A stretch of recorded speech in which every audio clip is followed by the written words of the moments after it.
Honk. Hey, and there's that honk that will lead them. What's going on, everyone?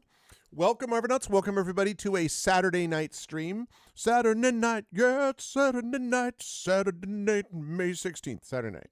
It's May 16th. It is officially past mid-May. And welcome, everybody, to a Saturday stream. Welcome to day 2 of Magic the Gathering Forge Adventure Mode. I know. I said that it was originally going to be Tactical Breach Wizards.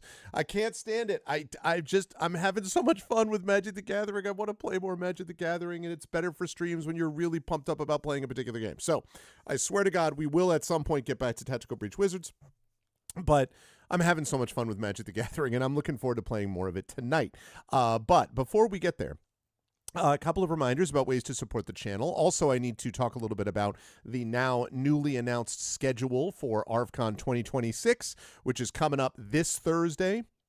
Super excited for this, and I'm going to talk about that in just a minute. But if you haven't done so already, please follow the channel. Please check out our YouTube at !ArvTube, and please subscribe to us over there. Free for you to do that, but helps us out and gives us more, allows you to get more access to content as well.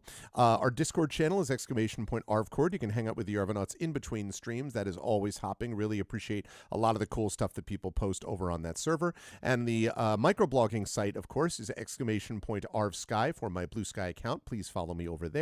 And the website for all this, arvanellarun.com. Financially, !ArvShop, that's the merchandise area. We're going to try to update that a little bit in June. The Patreon, !ArvTreon, also going to try to update that a little bit in June when we get a bit of free time. So I'm looking forward to doing those things, but you can get some cool stuff for yourself that also supports the channel. Subbing to the channel gets you those custom sub badges and emotes to use here, there, and everywhere across Twitch, plus inspirations to help our tabletop players. Same thing, by the way. Those tabletop inspirations can also come from the Patreon too. On the publishing side, !Icarus, our graphic novel from Athos Arts, Library, that's our Tales and Tomes from the Forbidden Library, my 5e adventure and sourcebook from Alligator Alley Entertainment, and Greyshade, that's my Greyshade IP, Greyshade Renegade Heretic, the award-winning, critically acclaimed trilogy, the Grey Assassin trilogy from Athos Arts. You can get that there. You can also get the audiobooks of Greyshade Renegade and Heretic from our very own Trent Sparks at that link, and you can pre-order the tabletop role-playing game of Greyshade coming out soon from Alligator Alley and brought to you by one Brandon O'Brien as lead designer. You can get those at that link too. And last but certainly not least, BLM, Black Lives Matter, important to affirm and assert the significance and importance of Black lives. Help Now, the World Health Organization page on suicide prevention. Important to reach out to others when you need help and reach out to others when they need help as well. And Ukraine, UKRAINE, to help the people of Ukraine as they fight back against an illegal and illegitimate war with bravery and courage. We send the message we'll do so for others in that situation in the future, especially because they are, in fact, winning that war. Keep it up, the incredibly brave people of Ukraine. Same thing, keep that up to the wonderful people of Minnesota and specifically Minneapolis who continue to fight back bravely and effectively against federal occupation and invasion. We're very grateful to all of you as well, so please keep that up. It makes a huge difference. Thank you for all that you do. All right, let me get rid of this and let me, whoops, that's not the thing. Let me get rid of... Where did my thing go? That's what I need to turn on. Yes, I've done this before. And let me turn on that. And let me say hi to everybody. Good to see you all. Welcome, welcome. And yes, nice day today. It was a very nice day outside. And a lot of it was spent, we had a tag sale, kind of a combination tag sale block party in our neighborhood. And so we got a chance to sell some things. I was out there for a lot of the day, and a lot of what I was doing, I have some other work I have to get done as well, but a lot of that work was stuff that I could not be doing while I was also trying to man a table for a tag sale. So I ended up reading a lot of, I am rereading the Dragonlance Chronicles, the first 3 books, in preparation for the Infinity and Beyond campaign, which is going to be happening, launching in a couple of months, Shadow of the Dragon Queen. And so I am about halfway now. I started reading yesterday, and I'm about halfway through Dragons of Autumn Twilight, which is the first of those books. And I'm really enjoying them. There are obvious limitations to the prose. There are obvious limitations to the stereotypical way in which some characters are presented. I would not call it deathless literature by any stretch of the imagination. But I did remember when I was reading it, when I was literally, I was like I guess I read it in the mid 80s, right? So it was like 40 years ago. So we were talking about I was like 14, 15 maybe. And I did remember sort of being really struck by some of the imagery, which was pretty violent, imagery at times, and being struck by some of that stuff that sort of stayed with me over time. And I had the experience as I was reading through this going, oh, yeah, I remember why this struck me the way that it did. Now, again, did not rise to the level of Lord of the Rings for me. It did not rise to the level of the stuff that really kind of, got me into being a fantasy related person in the first place.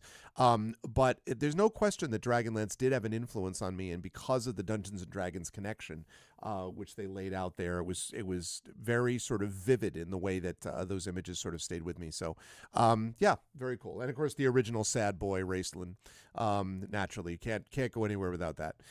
So I really enjoyed. I've been really enjoying that read through, and I'm looking forward to that. So we did that today, and now we are here ready to go for a stream. One quick note, which is that tomorrow at 1 p.m. Eastern, we will have Prince Justin's Court joining Prince Justin for the next session of the 13th Icon. We will have a special session about which more in a moment during ArvCon, starring a couple of members of Prince Justin's Court. But this is going to be a full-out 13th Icon campaign official event, so you're definitely going to want to join a part of this as we go through. Hey, what's up, the Fish MK? So very excited for more of that happening tomorrow. Now, quick note, I want to go through, I made this announcement, so I want to put this down because I'm really hoping that we can get the word spread, and I'm really hoping we can get as big a turnout as possible. This is something which Brandon O'Brien pointed out to me, that in addition to trying to raise money for the Damon Runyon Cancer Research Foundation, it's important that we get a big turnout for this as well. And so I'm really hoping we can spread the word and get as many people there as we possibly can for this event, which is starting on Thursday with the pre-show. So on Tuesday, so as I said, we have the 13th Icon coming tomorrow. Tuesday, we've got a big streaming day. It's the Patreon-fueled chat chosen game of the month, which is going to be Hollow Knight Silk Song, God help me. And then we've got Pen and Pixels. We'll be playing more of Heroes of Might and Magic 3, Horn of the Abyss. Excited for that. And then the Arvocalist coming to you that night with more Citizen Sleeper 2s. That's going to be a good time.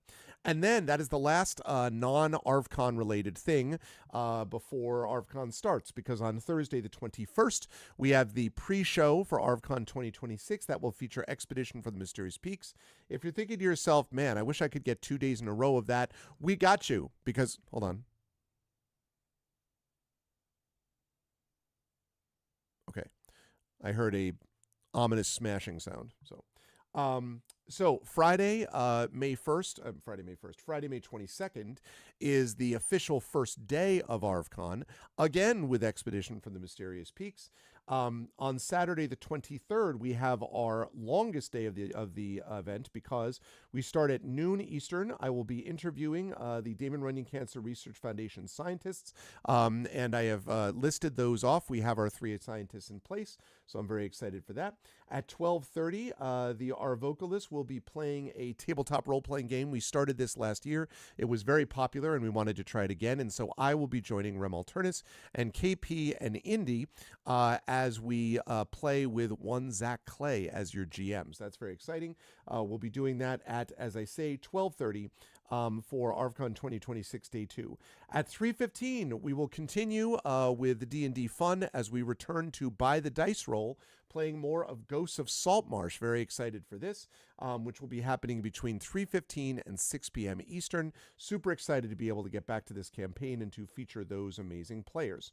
6:30 p.m. on Saturday, the 23rd, we will have our concert. And as I announced, our concert will feature 3 of our regulars. It will feature the return of Kilgore Trout, who could not do this last year, but is back with us this year. It will feature Chrono Wolf, who was not able to do this last year, but will be back with us this year. And it will feature, of course, the amazing and awesome Indy will be playing with us as well, returning. So that'll be happening from 6:30 to 9 p.m. On Saturday the 23rd. And then wrapping up Day 2 of ArvCon 2026 will be Community D&D with the Shadow Crew EX, which stands for Extended or Expanded. So it's actually the full the full Shadow Crew Dungeon of the Mad Mage group, along with several extras that also play on it's Barrymore and one other person whose name I can't remember right now, I'm sorry, who plays with shadowed on his Zarakesh campaign on his own channel. So very excited to have those folks joining us for Saturday the 23rd. So that means it starts at noon Eastern, and it's going to go all the way until 12:30 a.m. midnight. So over 12 hours of content on Saturday the 23rd, which is super awesome. Then Sunday the 24th, we have our marathon session of D&D with Infinity and Beyond. This is the epic finale of Eberron, Oracle of War.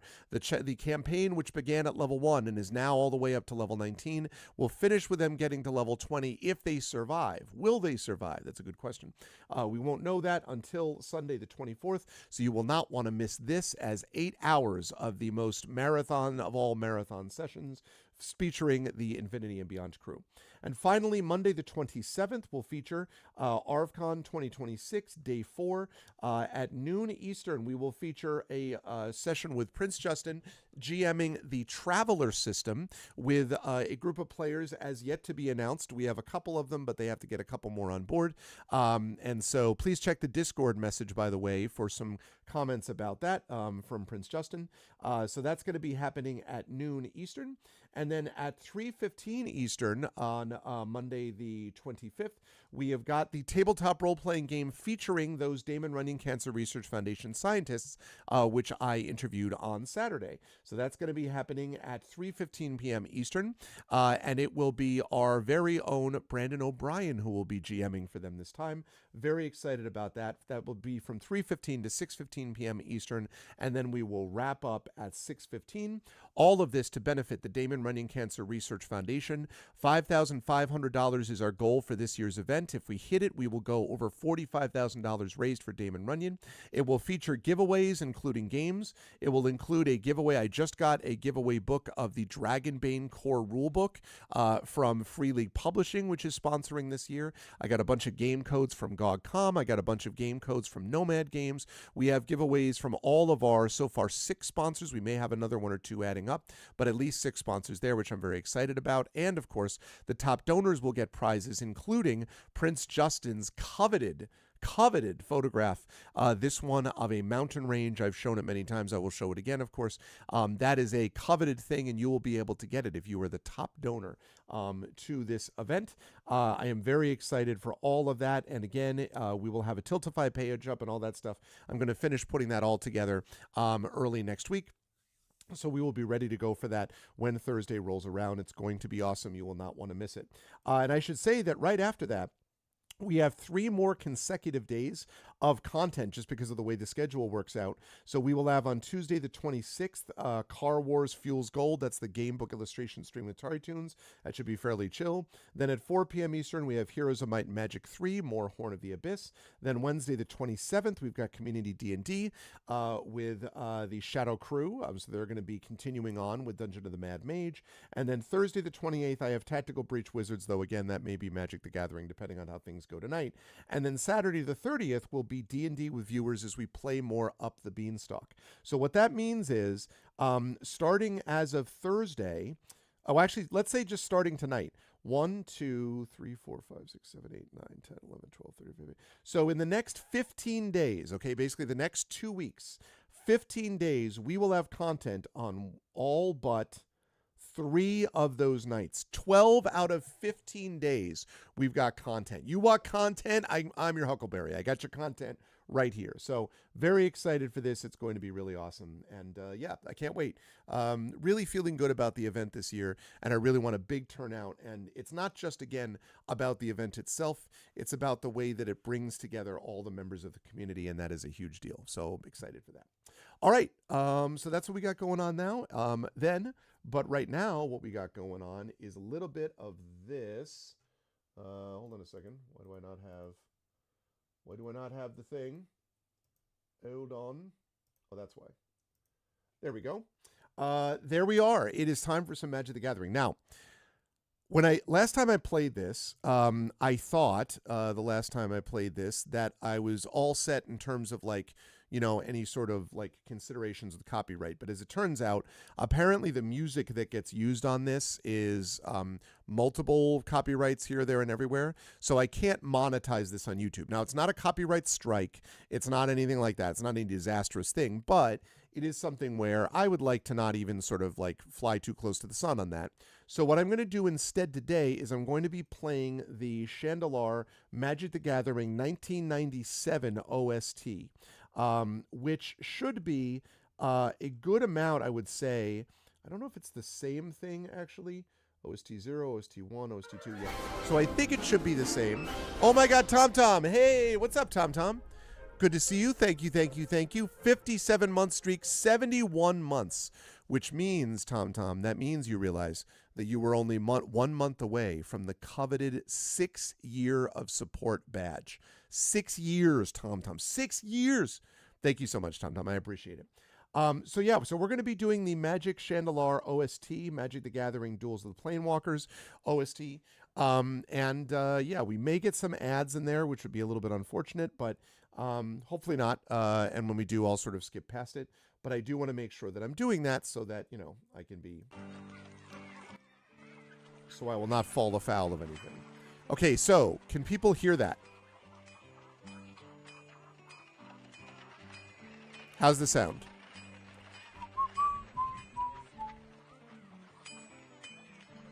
Is that good? Too quiet? Too loud? How are we doing on the sound? It feels like yesterday. Yeah, I hear you, Tom. Maybe too quiet? Yeah. How about now? This is music, not game sound. How's that? Good?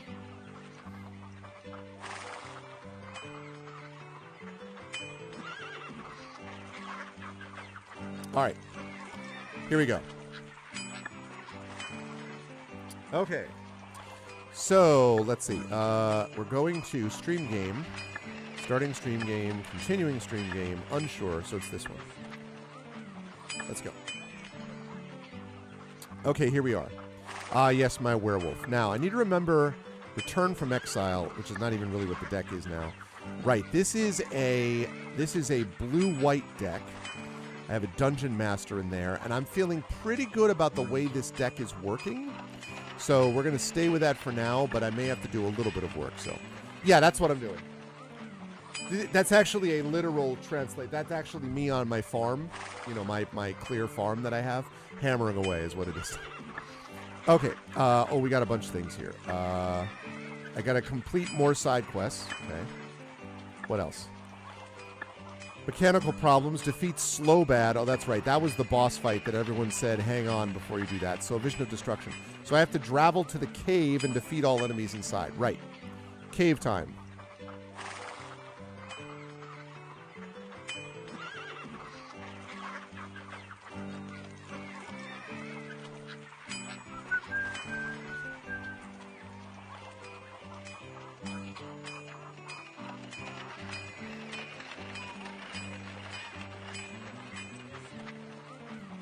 Where is the cave? Okay, there it is.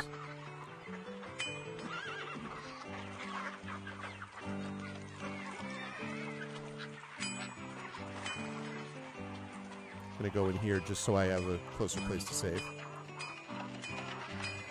Okay. What is that? The Radcoast Carnival.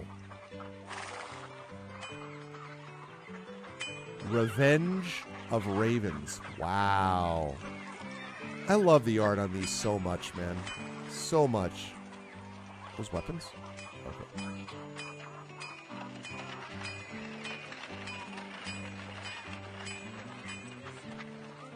Equipped creature gets +1/+1 for each counter on it. Has trample and lifelink. Permanents your opponent's control lose half. Okay, but I don't. Okay, that's nice, but I don't have toe breaking cube. I don't have that though. It's not my code then. Yeah, and I did play Magic for a while until I felt like I was getting outbought. But then I played Chandelar, and I loved Chandelar. Oh my goodness. I played a ton of that game. Really, really loved Chandelar, and I think it was just something about the combination of being able to build decks and everything and then wander across the land. But this thing updates literally like every other day. It has the most recent release, which I think is Secrets of Chandelar. How they're able to get it in there and get all the AI to work properly and everything is beyond me, but I am super pleased with it, honestly, so far. And it's technically, in quotes, early access, although, you know, I don't love that. There's the cave. All right. Time to find what's in here.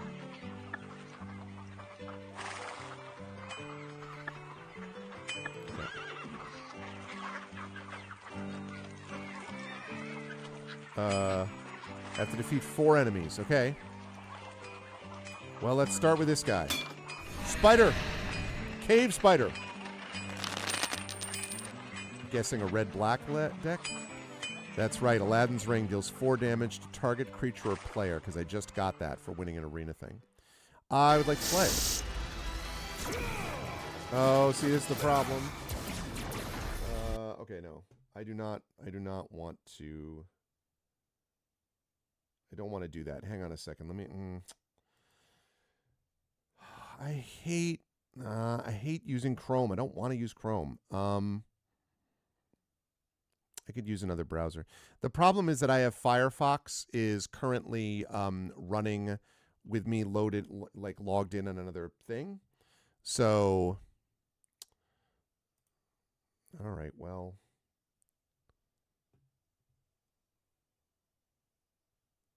No, do not set as default at all, ever. Okay, so.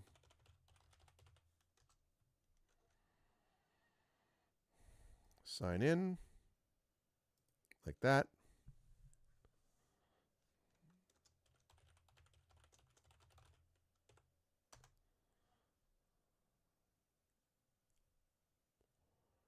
Okay. That's true. And yes, there are a couple of Star Wars games actually that are in that ballpark, actually, to be honest with you. So our Magic the Gathering OST. Okay. Perfect. So this way I'm going to do this, and that way it's not going to... Oh, that's too loud. Okay. Now let's see what the next one is.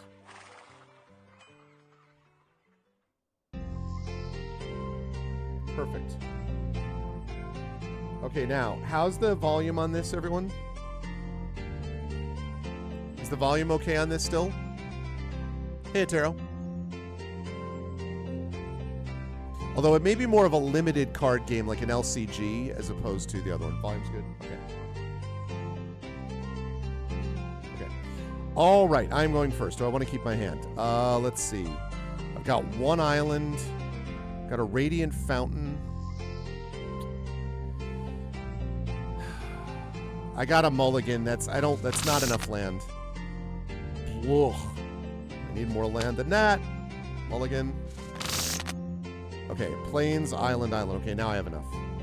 And what am I going to put underneath? I will put...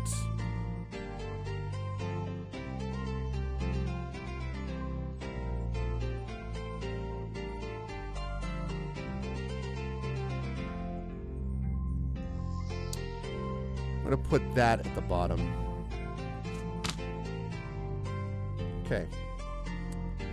All right, here we go. So we keep, and we're going to fire up. What happened to my... Oh, I screwed up. I put the wrong one under there. That's the problem, because what I need is a white. I don't need... Unfortunately, I can bring in a Zephyr Winder. Hey, JLC. Here we are, a Zephyr Winder.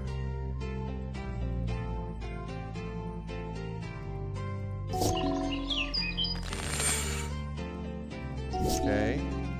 Another island. I mean, I needed a white though, but okay. Anyway, he can deal damage. Okay. Which means I should be able to untap him. Basically means he's got Vigilance, so that's good. Uh-oh, or Rasta of the Endless Web. That's terrifying. Whenever opponent casts an instant or sorcery spell, create a 1/2 green spider creature token with a reach. That's all really bad. You know what else is bad is the fact that I still don't have the right mana. This is not great. I'm going to attack... Oh, that's right. I can still do Vigilance, so it doesn't matter on this one. So... Wait, what? Oh, because Reach, so she can hit... Ah! Whoops. That's right. Reach means that she can still hit. Oh, this is very bad. I'm getting mana screwed, too. I've got 3. Put a troll on the board like me. I shall defend all the bridges. This is extremely bad. I'm in big trouble because I don't have any... I don't have any mana. I don't have the right kind of mana. Ow. Yeah, I'm not winning this. Especially...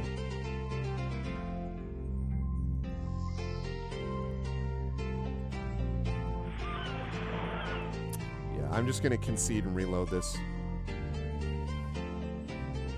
Yeah, that was extremely unlucky. Extremely unlucky. Let's try that again.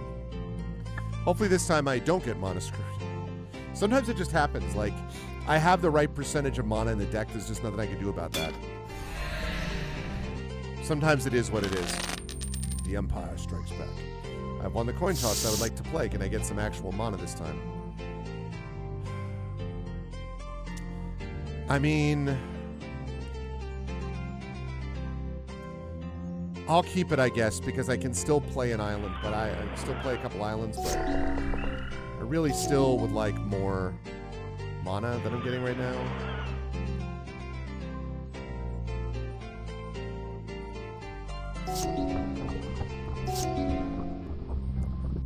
Okay, again, that's okay because I can play that guy.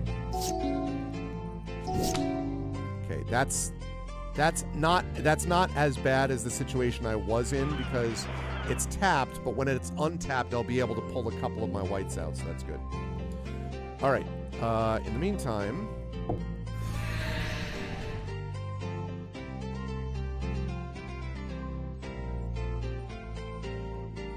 Oh, I messed that up. I zigged when I should have zagged. It's okay. I didn't need it in this case, but... Okay, can play this.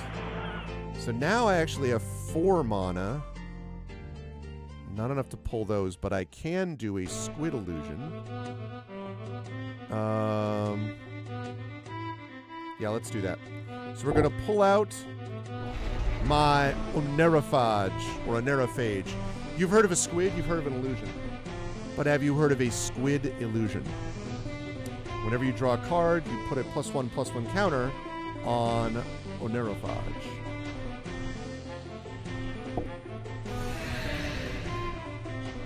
This time I made sure to not make that same mistake I made last time. Ishkana Broodmother seems bad, and because of that reach, that's going to be a problem. Let's see. So, +1/+1 and flying.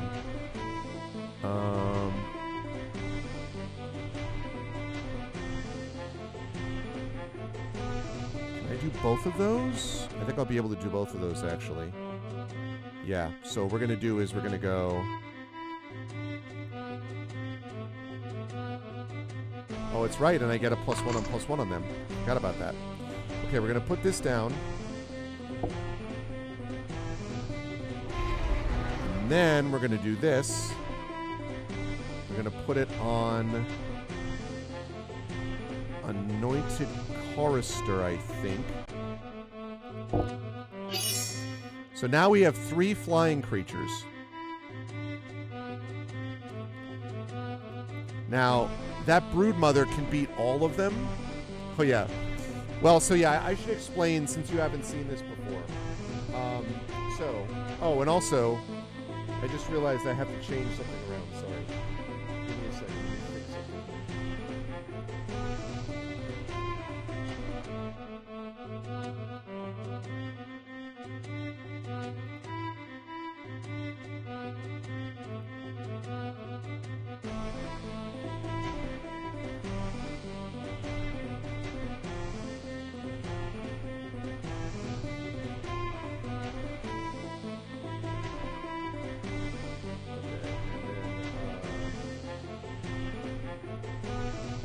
Not a lot of room on here to place things, so I'm having to sort of fiddle a bit. Okay, so this is versus AI. So the basic setup for this is that you begin the game basically brought to this plane, brought to this land of Chandelar, not knowing why. You're in this cave, and you're given basically a deck that you assemble. I assembled a blue-white deck.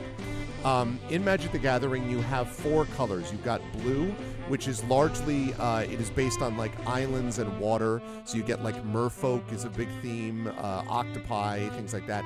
But also it is the magic of illusion, of counteracting other spells, things like that. That's blue. The white deck, the white color is more like clerics, paladins, and it is also a sort of a healing deck as well, and there are also a lot of powerful creatures within it, but it's based on that sort of principle. The red deck is mountain. Oh, and I should say white deck is often like plains is the big one for white mana. Red deck is usually based on like is destruction, essentially. So there's a lot of things like lightning bolts and fireballs and stuff like that, sorceries to destroy land and so on. That deck is a red deck is basically a more direct deck, and that usually has land, and I'll explain land in a minute, that's mountain-based. And then you have, lastly, the black deck, and the black color is basically a sort of like swamps and crypts and stuff like that. Swamp is the main land, but basically deals with things like necromancy, the undead, disease cards, things like that, right? All 4 of those colors make up the Magic decks. And usually you can have, some people do a mono-color deck where they just build a deck of between 40 and 60 cards, depending on the type, of just one color.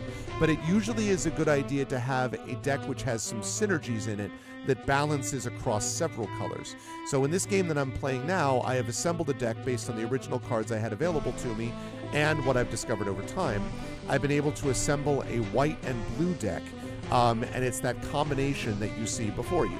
To play a white card, though, you need white mana, and you do that by playing a land. You can do that every turn. Playing a land, which stays on your board, and then you do what's called tapping it. When you tap it, you get a point of mana within that color. So you'll see that I just tapped 3 islands to give me 3 blue mana, because that's what I needed to cast the spell Rousing Reed. And what Rousing Reed does, as you can see here, it enchants a creature. When it enters the battlefield, you draw 2 cards, then discard a card, and you give the creature that you cast this on 1 and 1, which means +1/+1. 2 is like power, and the one to the left of the slash is power, the one to the right of the slash is life points. So this gives it +1/+1 and gives them flying. A flying creature basically can not be blocked by most creatures unless they specifically are themselves flying, or unless they have a particular skill known as reach, which means that they can hit flying creatures. Unfortunately, this creature here does have reach, so that means if flying is no horsemanship, that's true. So because this thing has reach, it can block flying. I forgot to mention one of the colors, by the way, which is green. That's my bad. Green is largely a creature-based deck. So you can summon a lot of creatures, and as you might expect, forest creatures. Forest elves, spiders, wolves, things like this. It is a very creature-heavy deck, and if you let a green deck get going, it does have green. Yeah, it does. It does right here. It does, JLC. I just forgot to mention it. When you have greens, like if you're not careful, a green creature deck can build up and start producing powerful creatures, because the more mana you have out available to you to tap, like this one cost 4 mana to tap, the more powerful the creature becomes. So I've got to try to take this guy down as fast as possible. He has 12 life. I have 13 life. The goal is to get his life down to 0 before my life goes down to 0. So that's the basic idea. Okay, so I hope that explains the basics of what Magic is, more or less.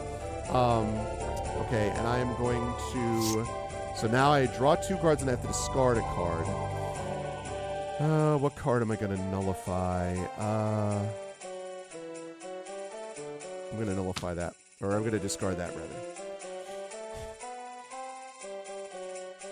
Fire, magic of destruction. I used to love red decks. I still like red, but I think I've moved into a different phase here. Okay, now, one of the cool things about an Aerophage, every time you draw a card, you get a +1/+1 counter, and I just drew cards, which means he's going from a 2/3 to a 3/4. He's becoming more of a problem for them every time, and in fact, I drew 2 cards, so he's now a 4/5. So the reason this is important is this now puts Ishkana Broodmother in a bad space. Why? Because if I now attack during my turn, which is what I'm going to do, I now have the opportunity to attack. So I have 3 creatures that can attack. They are untapped, which means they're available to attack. And right now, if I were to attack with all of them and nothing was blocking them, 2 + 4 + 2, that's 8 points of damage that would go to him and would drop him to 4 points of damage and put him in a bad spot. However, the problem is that Ishkana Broodmother, as I said, has reach, which means she can block a flying creature. So she will block one of these creatures. However, she is no longer in a position where she can do this totally safely. Why? Because if I send, let's say, a Aerophage, she can block me, but she won't destroy me because her 3 power is not going to deplete my health points enough. And she has no other land available to her to tap and do anything else to me. So I would be safe in doing that. However, there's probably not much point in doing that, because if I were to do that, all it's doing is just tapping the card and not using it for any reason. So I might try to also send my Zephyr Winder. Why would I do that? Because whenever Zephyr Winder deals combat damage to a player, you can untap up to 1 target creature. If the Zephyr Winder hits the spider, then I will be able to, having tapped these creatures, untap them so they'll be available for defense again in the next turn. However, thinking again, if I were to do that and Ishkana blocks the Zephyr Winder, then it only has 1 health point. Ishkana has 3 damage or 3 power, so Ishkana would kill the Zephyr Winder. However, the Oneirophage in that event and the Anointed Chorister would go through and damage the spider, doing 6 points of damage. Even worse for the spider, the Anointed Chorister would do 2 points of damage to him, but also has what's called lifelink. And what lifelink means is that damage that it does to something else gives me 2 damage to my health. So I would then go up to 15 health. So there's a lot of different options here. And also, so you could say, well, then what if he blocks it? If he blocks it, he'll destroy the Anointed Chorister. But if he does that, number 1, the Chorister will still do damage to him and I'll still get life. And 6 points of damage will go through to the spider. And the Zephyr Winder in that event will be able to, not having been blocked, it'll still be alive, which means it can untap one of those creatures. So those are a lot of those things that are available. However, thinking of all that together, I think I would still rather wait another turn, because an Aerophage is going to get more powerful every turn that I draw a card, so there's no reason to jump too quickly. Next turn, though, especially after I have a chance to put down some more cards, I will probably go all out after Ishkana, because it's either going to cost him Ishkana or it'll cost him life himself. So, sorry for the extended explanation, but for those new, I wanted to sort of explain what's going on here. Okay, the Llanowar Green Widow. Let's see, return, let's see, reach and trample, 4/3. That's not great. He's not going to attack, though, because he sees the same problem I have. I could have nullified, but I didn't have any mana to do it, so I didn't draw any new mana, so I can still draw 4 if I have a 4 up here. Do I? 2, 3, 4. I do not. So unfortunately, I do not have enough mana to play anything, but that's okay because I'll hold on to Nullify. That could still be useful. All right, now, I drew a card, which means that he is going to go up to 5/6. Okay, so now I am going to attack with Oneirophage, because either he has to let this go through and he's going to take 5 damage, or He is not going to let it go through. He'll block with Ishkana, and because the Oneraphage has 5 damage, it will destroy Ishkana, and that will leave the Oneraphage, the Zephyr, and the Anointed Chorister alive, and only the Llanowar Green Widow alive for him. He could then counter that by attacking me next turn, but then it becomes a health race, right? At that point, I'm doing much more damage to him than he can afford to manage. So, yeah, I have a lot of thoughts about what I could do with this. I'm thinking about attacking with all of them, because I think whatever I get, it's still going to work really well. So I'm going to do that. So I'm going to go through, and then I'm going to, I think this is right, Alpha Strike. So the Broodmother has decided to block the Chorister. That means that they're going to kill the Chorister, but it means 7 points of damage is going to go through to the Spider. It means that the Winder will be able to untap the Oneraphage, which can kill any of his people, and it means that the Chorister will give me 2 points of life on top of it. So he has taken that damage. He is down to 4. I am now up to 5, 6, and 2, 1. And because it's done the untap, I'm going to untap him. He's now untapped. And I don't think there's anything I can... I said I couldn't cast anything else, right? Right, so I have that Nullify available to me. Go full North Korea.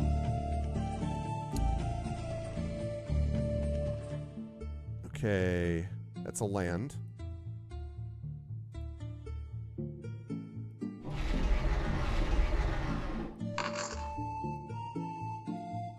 He's not going to attack because he sees the damage. Ah-ha-ha!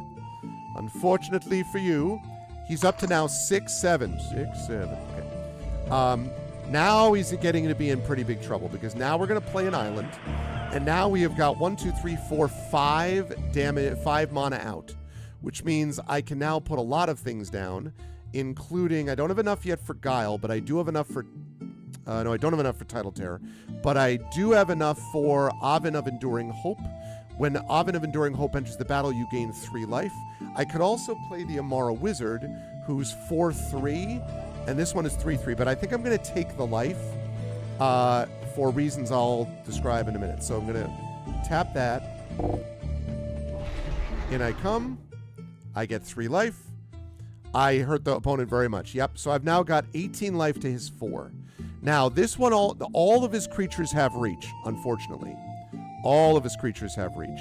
So the question is, I can't now attack with everybody, because if I attack with everybody, he's going to block with all of them. He would probably block with the Penumbra Spider. Why is he a 6/9? Oh, because of the Broodmother, because other spiders you control get +1/+2. And because Sweet Gum Recluse gave me extra stuff. Yeah, wow. So the good news is that he's in big trouble health-wise. The bad news is that I am not going to be able to block all of those creatures next turn. So we'll see. I'll have to think about that for this next turn. But there's no reason for me to play those cards right now because they're all going to get blocked. So I'm not going to block any of them. Curse of Clinging Webs. Whenever a non-token creature enchanted player control dies, exile it. Oh my god, they're going to make a spider out of it. Still not attacking. Interesting. Interesting. Okay. Alright, let's see. So I have Preening Champion. Still don't have enough mana for that. But I do have the Amara Wizard. I think I'm going to do this. Yeah. Oh, wait. First of all, he's up to 7/8 now.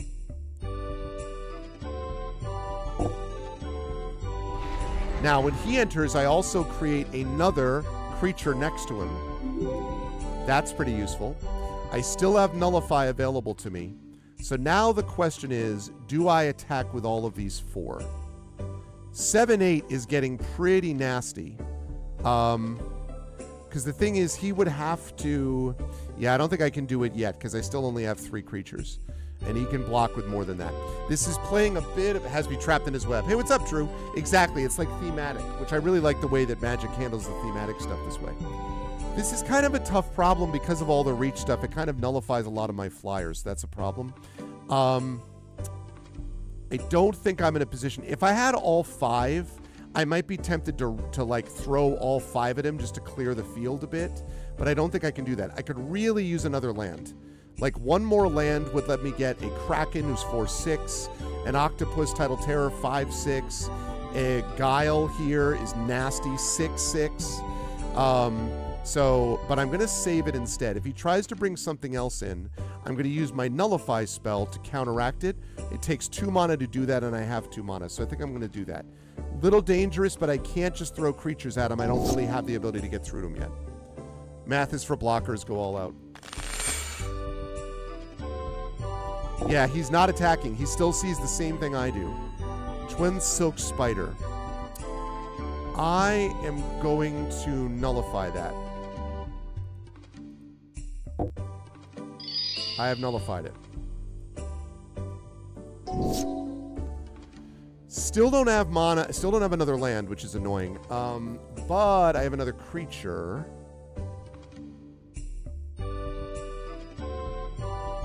I think I'm going to play this guy. Oh, right. He's also up to 8/9 now. This guy is getting so strong that none of his guys are going to be able to stand up to him, which is another reason that I thought it was reasonable to delay in this case. Oh, wait, I forgot. Wait a sec. Whoa, whoa, whoa, whoa, whoa. I forgot about this. I forgot about this because look. So, I forgot. You see this little arrow at the top left?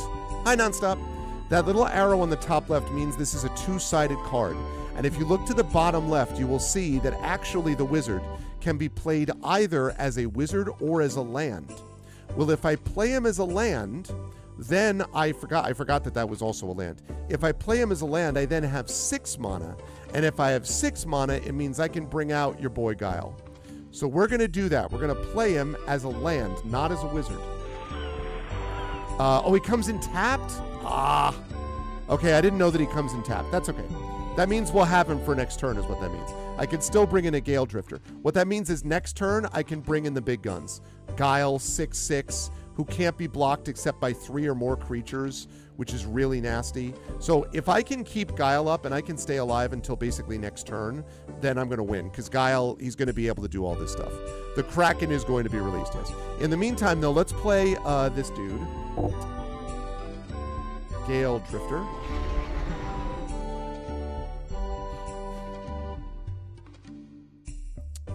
Two, 3, 4, 5. Now, I could, at this point, throw a whole bunch of creatures at him. I could throw a whole bunch of creatures at him and see which ones get through, and I'm tempted to do it. Because he can't let many of them go by. I think I'm going to do that. I have so much health, I'm going to do that. So we're going to do a really fun thing I like to call Alpha Strike. Kaplow. Bunch of things are going to block.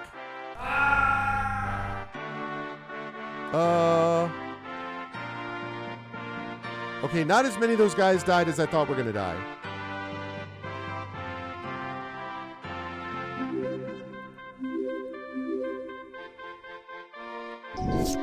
That might have been a mistake. Yeah, that might have been a big mistake. I might have just screwed myself.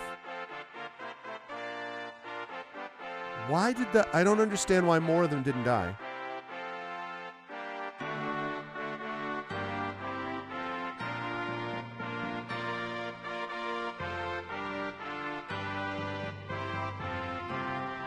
Yeah, I screwed up.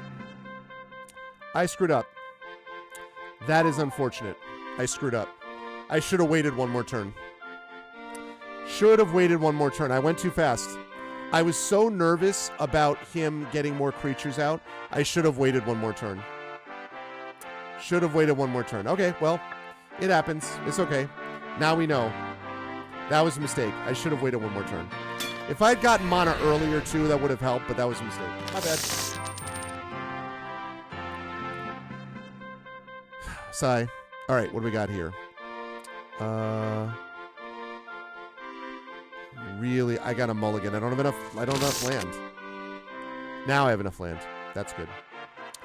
And we're going to put...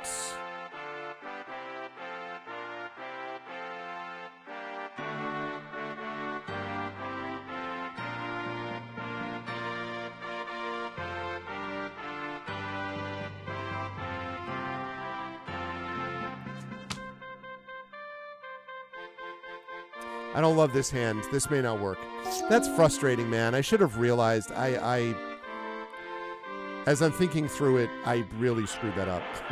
I should have just waited another turn and I would have won. Oh well. It happens. I screwed up. Okay, all right. I get to play Battlefield Raptor. Nice thing about the Battlefield Raptor is not only that it is a low health cost, low mana cost, it's flying and it has first strike, which means if I can get this to a high enough level, it's not high enough yet, then even though this creature has reach, I would hit it before it hits me and I would kill it. So that's good to know in the future. However, at the moment, not really in a position I can do anything, but I'm going to give it some power next turn. That is not this turn. Yeah, I'm just going to take that damage.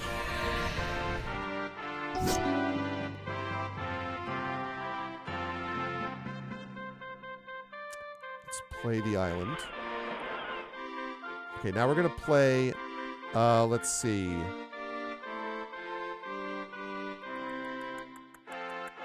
Let's do Hero's Resolve on this guy. Now he is a 2/7. That's going to be super useful because now if this guy tries to hit him because of first strike, first of all, that 2 damage will kill him anyway. But secondly, that 7 is going to make him hard to kill with these early creatures. Yeah, I mean, I should have released the Kraken. I went too fast. Like, I was so nervous about letting the green, like, he already had a lot of creatures on the board, which starts to get me nervous after a while. But it was a mistake. Let's bring in a Penumbra Spider, which I don't love. All right, let's see. So for this one...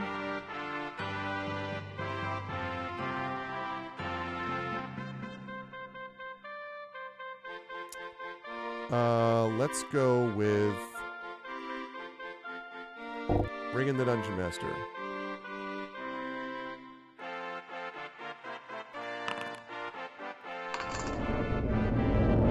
Okay.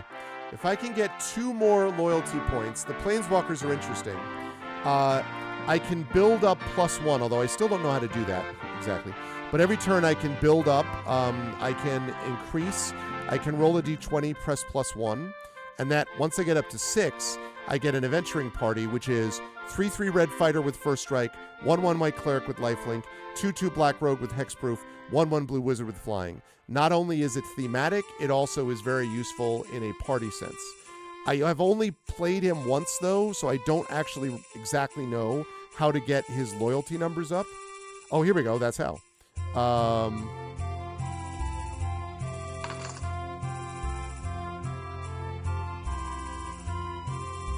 Now he's up to 5. 12. So I draw a card. That's great. And now he's up to 5. 1 more of those and I can play that party. That's right. Well, I mean, he has reach. And right now, reach is a problem for me because, you know, he still is not in a position. I can't attack him because of that reach thing. I don't like these spiders because of the fact they can nullify my flying guys. That's why I'm frustrated that I didn't win last time. I could have just... my bad.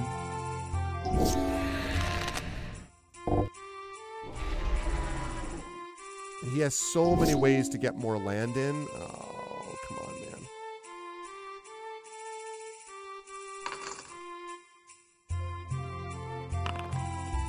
Two. That's fine. Doesn't matter. I guess I can only do loyalty. So, next turn I'm going to get a party that's going to be pretty good. So, I'm looking forward to that. But right now I've still only got 4 guys. I can, however, play the Hope Ender Coatl, which is Flash. Flash means that I can play it on their turn. It's like an instant. So I'm inclined to wait on him then, because I'm not going to play him yet. I'm going to play him if they try to attack me. Then I will bring him into the mix, because I have enough to do that. So, which means I'm going to let the raptors stick around. I'm going to be patient. They're not attacking yet. They are, however, doing this. The Drider, I do not like that. So what we're going to do is we're going to nullify that. Let me see. Do I want to bring in the Elder Coatl? Yeah, I do. So what that means, he's going to have to play an extra mana if he wants to still bring in his Drider, and he can't.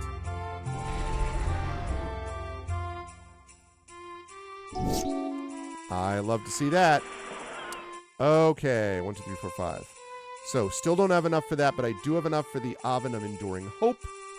So, first of all, we're going to bring in this dude. Also, we now have Loyalty 6.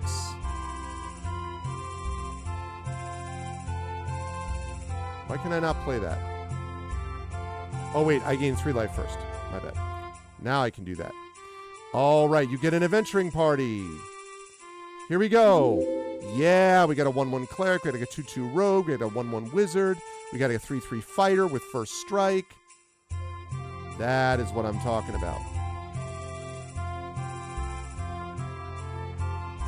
So I've now got the Battlefield Raptor, the Hope-Ender Coatl, the Oven of Enduring Hope, Fighter 3/3, Cleric 1/1, Rogue 2/2, Wizard 1/1. We got a lot of guys on the board. You can't generally, unless they have haste, they can't attack the same turn they're summoned. So I still, all of these things with the swirling thing means I can't attack with these until next turn. So I probably am going to hold on until next turn, but I may try to beat the hell out of them next turn. We'll see. Yeah. So we're still holding on to the attack.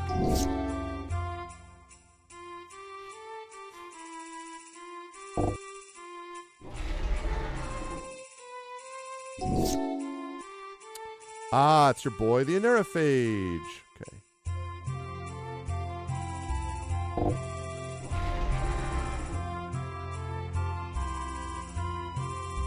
All right, so now the question is, so I've got 3, 2, 3, 2. So 2, 2, 3, 3, 1, 2, 1, 1, 2. Yeah, the problem is that they'll be able to block some of them. I would end up destroying a couple of these creatures, but I probably need to hold on and wait. It sucks, though, because I'm so mad I didn't win that last one. See, this is what happens. He keeps summoning guys. Okay. Anointed Chorister. All right, let's do that. Oh, wait. First of all, +1/+1 to your boy Aneurophage. Okay, now Anointed Chorister.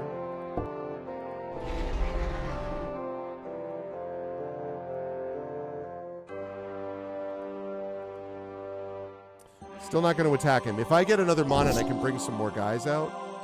See, he's not going to attack me right now because he sees the damage the same way I do. Alright, that's good. Again, another point for the Aneurophage. He's up to 3/4. Thriving Heath. And we're going to do a little blue. Okay. So now we have, can't cast it because it came in tapped. But now next turn we'll be able to do Tidal Terror, because we will have 6, or releasing the Kraken. And also, this is pretty cool. I forgot about this too. Whenever Tidal Terror attacks, you may tap 2 other untapped creatures you control, which means he can't be blocked. So I could attack with him. He's a 5/6, so pretty powerful. And if I tap, say, my Cleric and my Wizard, that's all I would have to do, then he can't be blocked, and then he's just going to take 6 damage. And that 3 turns from now, he'll be dead. So, JLC, this one is called Magic the Gathering Forge Adventure Mode. And so this one does have one because of the Magic the Gathering Forge. It's like basically a mod of it, a fan mod. And it has every card available in Magic. It's pretty awesome. Okay, so I'm going to...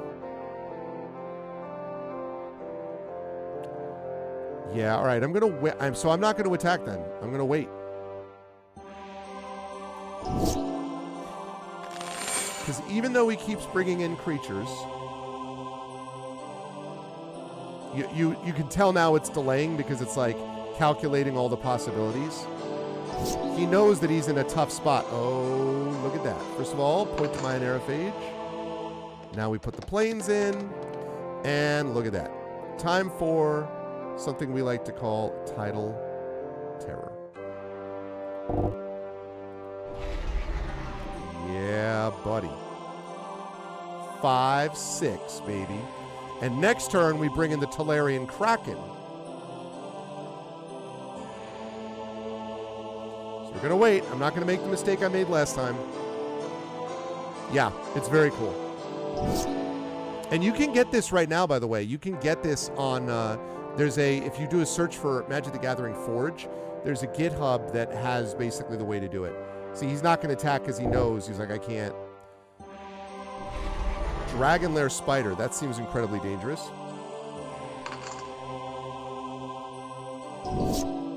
Okay. Now, that casting a spell thing is going to be a problem. However.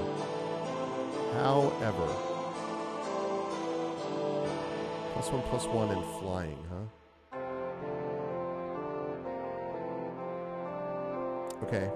This is going to cast an extra token, which is frustrating, but... Although, do I do that or do the... I'm going to do this, and I'll tell you why. Because, first of all, I get the +1. I'm going to do this because I draw 2 cards, which means my Anerophage is going to go up to 7/8.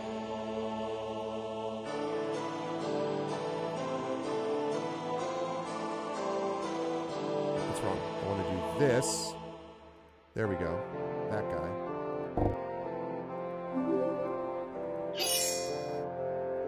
Now I draw 2 cards. I have to discard 1. I will discard... Ooh, who do I discard? I really would like that Nullify. The Plains. I really need the Plains. I'm going to discard the Amara Wizard. Now I get 2 on Anerophage. 6/7, 7/8. Now I play my Plains. Now I have all those cards, which means next turn, I am going to be able to start using Aladdin's Ring. If you tap 8 and tap it, it does 4 damage to a target creature or player. That's going to start clearing out this board real nice. Unleash the Kraken, exactly. So that's going to be real nice. But this time we are going to attack, though. But not with everybody. We're going to attack with this guy.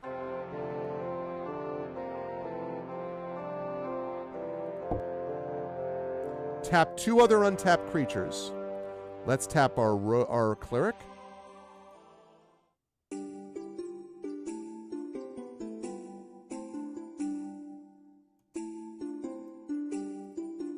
Okay, so I'm going to tap the Cleric, and I'm going to tap the Wizard. That means that he can no longer be blocked. So 6 points of damage is going to go straight through to him. I do that 2 more turns, it's game over for this guy. And I have my Nullify in case he brings someone in that I don't like.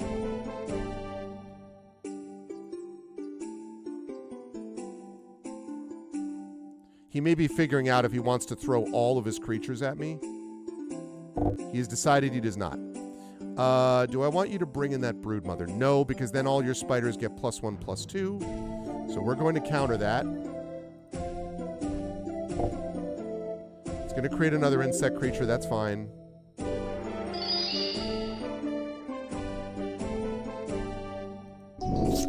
Okay. Draw another card. Anerophage gets another +1. He's at 8/9 now. I put in Radiant Fountain, which is not only good for land, but also gives me 2 life when it enters the battlefield. Now I'm going to play the Kraken.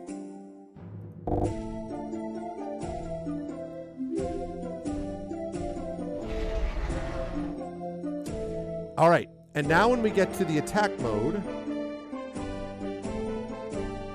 we're going to attack with the Tidal Terror.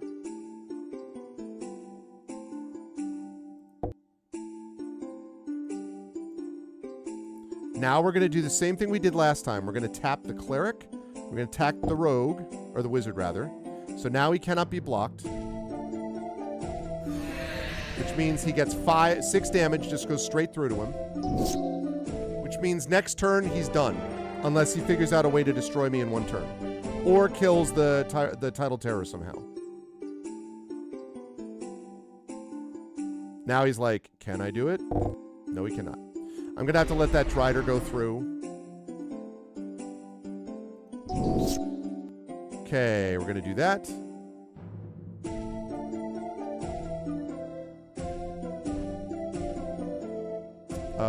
Okay. I could tap or untap a creature. Nah, I'm not gonna bother with that. Okay. So second verse, same as the first. I could just hit him with Aladdin's Ring twice, but, you know, we could also just do this. Oh, I got a Rambunctious Mutt. Oh, and that's right. When he enters the battlefield, I can destroy a target artifact or enchantment he controls. Does he have an enchantment? There's a bunch of lands. Does he have any artifacts? He does not. So I could have him enter, but there's really no reason to do it. Although I guess there's no reason not to do it either. So I'll just do it.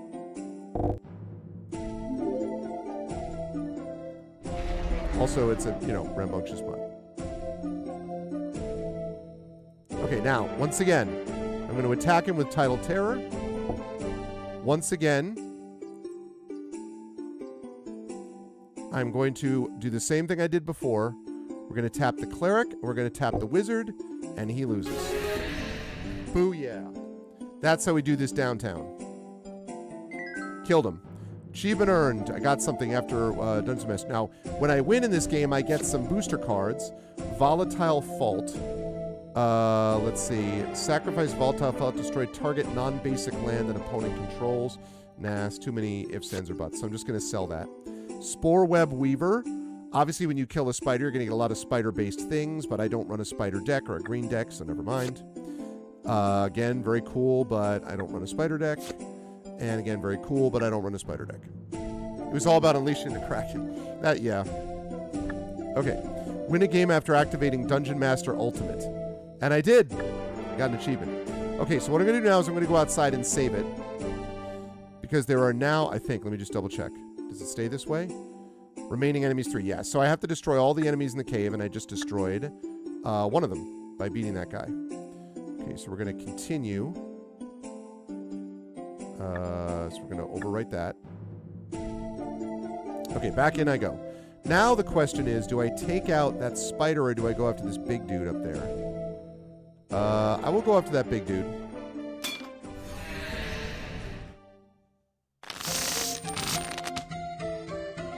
Okay. Cave spider is going first. I have an island. I have a plains.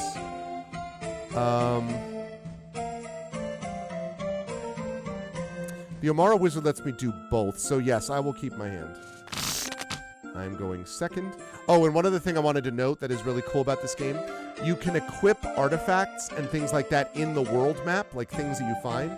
So I found an artifact that I bought called Aladdin's Ring, and what it does is every time you begin the game, you start with an Aladdin's Ring out on the board, and this can't be activated until I get 8 mana. I wish it were a little bit less than that. But once I get to 8 mana, I could have, if I didn't have that Tidal Terror thing that I was doing with the untap business, I could also have just Aladdin's Ring his creatures one by one, or I could have Aladdin's Ring him every turn, and I would have won within like 3 turns. So it's pretty cool to have that out without having to play it. You know, having to play the 8 mana first time, it just means that you have to have that mana to actually play it, but at least it's already on the board, so that's cool.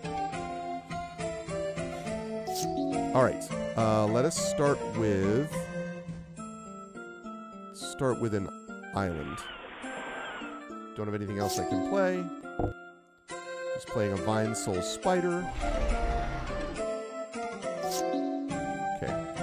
I'm going to play a Plains. And we're going to Zephyr Winder. Bring that dude in.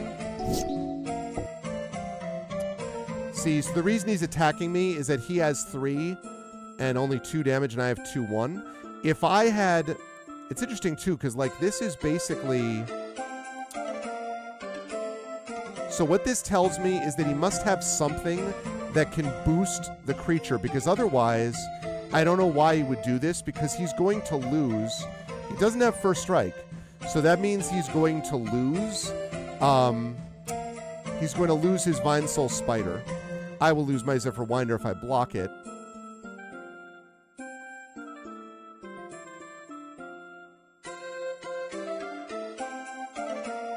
I think I'm going to block it. Ah, he's going to regenerate it. So I missed this. So Swarm Yard means you can regenerate a target insect, rat, spider, or squirrel. So the next time it would be destroyed, instead tap it, remove it from combat, and heal all damage on it. Okay. My bad. I didn't know that that's how that worked. I was not familiar with the Swarmland. I'm doing the Shaquille O'Neal thing. I apologize. I wasn't familiar with your game. All right. My bad. My bad. So sad.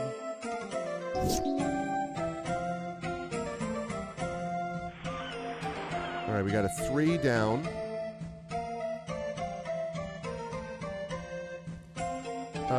Let's see. What else can we do? I don't have enough to do anything yet. Just gonna end the turn. Yeah, you download this from GitHub. And in fact, let me take a look here. I will put a link in.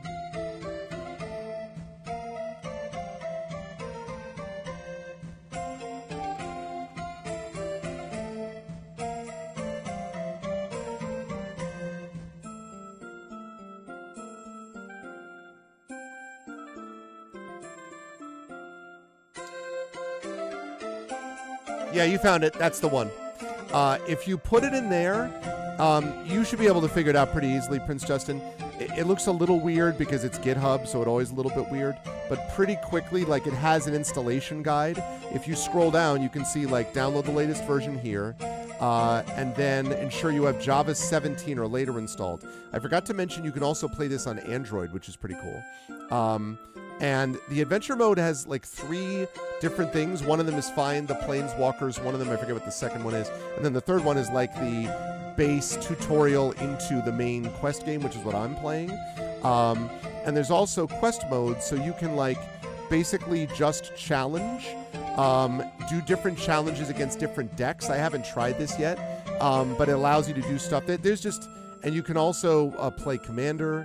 You can play Sealed. There's a lot of draft in this too. It's just, it's very cool. If you like Magic, it's, you know, very neat. And it's also, this part is free. Because I was looking for something like, after Duels of the Planewalkers, the last one in like 2013, there hasn't been another one.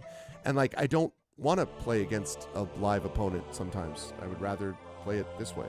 Because I can learn that way better.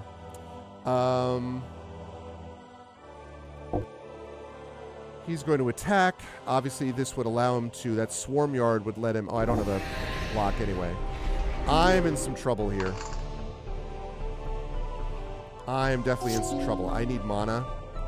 I'm not getting it. Yeah, I don't have enough. I do have a Library Larcenist coming in. But that's not going to help a lot. Because he's going to attack with everything next turn. I'm not going to be able to do anything about it other than block one of them. Yeah, he knows he's got me up against a barrel. I can block one. Let's say...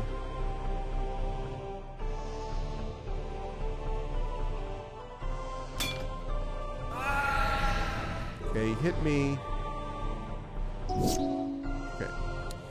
Well, the good news is Radiant Fountain is life. The bad news is that Radiant Fountain...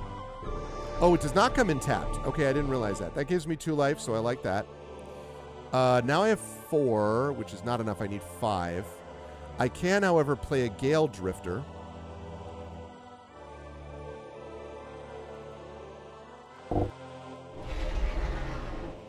That might be able to keep me alive for another turn? Question mark? Yeah, same deal.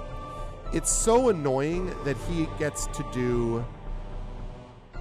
that he can just immediately resurrect them. That's very sucky. I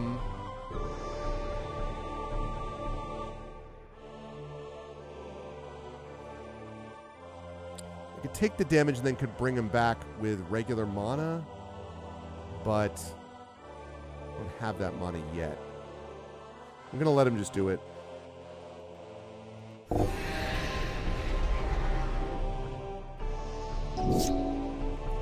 Yeah, but it enters tapped is the problem. But I do have... let's see. I do have Hero's Resolve. Which is going to give me... That makes him 4/7. That's a lot better. And I also have Zealous Display, but Zealous Display, unfortunately, I don't have enough mana to cast it. Because what I could do is, it's an instant, which means I can play it on his turn. So what that means is if he attacks with something, right? Say he attacks with, like, I don't know, a spider or something, figuring he'll be able to do whatever, my Gale Drifter would be able to destroy him based upon having this Zealous Display, because I can get an instant +2. The big problem continues to be this Swarm Yard, though. That's the problem. Yeah. Really like Duels of the Planewalkers, though.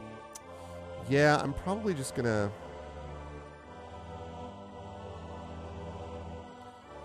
I cannot attack. I think I'm in huge trouble is what this means. Basically what I'm saying is I'm in big trouble.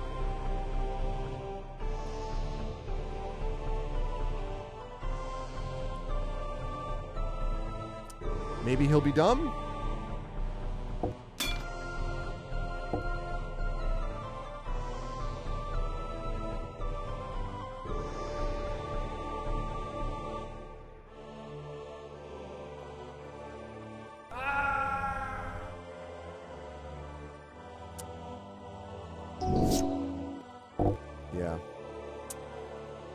Yep. Did not go well. I did not get quite enough mana there. These little cave spiders are a little nasty against my deck.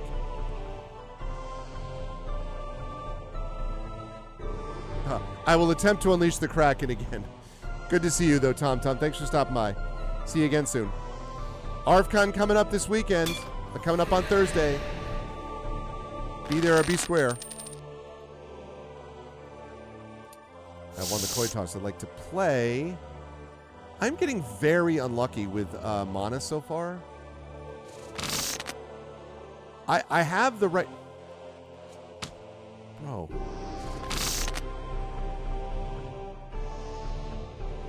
Oh my goodness.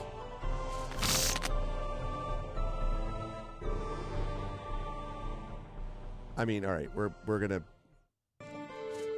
Yeah, we're gonna try that again. I have enough mana, like... This is a deck with 42 cards. And I have, right now, a grand total of...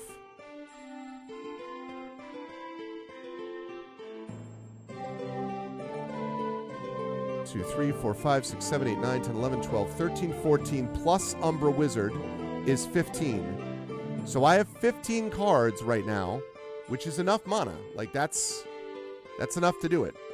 That 15 is a good amount for a 42 card deck. But despite that fact, despite that reality, getting a bit unlucky on the mana side.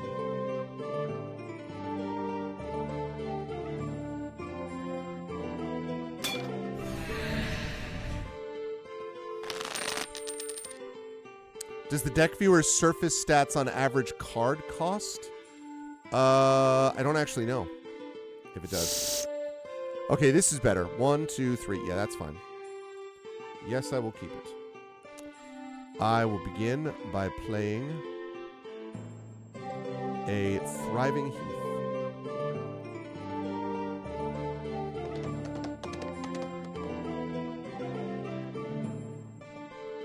Can't play anything yet.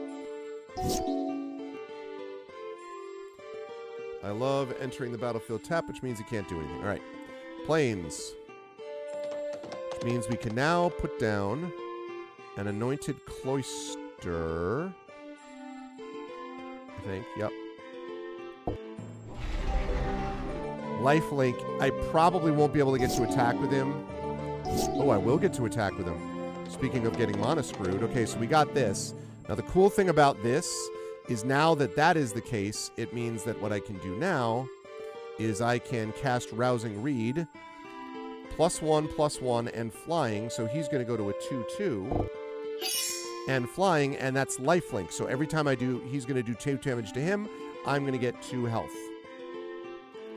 Also, I draw 2 cards, and I discard a card. I will discard, I'm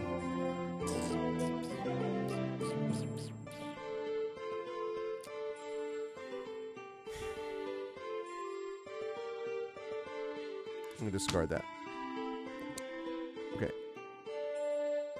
All right, we're going to attack. 2 damage to him. I get 2 myself. Aqua Strand Spider. If I had a way to nullify that, I would.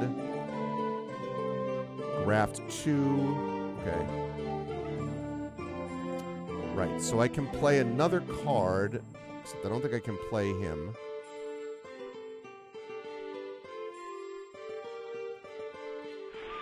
There we go. Let's see.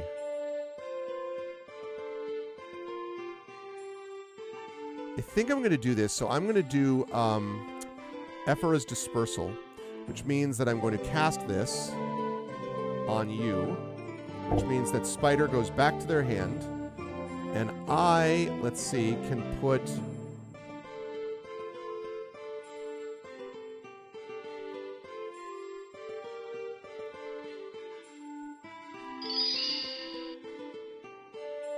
Okay. And then, let's see, I can't cast anything else now. I again will attack him. He goes down to 14, I go up to 17. Arasta of the Endless Web. Seems bad. Anytime we cast a sorcery spell, that's going to be a problem. Okay. Let's see. Let us cast, then. Has reach.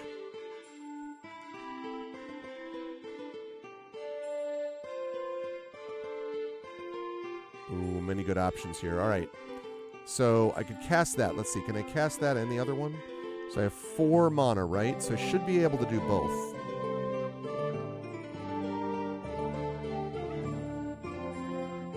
I can do that. This is a better idea. Okay, so 1 and 1. We're going to need... okay, we're going to need to make sure I have one plains left.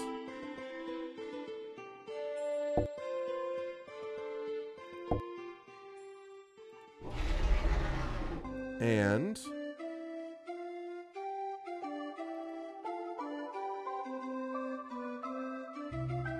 I'm going to cast this on him. 3/7. So now anytime he... So he will not be able to kill me, which means he won't attack with me. I would not be able to kill him either, but if I do 3 damage, I don't think I have to do damage to a player. I think if you do damage to anything, you'll still get 3 points. So that's going to benefit me down the line.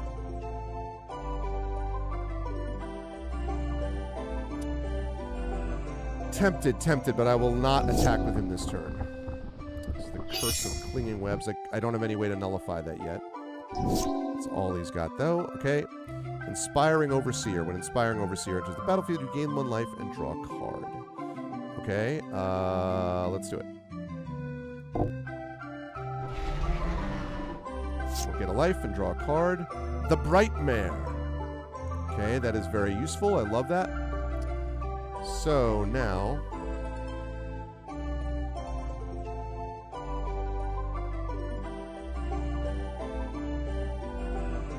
Still can't quite do it, although I'm tempted, but I'm still not going to do that.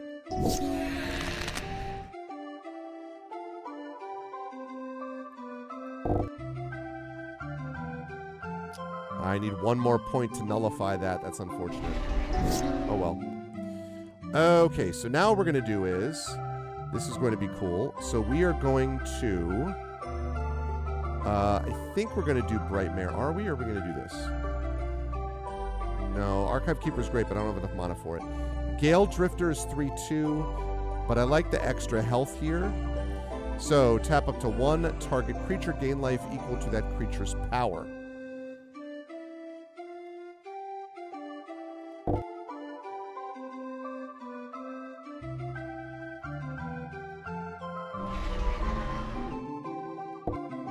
Give me that life. Okay. So now, let's see. 3, 2, and 2.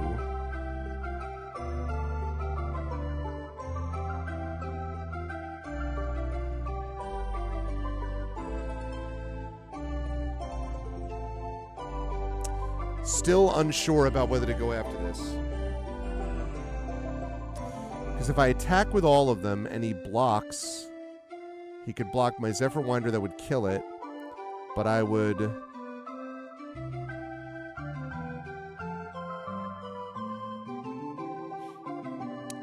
he would create a token.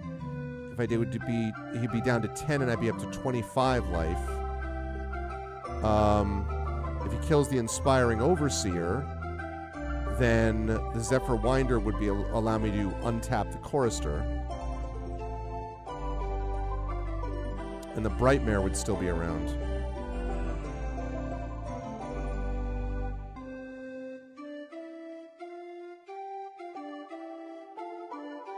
No, I'm going to wait.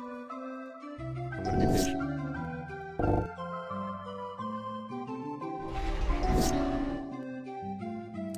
Kami of Old Stone, 1 and 7. However, I like... Oh, I can't do it yet because he still only got 5.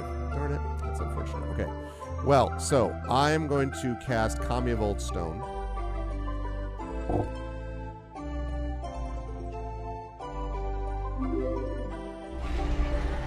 He has got a 7. First of all, I like him. I just think he looks cool. But also, he's got a 7 here. So... yeah, I still am not in a position to attack him yet. I need to get another mana out there.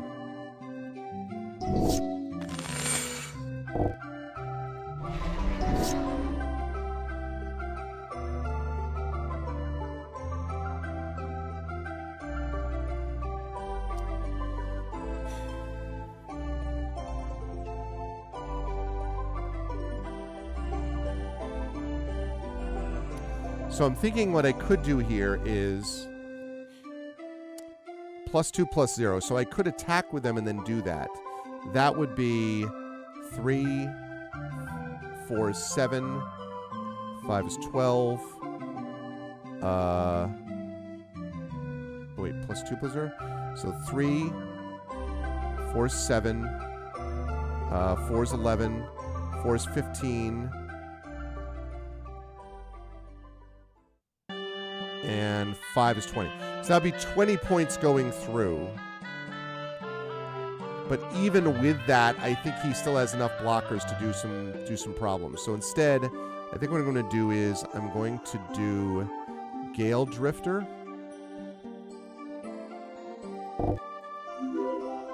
Again, it makes me nervous to have all of these creatures out on the board, but I just don't, again, his deck is like, the matchup here is not great, because his deck is just, all that reach really screws up my flyers.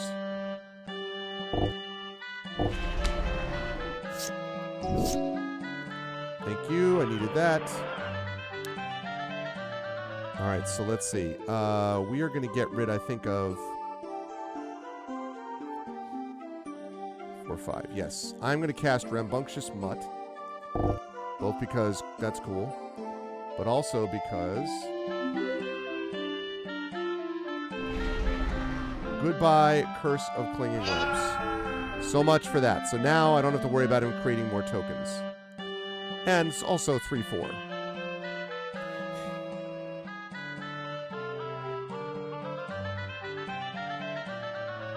Still got a lot of creatures on this board.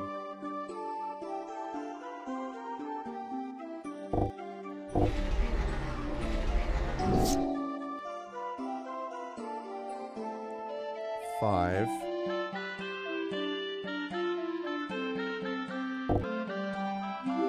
Okay. All right, if I can get another mana out and get the Archive Keeper up there.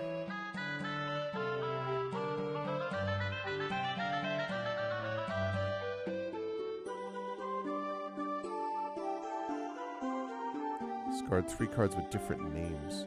Yeah, mostly I just like the 5/5 flying, to be honest. Okay. Still waiting. I still think it's advantage me here. But... Ah, yeah, your boy. Aneraphage.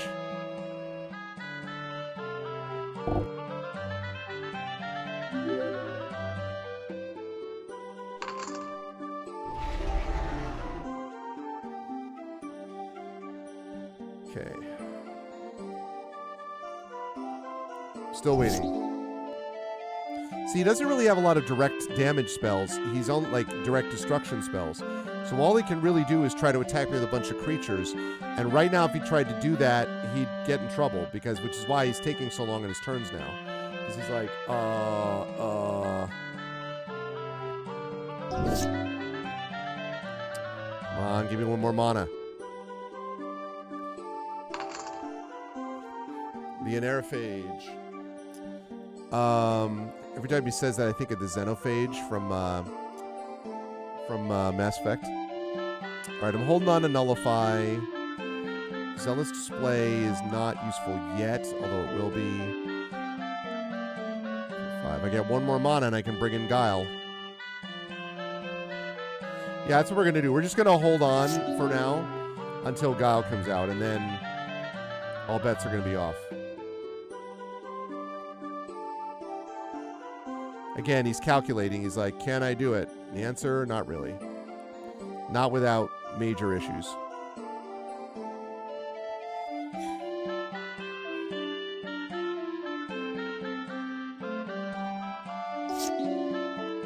Thriving Isle. Yeah, one of the things I like about this, though, Prince Justin, is that you could build, like, if you wanted to build a deck, I love the idea of taking the cards you get and then sort of drawing lore from that. So I had a bunch of things where I was like, this looks like a white-blue deck. But you could easily create something where you're like, let me build a spider deck. Let me build a merfolk deck. There's, you can build artifact decks. You can build sliver decks. You can build, like, you can make everything about bees. You know, like, there's just tons of cool stuff that you can do, which I like as part of this.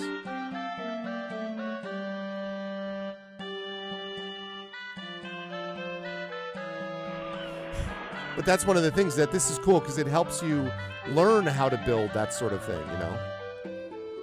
Okay, Zealous Display. I still have my Nullify up. I can't play Guile this turn, but next turn I'll be able to. And then things are going to get real nasty for him real fast.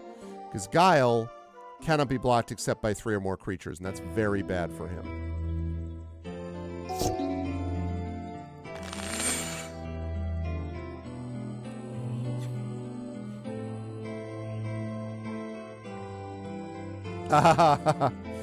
Yeah, but see, that's what I'm saying, though. Instead of doing it that way, just think about it along a particular theme. So say to yourself, I want to build an all-bird, not an all-bird, but like a bird emphasis deck, right? And then you can filter it and look for flying creatures. You can look for bird creatures. Excuse me. You could look for spider creatures. You could look for elves. You could, right? Think of it that way. Rather than thinking, oh, I could build absolutely anything, just say, I'd like to build a deck that is based on something fun. I don't know. I'd like to build a Juggernaut deck, and then you build like a lot of golems, or build a dragon deck, and then you build a bunch of dragons, right? Like that's what I would do. Yeah, buddy. First of all, another point for that. Here's the island. And this is what we like to call Guile. 6/6, baby. 6/6. Put into a graveyard from anywhere, shuffle it into its owner's library, which means it doesn't go away forever, which is pretty sweet. Okay, can't do Nullify, but now that I have this guy, he is going to make up for a whole bunch of stuff.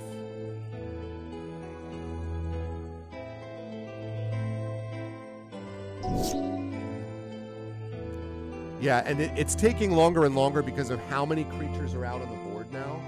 where it's just like, I don't even know, you know. It's not going to attack now. Sometimes what happens in these things is kind of what happened to me in that a couple games ago, where I was like, I'm just going to throw everything at it. That was not out of impatience. It's because I think I did my math wrong. But regardless, like, sometimes people are just like, and they just throw a bunch of stuff at it. Tell me what kind of a deck you make also, Prince Justin. I'd be curious to know.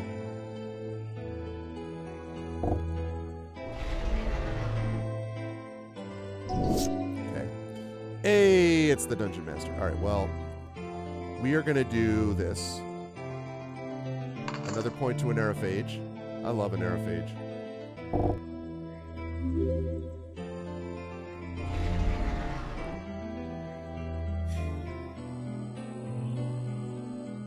Okay.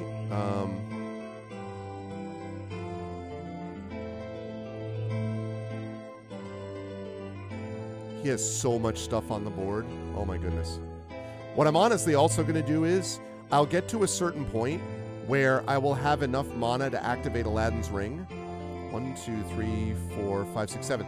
One more mana and I'd be able to activate Aladdin's Ring. And then what I'm going to do is every turn, I'm just going to damage him with Aladdin's Ring. And I will win in 4 turns because he can't do anything about it because I have a whole army in front of me. So that's how that's going to go down. So if he wants to play this, let me build up forever game. You know? Like I said before, I'm your Huckleberry. Like, sign me up.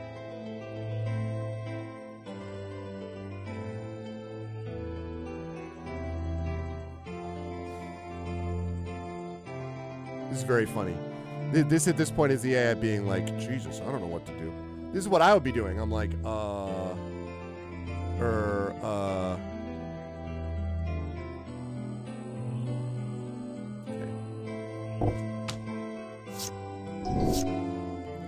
Hey, if it isn't Tidal Terror.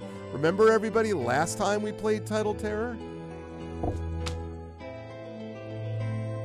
Oh, no, I screwed up. Oh, God damn it. I didn't play Tidal Terror. It's not what I meant to do. I accidentally double hit it, which means that it did its extra thing, which is shuffle a land into your deck. Which is not what I meant to do. Darn it. Well, shoot.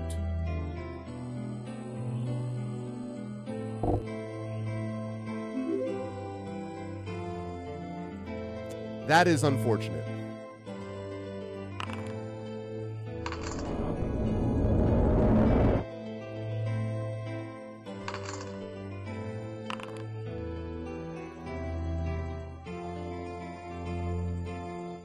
That was a mistake. However, it's fine.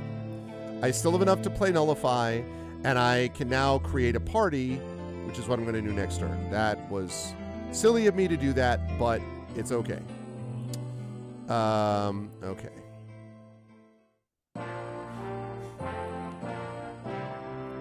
There may come a stage where I may try to attack with an Aerophage and Guile, because he's going to have to block with somebody, and I would clear some stuff out. This thing, though, with the Swarm Yard is a pain in the ass, because being able to reconstruct or to resurrect, regenerate those spiders is a problem. Very thematic, though. Very thematic. I appreciate the theme, but yeah, I'm gonna wait. I can't believe I did that, man. The Tidal Terror would have ended this game, but I double clicked it by accident. I do wish the game would let you take back a move sometimes, just like because it's like to avoid misclicks like this, but oh well.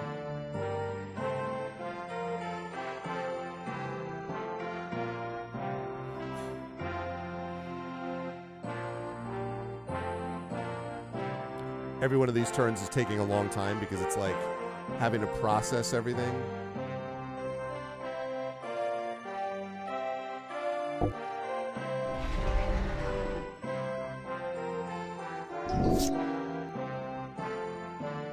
Miscloaked Herald can't be blocked. That's very funny, and that actually may end up being useful. So what we're going to do is, first of all, another point for an Aerophage. Can't be blocked. Why is that important, you say? Because it means that he's 1/1 and he can't be blocked, but I am going to hit him multiple times with the same guy, and it's not going to matter because I can block with the rest of my guys. We are going to 3, 4, 5, 6, 7, 8. Oh, I also have enough for Aladdin's ring. So next turn, it's time to just start zapping the guy with Aladdin's ring. We're going to Aladdin's ring it up.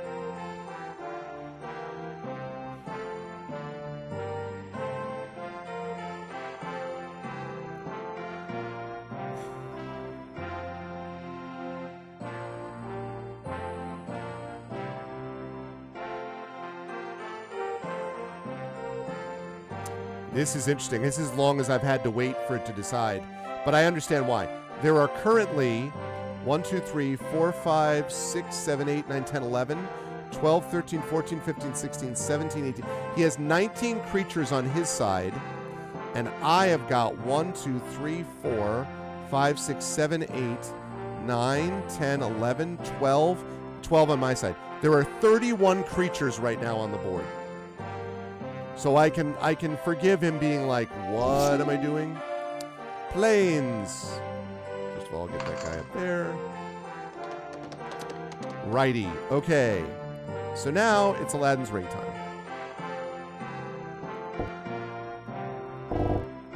Zap. Down to 8. Absolutely nothing he can do about that. And he does not have any life gain either. He has no like lifelink characters, creatures, or anything like that. So there's nothing he can do other than like throw all of his creatures at me, which is going to result in a lot of them being killed and I'll still be alive. He is now officially in huge trouble. Because he also, as far as I know, doesn't have any way to destroy my my Aladdin's ring. Don't think this deck has anything like that. Very creature heavy, very spider heavy. But again, I love it. It's very thematic. It's a cave spider, so it has all this spider stuff, right? In fact, I think everything it's played has been some version of a spider. Okay, well, the Kraken is nice, but you know what's even more nice? God, the Nerfage is up to 9-10 now.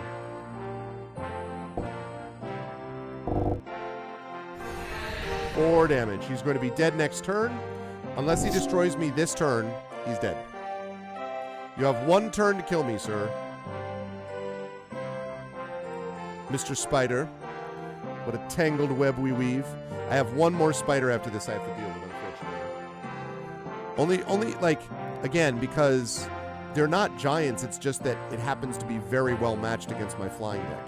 But as long as I keep a bunch of creatures up and just wait until the mana, and I would have won this earlier if I hadn't screwed up with the Tidal Terror, so.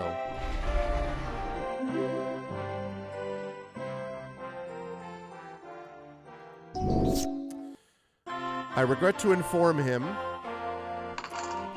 that he did not destroy my guys in time.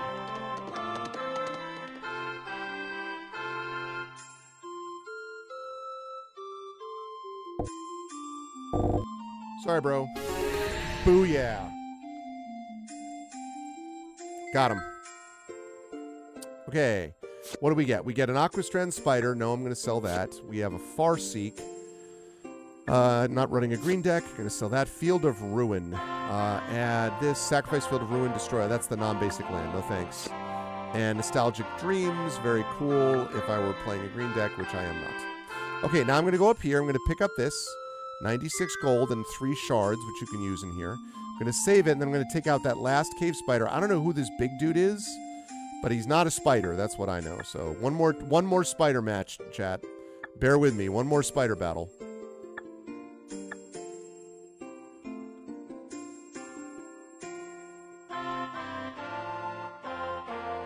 Can I get those shards first? Okay. Go. The final cave spider. Hey, what's up, Chef Leandrew?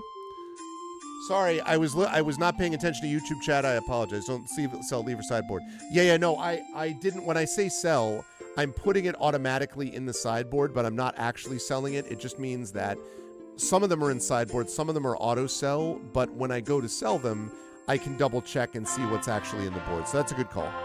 I will try to keep that in mind. Yeah, we do it on mana. That is terrible. I only have 1 mana. I need better than that. 1, 2, 3. Much better. And Radiant Fountain. Let's put... I really like Mistcloaked Herald because he can't be blocked, especially against Spider. So I'm going to put... I'm going to put Oven of Enduring Hope on the bottom. I will keep that hand. Let's go with... let's go with Island. So I can get a Mist-Cloaked Warrior out, Cloaked Herald out. I have a few hundred hours in this game. Have you been playing... Are you playing literally MTG Forge the Adventure? This is so cool because it reminds me so much... I mean, it is literally it's like Chandalar.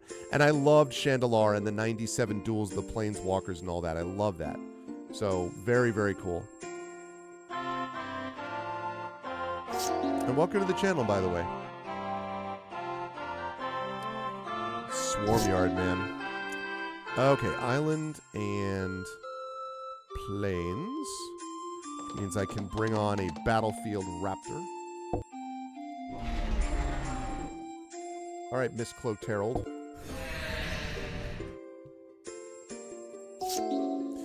I only have probably like, what, 20 hours in the game? Man. Yeah, probably 20 hours in the game. But I've really been enjoying it. A Deadly Recluse, eh? Reach and Death Touch. Yeah, Death Touch is no fun. Love me some Tidal Terror. Premium Champion, please.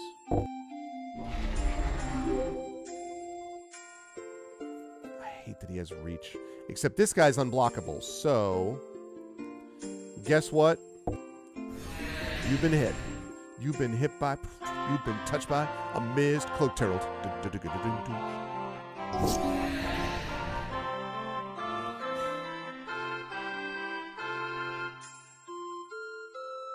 Oh, pay 1 life, sacrifice Verdant Catacombs, search your library. Oh, okay, okay.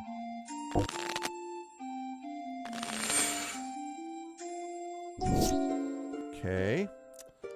Let's throw Radiant Fountain on there. I will happily take the 2 life. Cannot play Radiant Fountain yet, but I can play Rousing Reed, and I'll tell you why that's great, because he can't be blocked. So I'm going to use this. I'm going to use it on Mistcloaked Herald. Also, I get to draw 2 cards, and then discard 1. Glimmering Angel is nice, but because I've already got 4 mana towards Tidal Terror, and that really does turn the tide, if you'll apologize. My apologies. Alright, Zephyr-Winder I can't play yet, nor Tidal Terror, so I'm going to wait on that, which means... Okay, we're going to have the Recluse up there. Tempted to play this, because... yeah, I'm tempted to play this. Well, no, because he could then regenerate that, so that's not worth it. So instead, I'm just going to play the non-blockable dude. Yeah. Started playing Magic the Gathering in 96, Chandalar in 99, loved it. Ever since Forge Adventure, I play it, finished every mode except Commander. Wow. Way more than I have so far. Yeah, I loved Chandalar. I actually worked at Electronics Boutique during this time for a year in between my master's and my PhD. And all through my PhD, I was working part-time at Electronics Boutique because couldn't make your money just as a graduate student, I'm here to tell you. But there was a huge standee, like, Magic Chandalar, like, box. Somewhere, I have to track it down. I have the Magic the Gathering, like, I cut the front of it out, so it's basically like a poster, and it looks super awesome. It was the one with the, if you remember, it's the woman pointing. I think it's a lifelink thing. And there's like a, I don't remember what the creature is that's flying, but it was the front cover of that game, so. Okay, what am I doing? I did this. I don't have any other character. I did that. Right.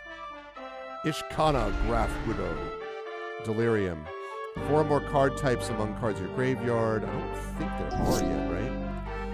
Okay, 1, 2, 3, 4. So I can't do that, but I can do Zephyr-Winder. So I will do that.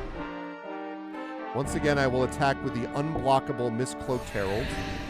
The unblockable stuff can be super useful. Super useful. Okay. Great. Now this is just little bits and bobs here. So see, he's doing this because he knows he can re-up it.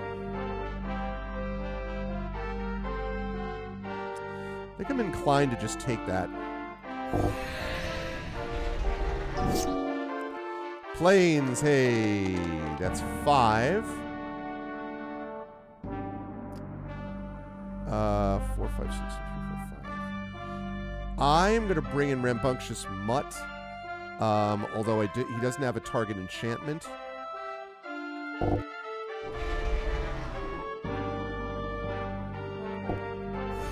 Fine. Okay.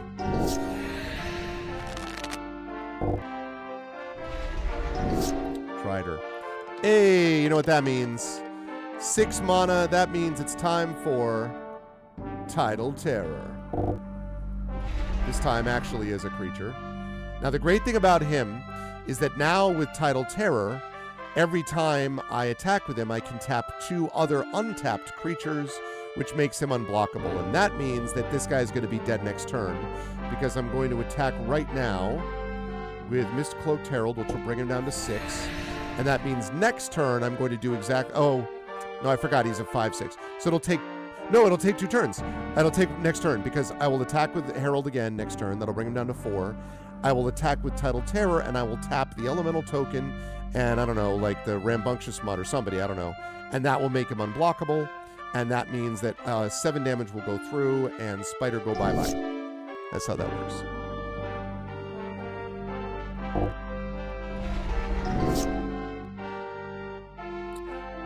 Let's bring that guy in.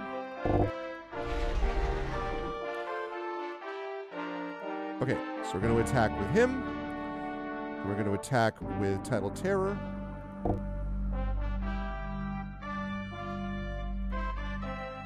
So elemental token. And let's say,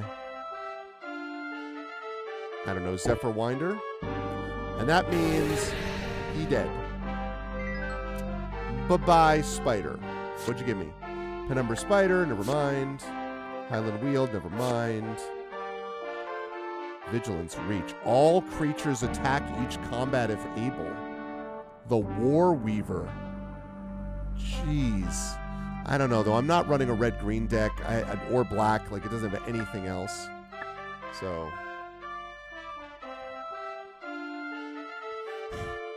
yeah, for the draft.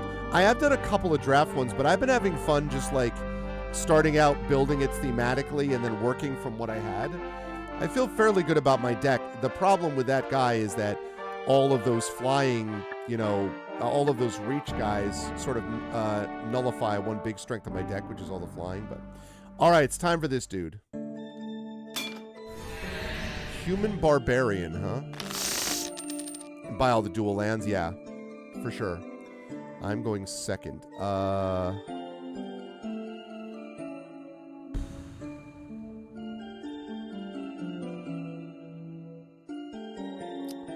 keep it. A little bit of a risk, but bit of a risk.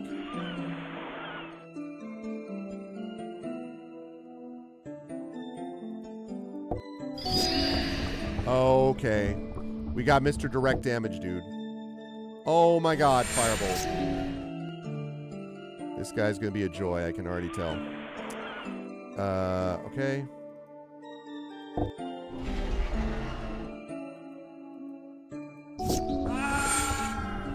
Wow. So you're one of these people, are you? Okay.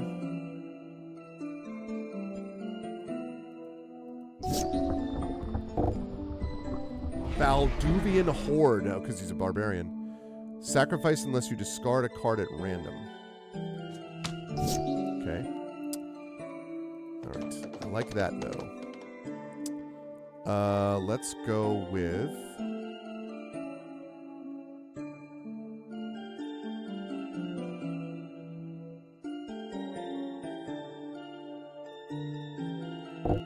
Let's bring in the Preening Champion, who also creates an elemental token. Okay.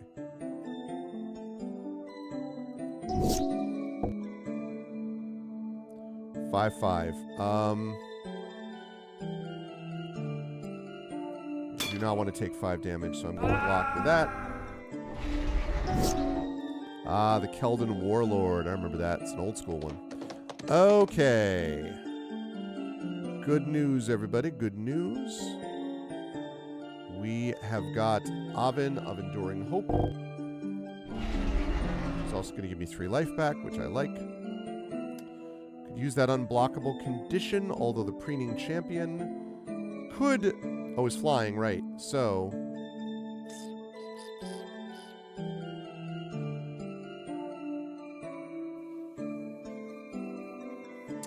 This is interesting because if I use Preening Champion, I can do 18. He would then have a 5/5 and a 2/2. I could block with one of them, but he could still get 5 damage through. I don't think it makes sense to do it. I gotta hold off.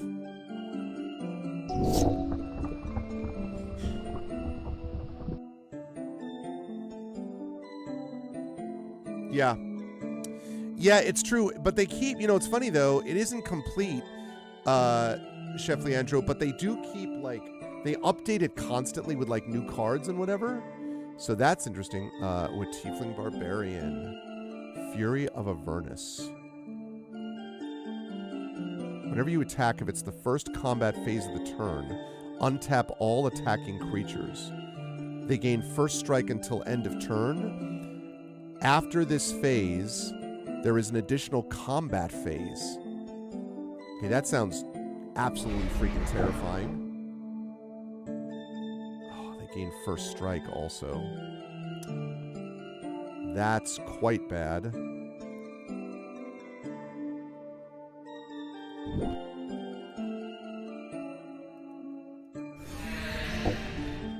Oh my god, I'm dead. Well, I'm not dead, but... Wow. Okay, this guy...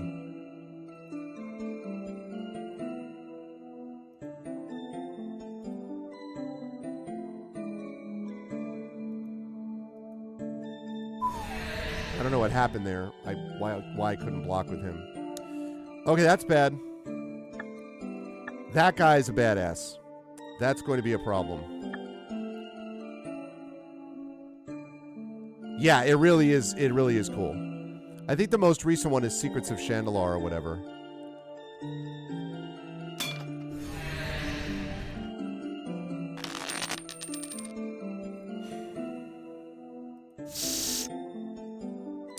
I'm going first. Do I want to keep mine? Yeah. Oh, whoop, whoop, whoop, whoop. Shoot, that was a mistake. Didn't matter. Okay,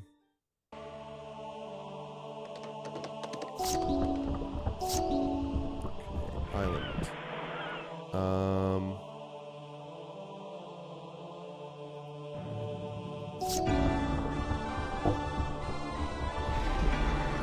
Cliff Stomper, +X +0X, the number of mountains you control. That guy's going to be a problem in a little while. Gonna have to deal with that pretty quickly. Okay, let's, I want to do that because I don't gain life equal to his power. So I'm going to Zephyr Winder.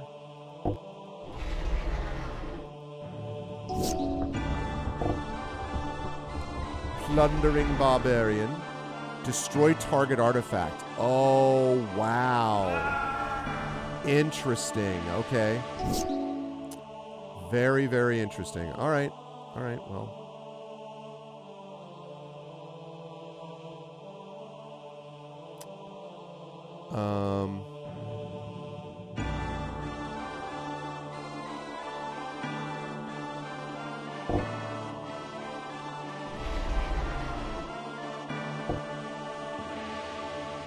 Okay, I get 2. So, the Zephyr Winder. I'm still going to do that.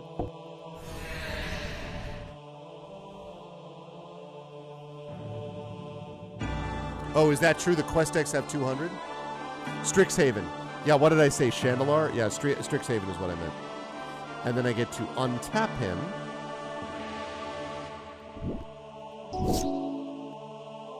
Oh, Lightning Bolt. I am quite familiar with your Lightning Bolt. I'll take the damage. I don't like it. I'll take it.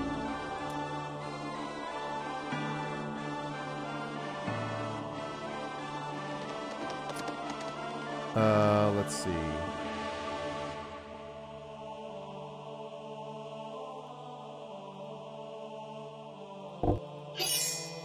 We already had flying, but the reason I do that is I also get 2 cards and discard a card. Who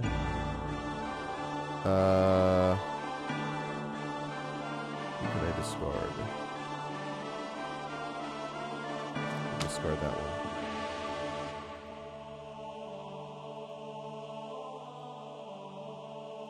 I'm gonna wait on that.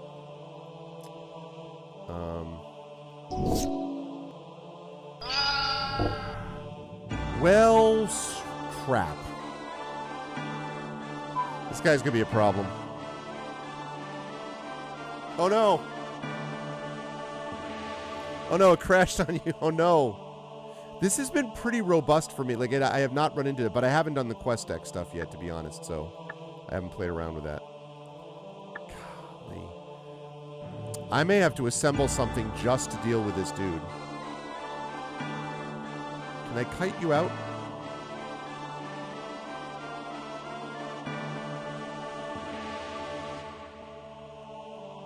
No! God darn it. I want to get the booster that he's hiding. That he's guarding, rather. Ugh. Can I... Really? Can I get any land? What is going on with my lack of land? What the frick?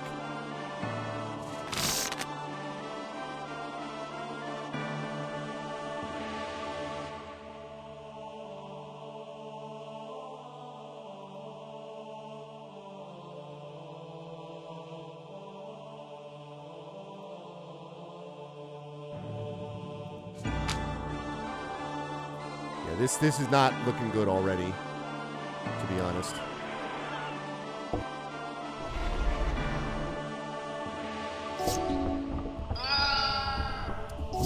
I can't complain because lightning bolts,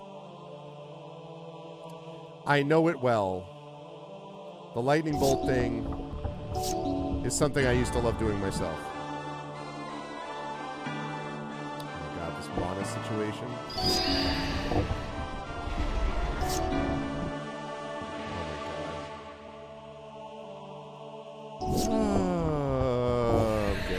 Screwed.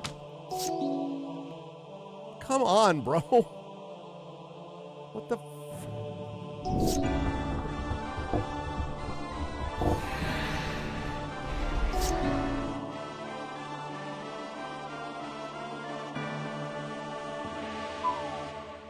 Let's try it again. I'd really like to get those boosters from him first. Okay.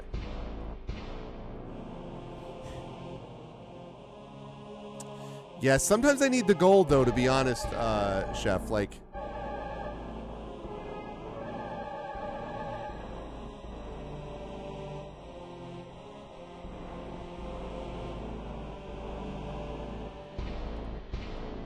Ah, come on, man. Do you really have a hitbox like 20 feet around?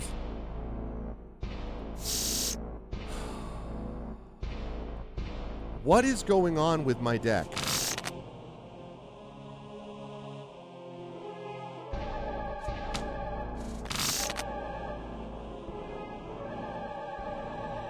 I'm not actually... We're gonna try it again. I have plenty of mana in this deck. I'm just getting very, very unlucky.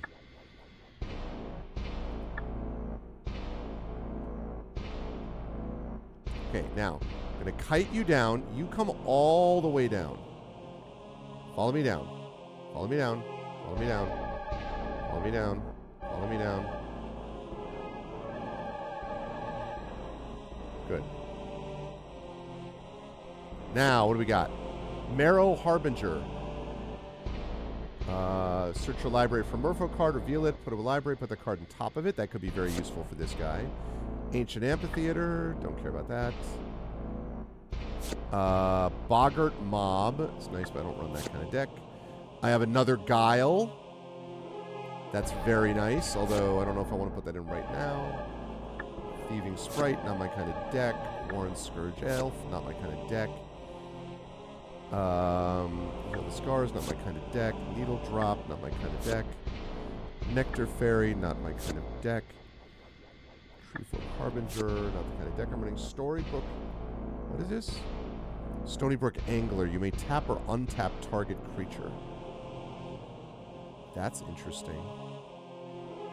I could see scenarios where that might be helpful.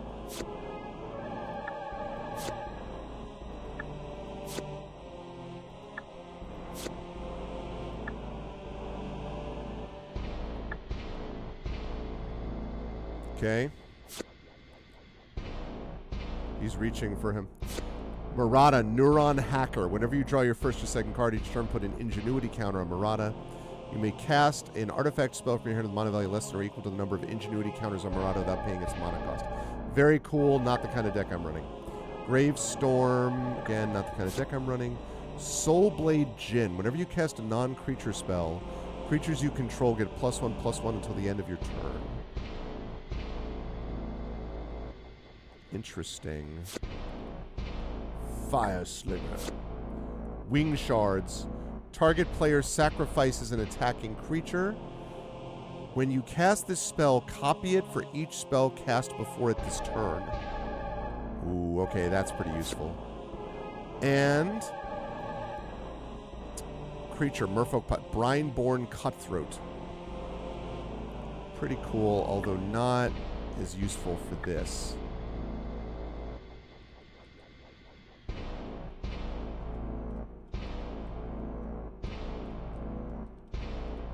Okay. Let's adjust our deck a bit.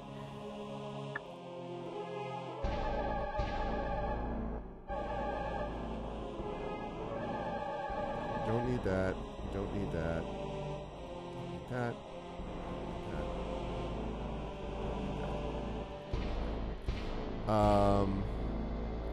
Shadow creature deals damage, may draw a card.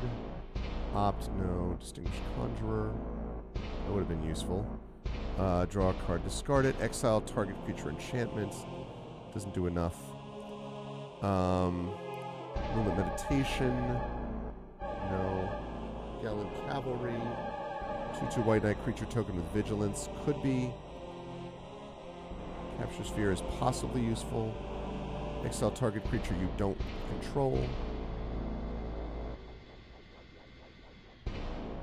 Turn all non-blue creatures to their owner's hands. Could be useful. Alright. So, I like Wing Shards. Forget Acrobatic Maneuver.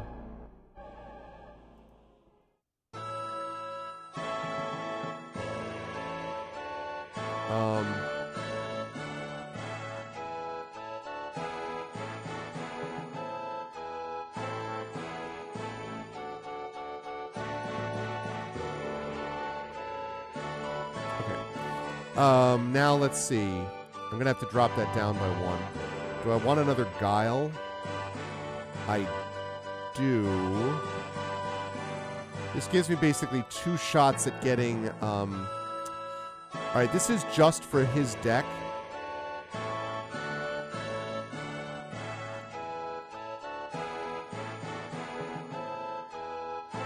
Okay, I have to cut this down a little bit.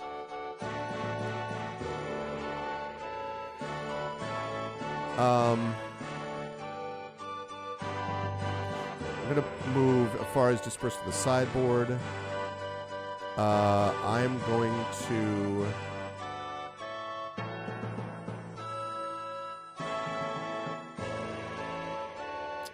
Tattle Terror is very useful.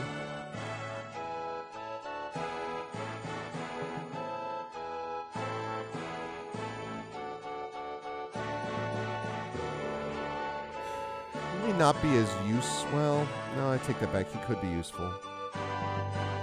14 plus the Amara Wizard, which could be enough, so that's 15. Yeah, exactly. Exactly. Otherwise, I would love to use it at Tarot. I agree.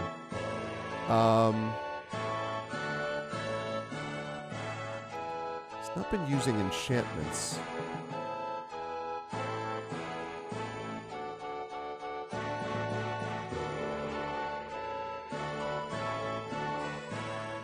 Sideboard, I need to get rid of 3 more.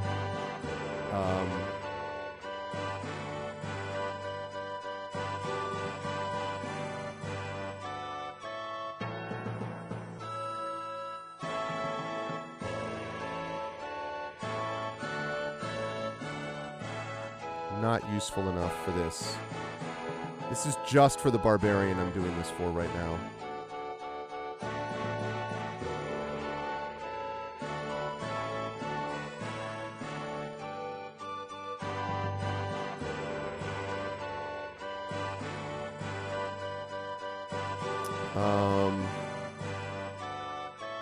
Need to get rid of 2 more.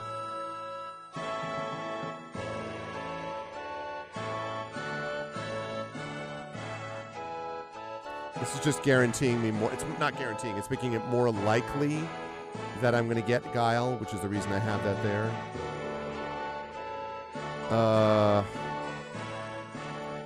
Get rid of my Kraken. I may have a little bit too much on the big category of stuff here.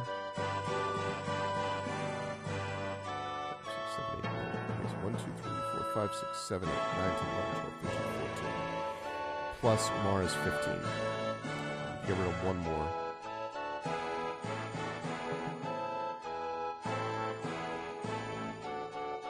That could be useful enough, I think, in this case. 42. Okay. That's fine.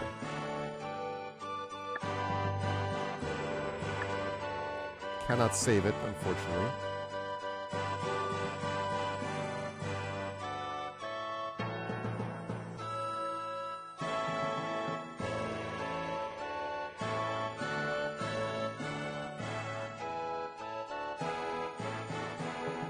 Nice, I did it. Yay! Okay. I'm just doing that so I can save it outside. And then I'll go back in after him. Okay.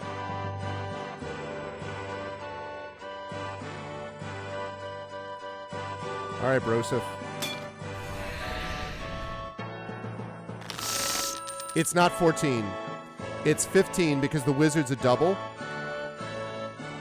It's 15. Because the wizard's a flip card. Oh, F4 leaves the cave? Oh, I didn't actually know that. That's good to know. That's good to know. Okay. I probably should put 1 more like, take out 1 more creature and put in 1 more land. But it's close, though. Yeah, I didn't realize that. That's helpful. Okay. Well, let's throw out... Oh, right. I'm sorry. Let's throw out a... Plains.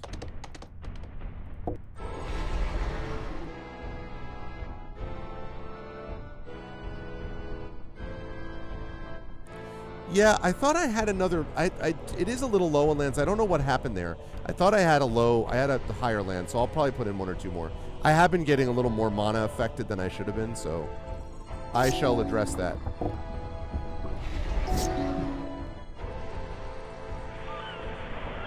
But like this Umaro Wizard is also a land, or can be, I should say, also a land. Can I play? I cannot play any of those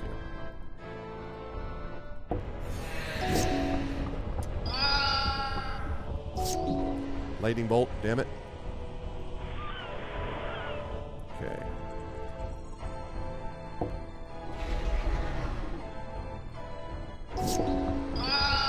Wow, man. Not cool. Not cool.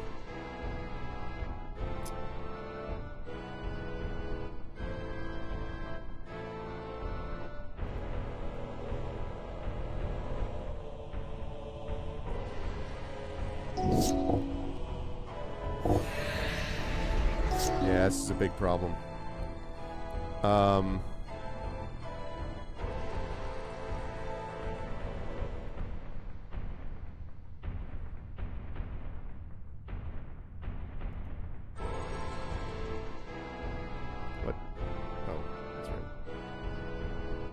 Oh, it's 1, 2, 2. Oh. Okay, well, I am officially screwed. Okay, let me let me do that again. All right, let me reload and let me address the land problem. Okay. Let us add a couple more lands. So, first of all, I have anything in inventory? No, sideboard. Oh wait, let me get the auto sell thing back.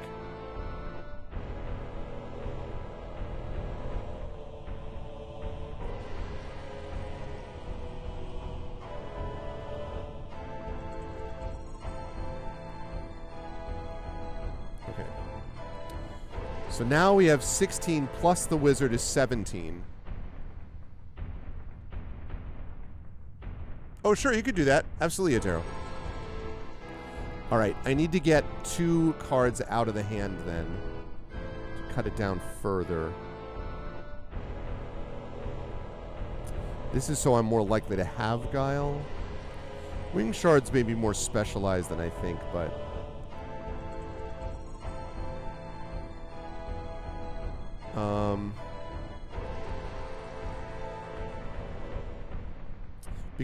Because of his lightning bolt stuff, I think I'm going to move this to the side. Well, I want to first make the deck my normal deck, and then I'll change it around. No frontside lands. To make the Goblin Charbelcher lethal. That's funny.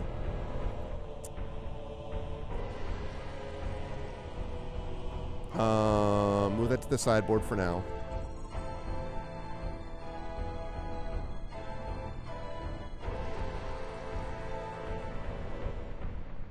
Actually, he probably is not about countering. All right, I'm going to move this to the sideboard.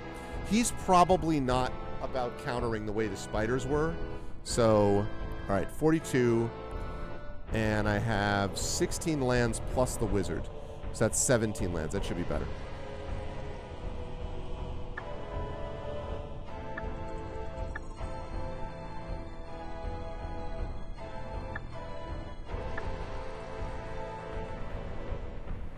Okay.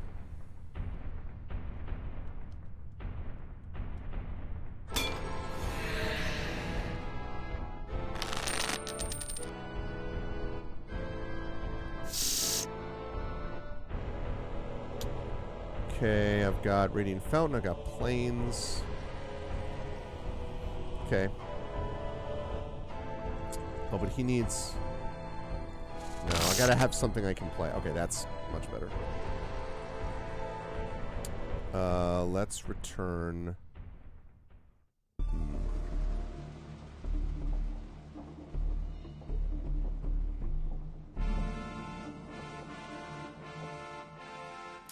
Put Radiant Fountain at the bottom.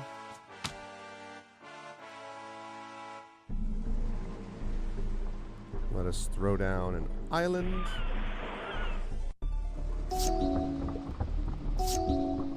Okay, let us throw down another island. Take that lightning bolt, which sucks. Okay. Plains. And I'll take that elemental token along with it. Okay.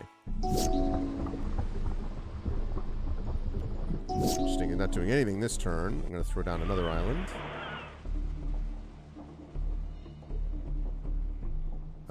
Sacrifices an attacking creature.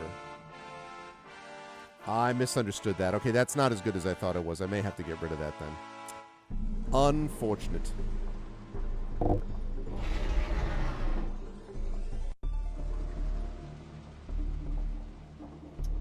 I'm going to attack with him. Because he can't block. Oh. 4 damage to an Aerophage. How dare you take out my Phanerophage? What the frick?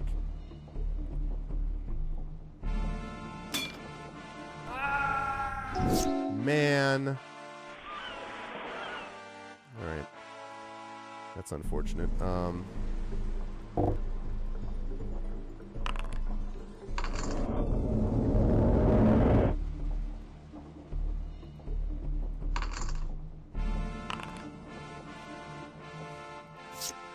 Card.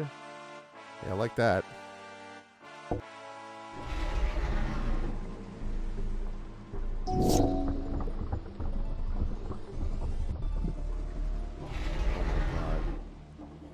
This is very bad.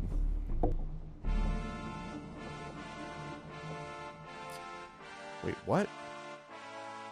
Why is he able... Oh, he can attack the Planeswalker directly? This is where I needed that, and I didn't get it.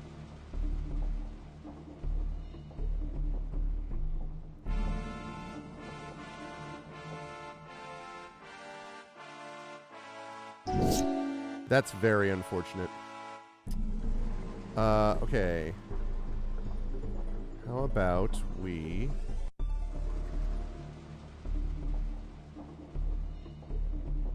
We're gonna tap that. Gives me that. Successful thing there.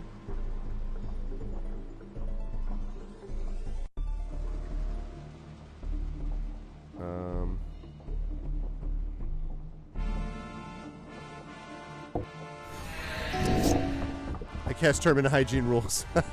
What's up, Ramir? How you doing, man? Oh, Jesus. See, and I don't have enough to cast that. That's very unfortunate. What is this right now? I don't like the fact that it blocks that. I think it's saying 8/6. I think that's 8. So... Yeah, it was 8. Okay, good.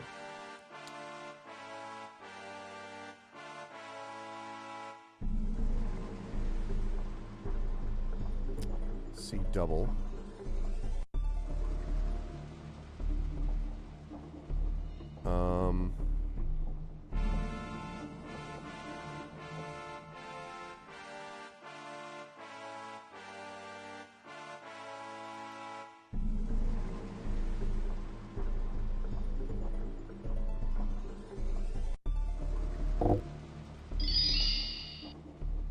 Okay. It's probably not going to do enough.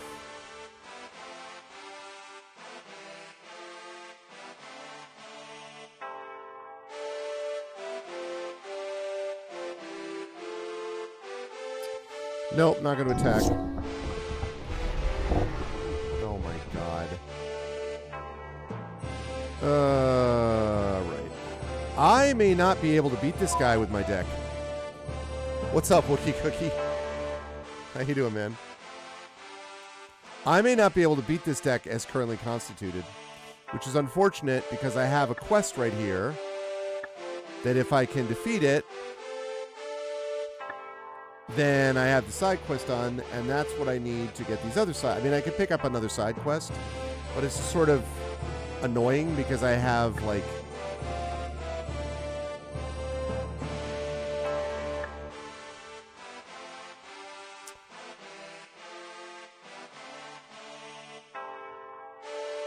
Yeah, but, like... I know, but it's annoying after I... Yeah, I mean, I guess...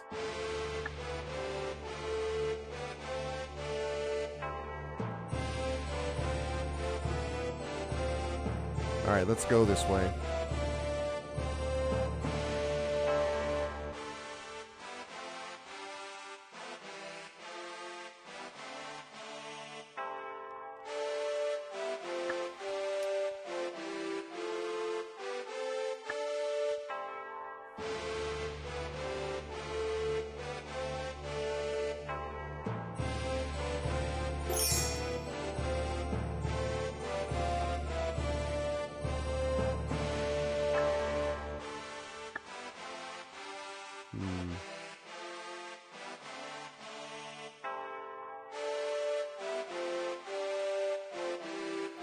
Crucible of Defiance.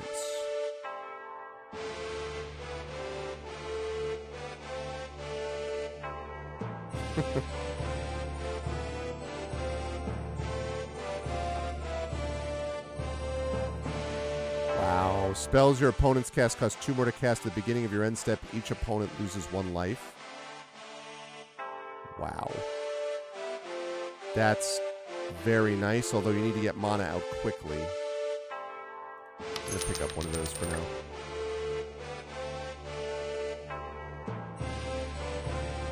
Yeah, I don't think I... Yeah, because I don't have... Alright, so another cave. Alright, we're going to go Arv Unsure, stream game.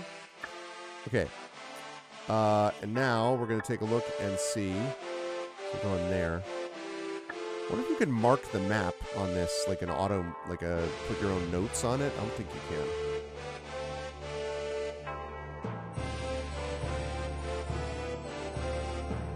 Oh my god. Okay, goblins. Well, those should be a little bit easier. Of course, I realized I didn't set up my deck for them. I set up my deck for something else. That's a problem. Okay. Much better on the islands. I will keep those. I'm going to play the Plains. Noche Chorister. Okay. So any island, so any cave will do. Crazed goblin. Crazed.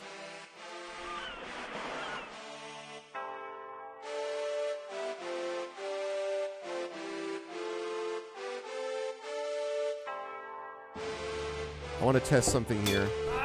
Right, I still get a point. That's what I thought. Just making sure.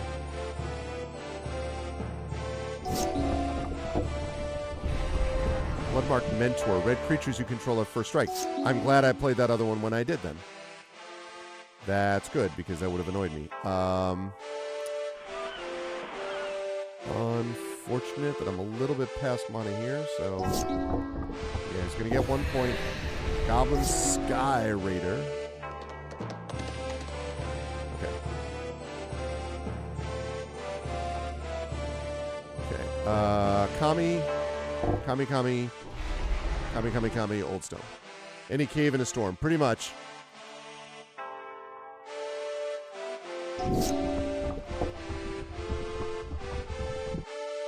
What's his game? Why are you doing that? Oh, because he can't be... Right, because he's flying. I was like, are you going to try to do something else to me? Because... Okay. I forgot this wing shards thing. I need to remember that.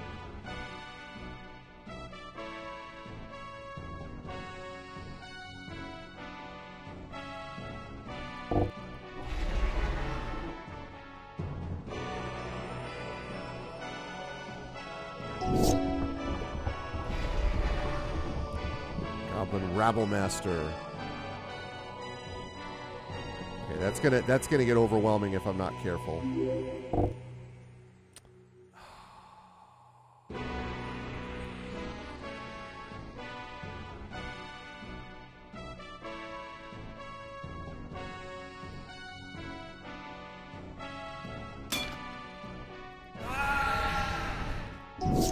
Okay. So, there's that. But good news, which is he is going to get that. 2/8, and he is flying now. Plus, I draw 2 cards. I'm going to discard a card. I have to get rid of wing shards. It's not what I thought it was, so I made a mistake on it. Kami-Kami-Ha! Okay. The planes out there. Seeing double is going to be useful in a little bit, but not at the moment. One more land, by the way. I'm not going to attack with those.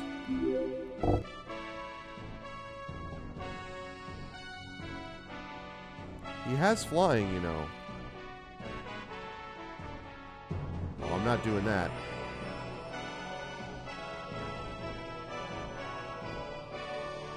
Why can I not... Why can I not hit him? Creatures with flying or reach. He has flying. Why can't I hit him?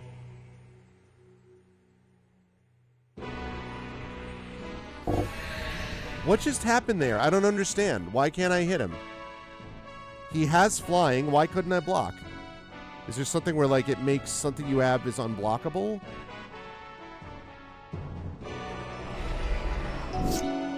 I don't understand what happened there.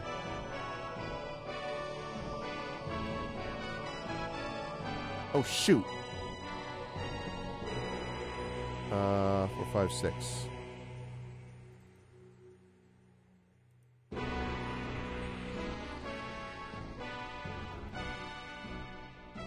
What? What am I...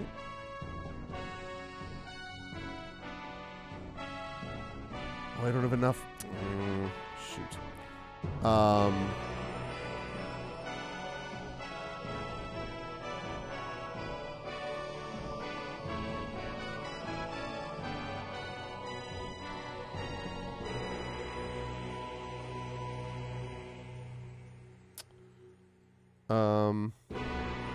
It's not have 8 or more cards.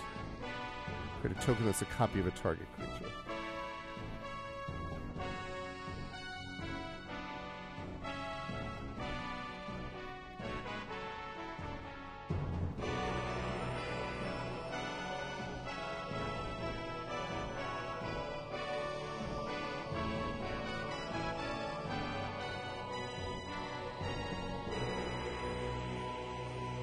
I think I just lose.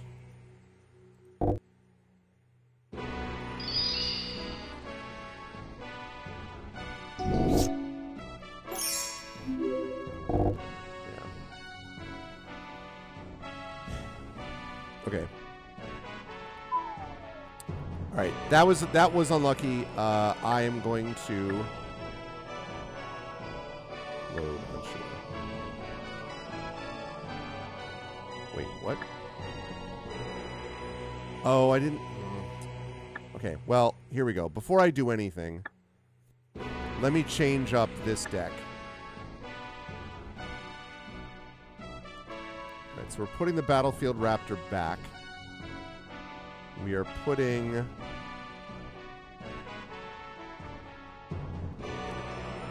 Gallon Cavalry back. Yeah, that sorcery cost is really unfortunate.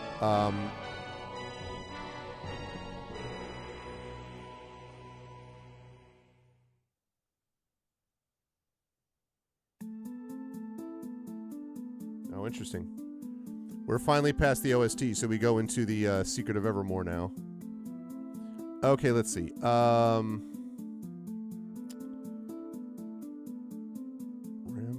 Rambunctious Mutt. I think we're going to move to deck.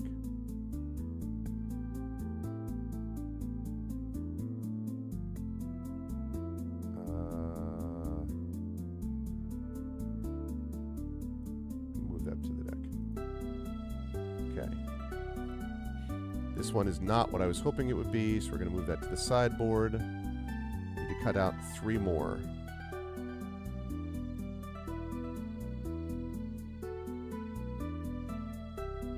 I like that Guile. I don't think this is as useful here as I was hoping, so we're going to move that to the sideboard.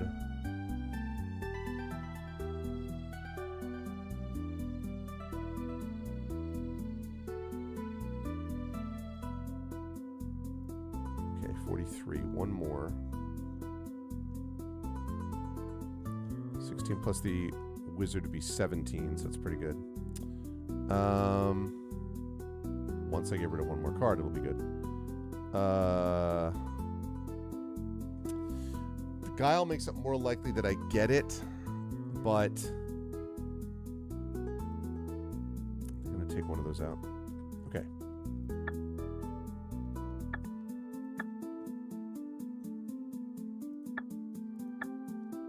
All right, sure. Okay.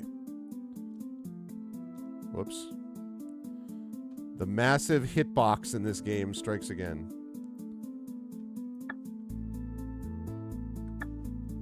Oh, God. Don't want to battle the cat. I know the danger the cat possesses.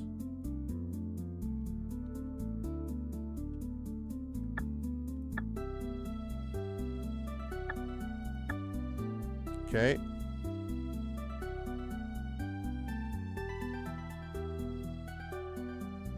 Aha. Shards.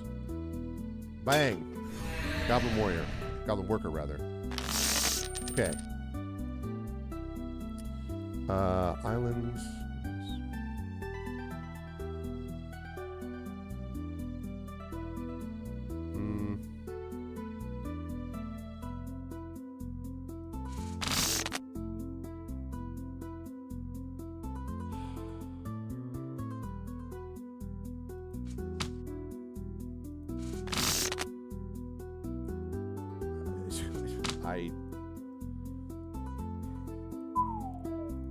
Come on, man.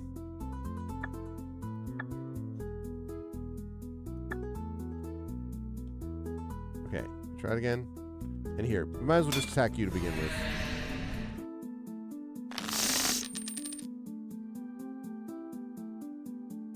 Okay, that's fine. Spear Spewer. Deals 1 damage to each player. Don't waste time aiming, you lazy gobslub. Fire. Krenko, mob boss. Okay, we're gonna play. I don't think I have a 1 mana. Oh, I do have 1 actually. So can I play that though? No, because it's gonna come in tapped. It's all right.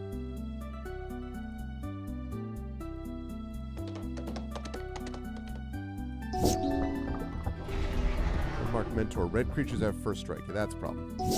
Gotta get rid of that. Let's put... So if they both have first... I wonder about this, actually. I guess if both creatures have first strike, that just cancels out. I guess, right? Let's control, get 1+1/+0, gain haste.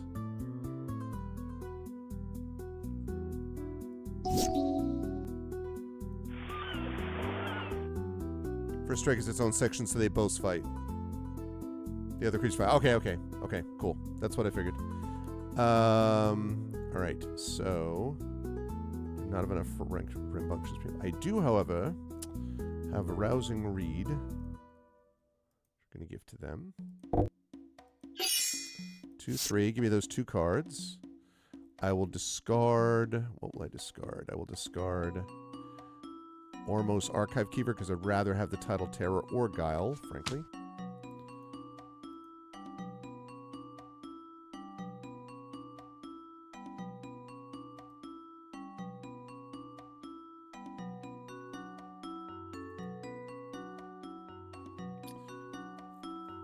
Can't do that because of the block necessity. Okay. War drums. Creatures you control have menace. Ah, okay. So, that is going to be an issue. Menace meaning that I won't be able to block him with enough is what I think that means.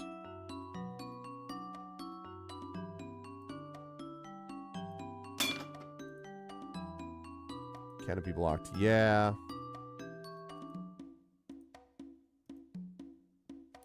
Alright, we'll take care of Menace next turn.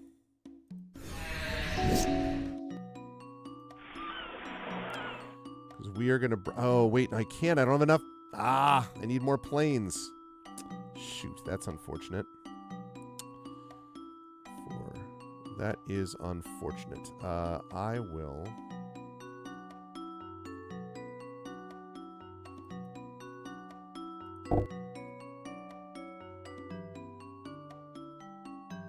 Oh, wait a minute. That's a mistake.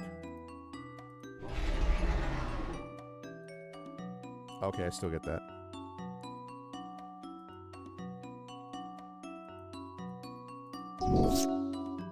Need planes.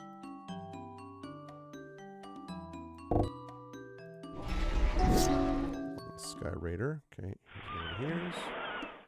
Got 5. I still need another planes to play him, which is getting annoying now.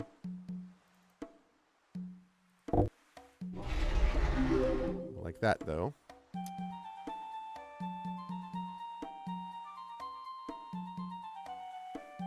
So he's got flying. Oh,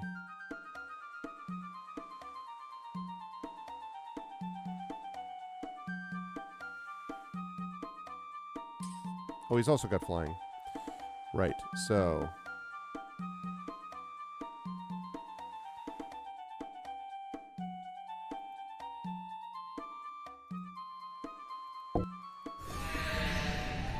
Okay.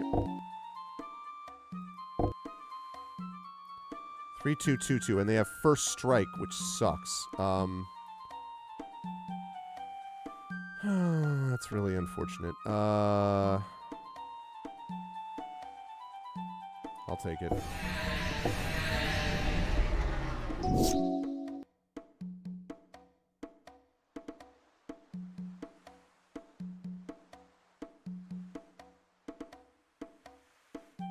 Let's go with Inspiring Overseer.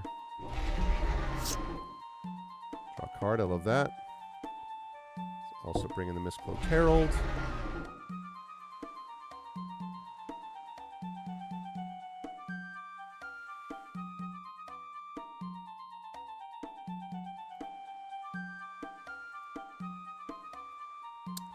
So now the question is 2, 4, 6. Do a lot of damage to him.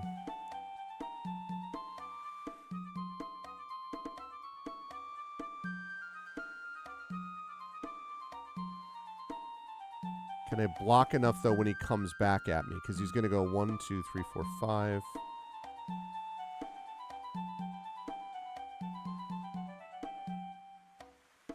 Yeah, because if he does that, then it's going to be... Then it would be 3, 2, 2, 2. That's really unfortunate. So, because what I was thinking was I could probably get him pretty low this turn. I can't kill him completely.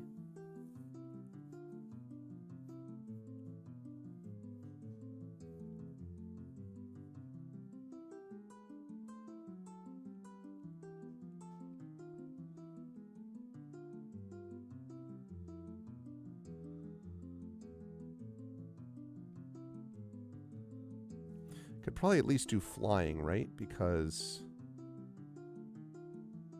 Let me do that.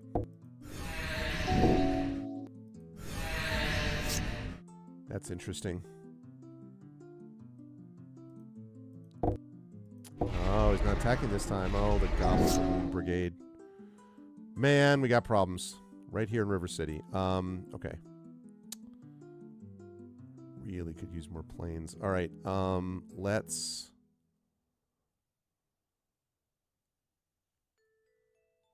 Really need another planes. Glimmering Angel. Thunder! Thunder! Thunder! I could use the Thundercats right now. That'd be helpful. Thank you, Tendercia. Thank you for the raid. Thank you, Tendercia. Welcome, welcome. Good to see you, Tendercia. Thank you so much for the raid. I appreciate it. Do we have more Tendercia? Do we have some tarot card stuff going on tonight? Is that what I'm guessing what was happening? Do we have some more tarot stuff?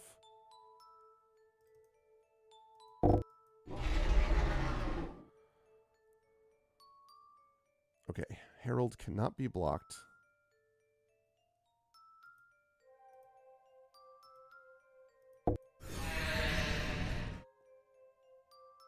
Switching from one set of cards to another? Yeah. This is going to be interesting because there's a lot of creatures out on the board now.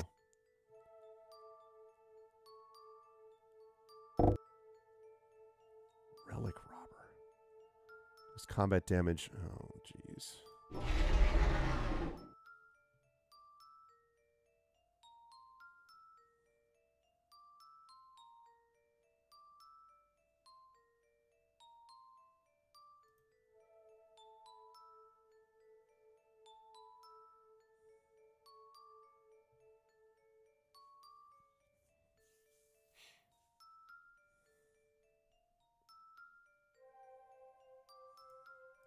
Interesting. God damn it. Give me one more mana. Come on.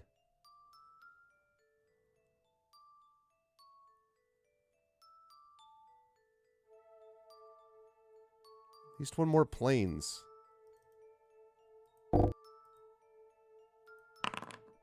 That's bad.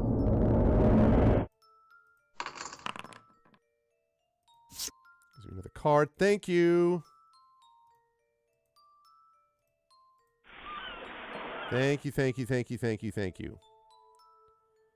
Okay. And we're going to have Miss Cloaked Herald is going to dink. 5, 4. Oh, yeah, there are multiple online versions, actually, Tinders. Yeah, although this one is Magic the Gathering Forge, which is kind of a fan-based one called Adventure Mode. It's pretty awesome. Actually, I'm really enjoying it. Although I'm not enjoying this current situation I'm in with these particular people, but love this music. Jeremy Soule, the great Jeremy Soule with Secret of Evermore. Which is a game is okay, but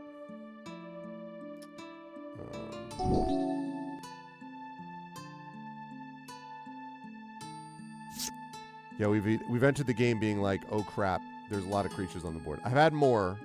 This game I've had more on the board, but yeah, so the music I'm playing right now is actually not the music from the game.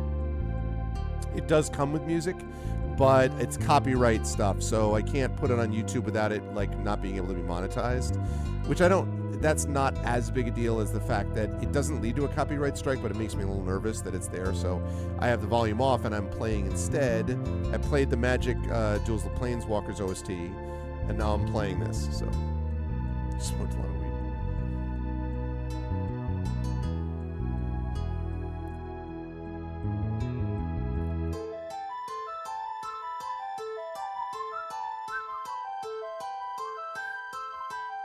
Also, if I get one more mana, 2, 3, 4, 5, 6. Not. If I get 2 more mana, he's definitely dead. Thank goodness for that. Okay, so now I play the Rambunctious Mutt. Been waiting for this. You better believe it.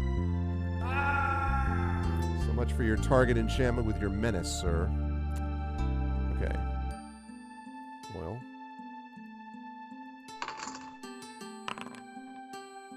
Draw another card. Love it. Let's go with...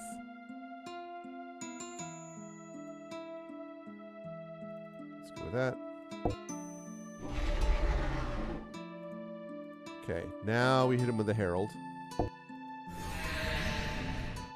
Okay, now if I can survive another turn, if I get another mana, the game's over because I have 2, 3, 4, 5, 6, 7. Because I'll be able to use Aladdin's Ring to take him down the rest of the way. But I'm getting close to being in pretty good shape anyway. So. Yeah, definitely. And especially, well, and this is a YouTube thing as well. So there's that. Man, he only just got his 4th mountain. He was having land problems too.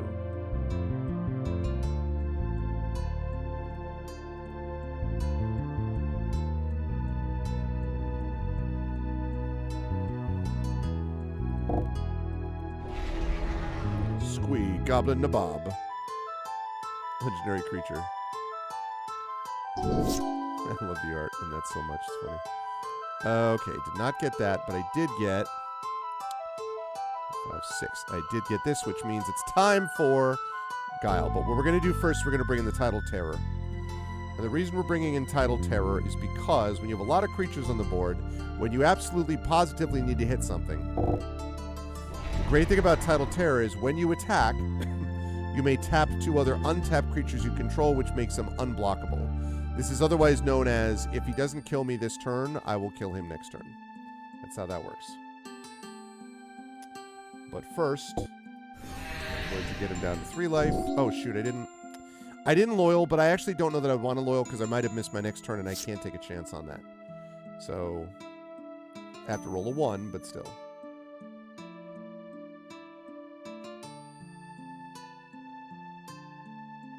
Ah!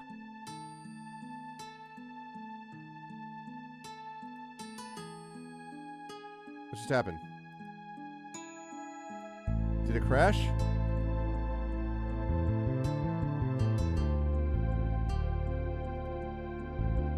Doesn't it?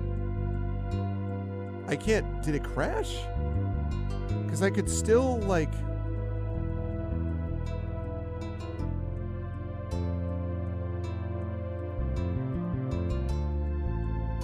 I think it crashed.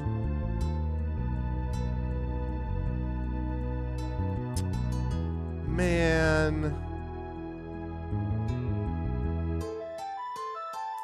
Well.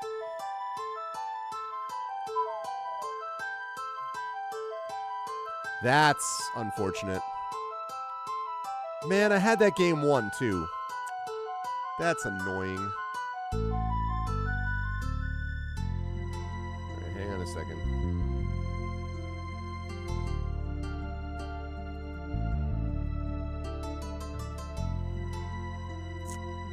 Shoot.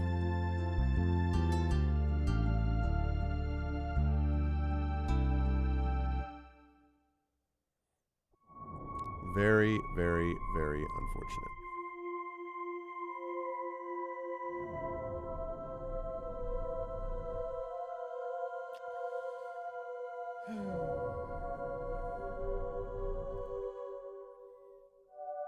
Adventure mode. All right, let's try it again.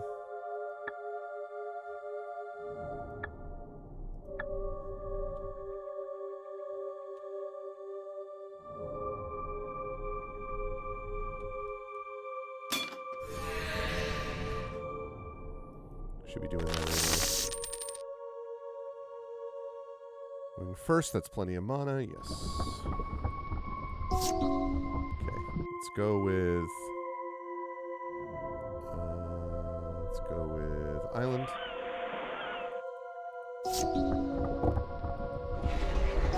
Battle Cry Goblin.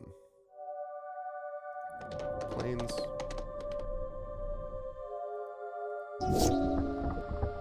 That was a mistake. I should have played Island. Yeah, that was a mistake. I should have played Island because I could have nullified that. That was silly pants on my part. Okay, but it's okay. Let's go with Island. So I can cast a Brightmare. So I can do that.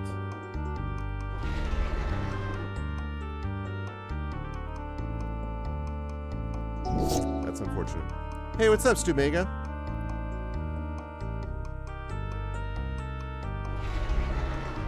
I got 2 of those dudes. It's a little not great.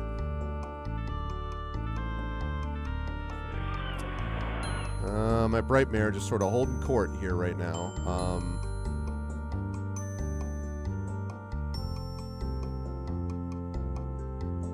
Yeah, I can't be attacking with those guys.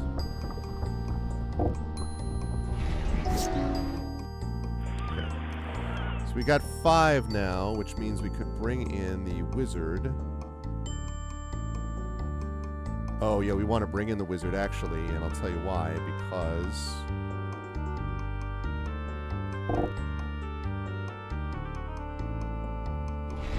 Oh, yeah, I'm so confused. Why can't I mean, it's fine, I guess, but why...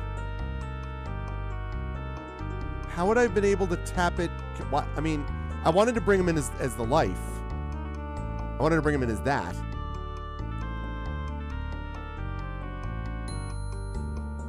How do I bring him in as that? Yeah, totally, Stumega. That's the experience that I've had. That's confusing. I don't know how I'm able to cast that, because you are able to cast it as a land, and I don't know how to do that in this scenario, because if I had done that, then I could have brought in a bunch of cool stuff. Did not, however, happen. It may end up costing me the round.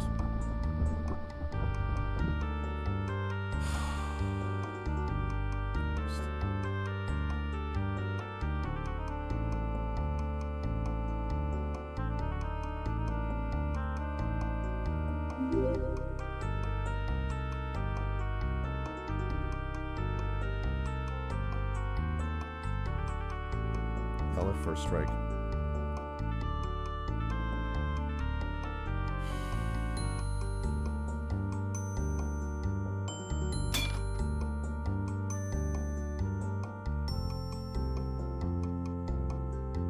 Maybe I double clicked it and that's why it did that. Maybe I did that. That's really frustrating.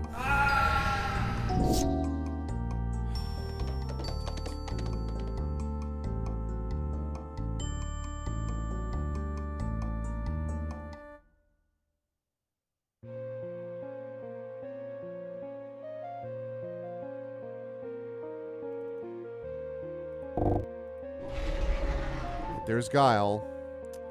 But the problem is here, I've already lost because they're going to attack with all of them, and I will block with Guile, and they will still hit me for everything else. Yeah. Goodbye. Ugh, so frustrating. So that, again, that's an example where if it had worked, like if I had, you know, known that and played that properly, then that wouldn't have happened. So I'm determined. Like I was very happy with this deck, and then I've hit a bit of a wall over the last half hour to hour.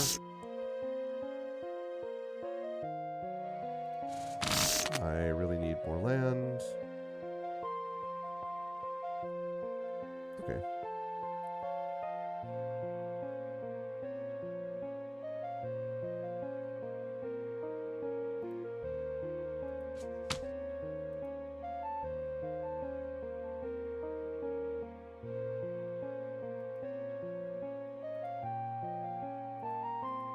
Okay.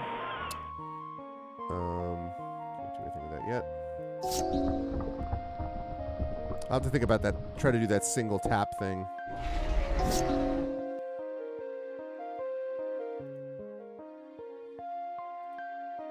to take the 2 life.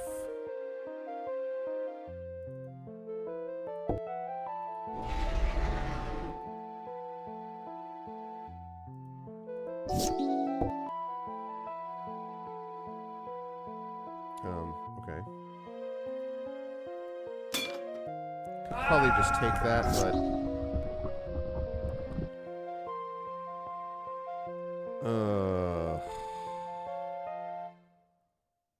again, the mana situation. There we go. I can play land. Okay, that's what it was. You're right. Okay. Good to know. All right.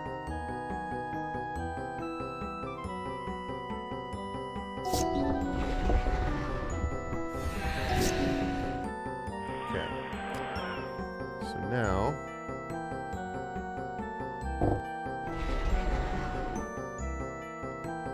two.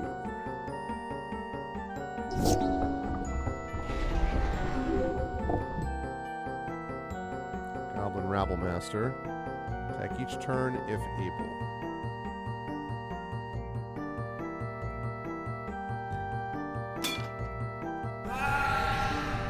Okay. Right. So now that I've done that, 4.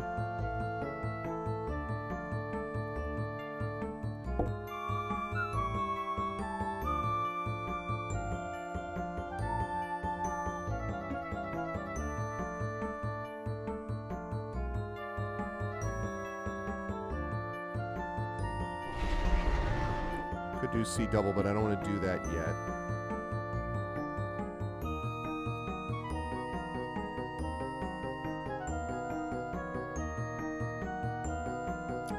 I want to attack with that.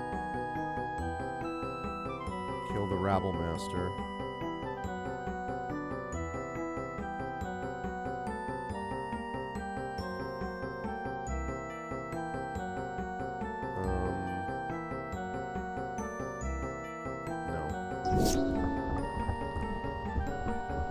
Yeah. Yeah, exactly. And I know that. Okay. Let's get rid of...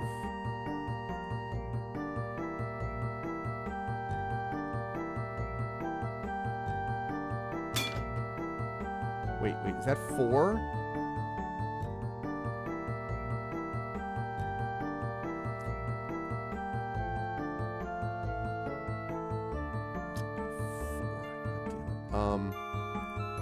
Okay, wait. I need to know. Is he first strike?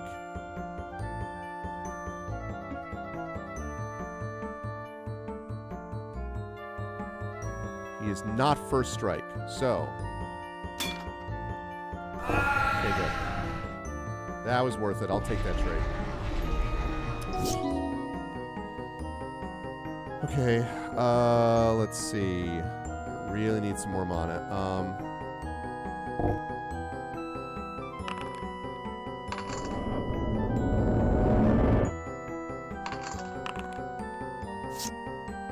Card.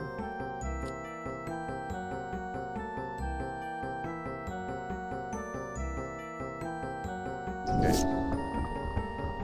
That's annoying because I had it one last round and then they had the thing. Really, bro?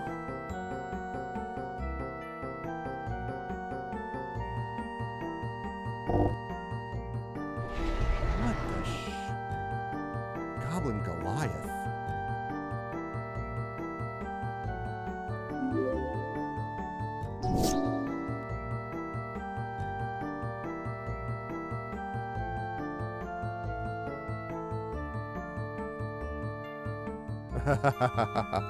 Well, well. How the crumble is cookied. Goblin Goliath. 5/4, because that's who I've got opposite me.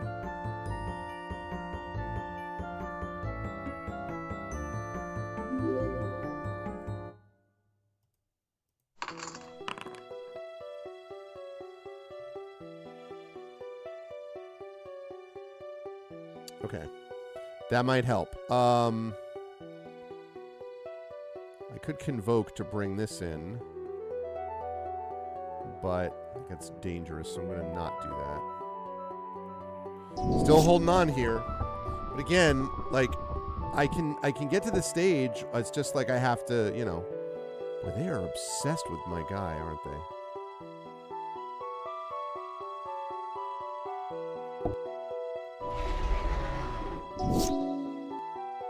Okay.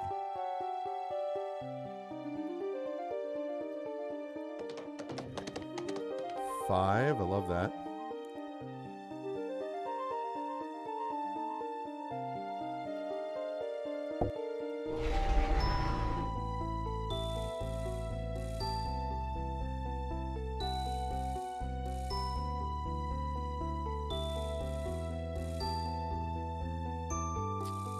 Block him.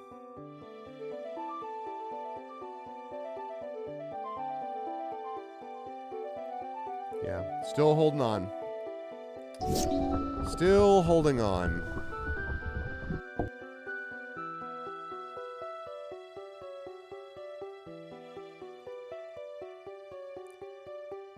I can block him with...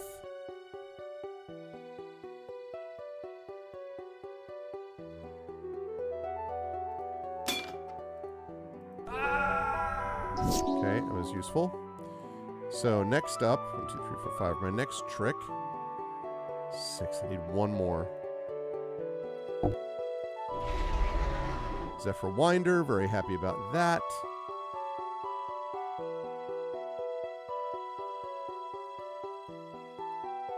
Okay, I need one more mana. That's not one more mana. I will, however, take the Gallant Cavalry plus the 2/2 White Knight token. That is all helpful.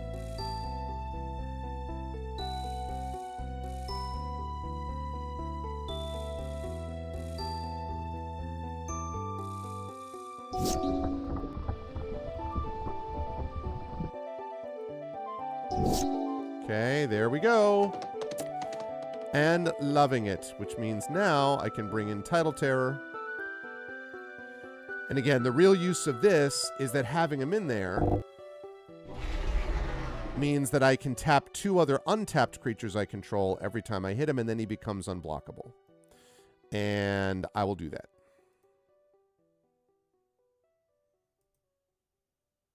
I'm not going to attack yet. I am not going to be greedy. I'm going to wait.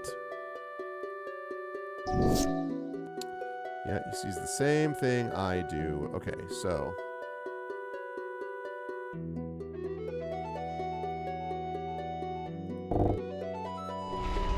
Okay. Tidal Terror. So we're going to tap the Goblin token and the Anointed Chorister. Unblockable, 5 damage. So let's keep that up. 2 more turns, I will get him.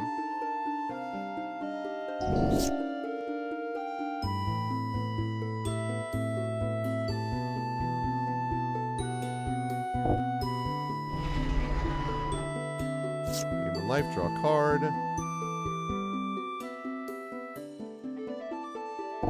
Preening Champion, which also brings in a blue and red elemental token, which is going to be really useful because of this. Tidal Terror. I love Tidal Terror, by the way. Very, very useful creature. Okay, so we're going to do that. We're going to do that. We're going to tap the elemental token and the goblin token. And he takes 5 damage, and he can't do anything about it. And he's real mad. 3 damage to the Dungeon Master. Was he still sitting in the deck? I kind of forgot about him, to be honest. Okay, well, let's play Guile. Just for fun. Alright. And then we are going to attack with Tidal Terror. And that means Goblin token. And the Elemental token. And we lose. Hey! Alright, we killed one of them. Battlecry Goblin, no thanks. Battle Squadron, no thanks. Mud Button Torch Runner, no thanks. Dragon Fodder, no thanks. And Crazed Goblin, no thanks.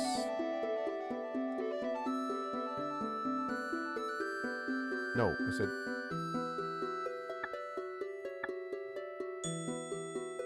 Save. Okay. Great. Going back in. All right. Actually, wait.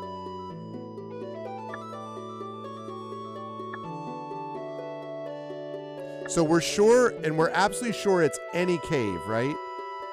So it doesn't have to be the first cave. It can be any cave. When it says defeat all enemies inside, it can be any cave. It can be anyone. We're gonna play. Plains, Thriving Island. Yeah, that's fine. Let's go with Thriving Isle. Might as well get that up now.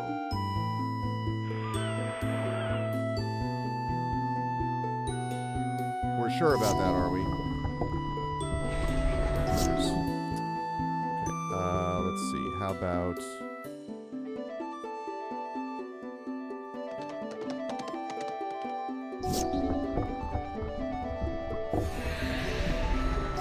that. Okay, let's see. 1, 2, 3, 4,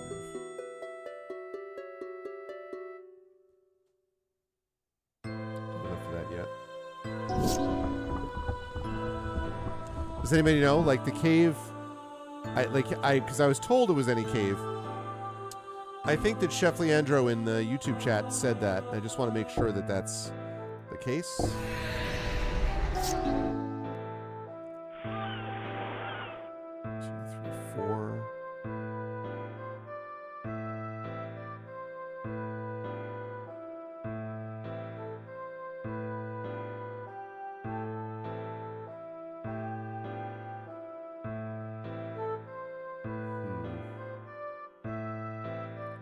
This feels like a waste, but I've got to do this because I have to, do that because I need someone to block next turn until I get more things rolling. So...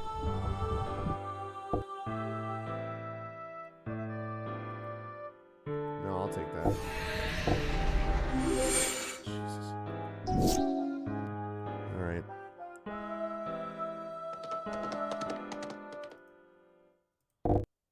I needed your boy Kami of Old Stone. Very useful, that 1/7.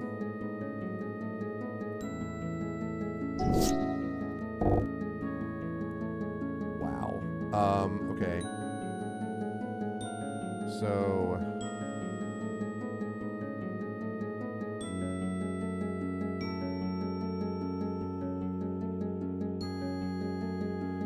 okay, let's see. We need to block.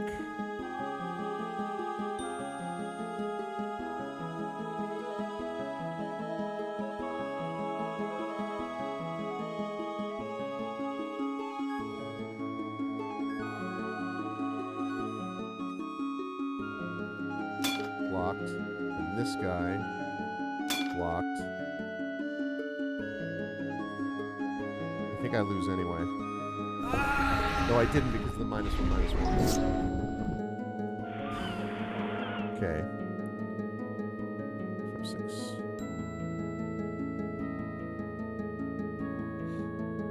Let's see. Right. So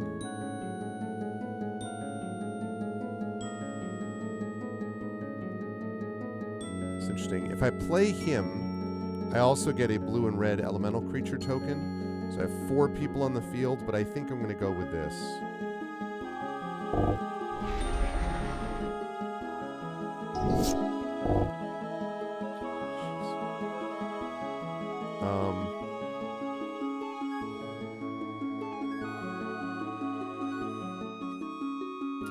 It's not going to matter, is it? It's not going to matter.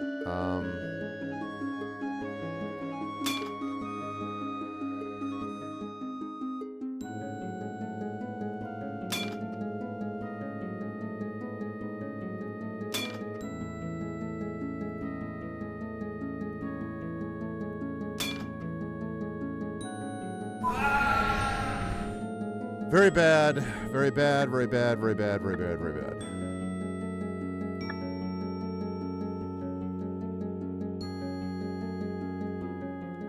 All right, well, I hope that it's true that any cave will do. I really hope that's true, because otherwise I'm wasting my time here. That's fine.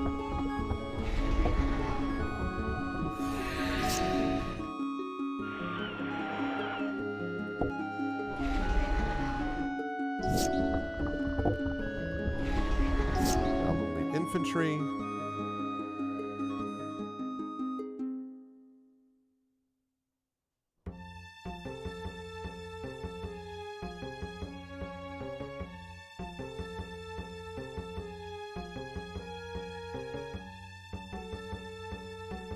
All right, 2 life first. Now we do that.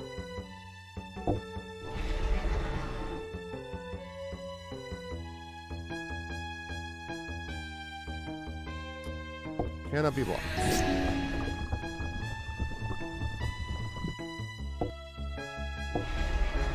Goblin Balloon Brigade. Spear, Spewer. Okay, here. 3.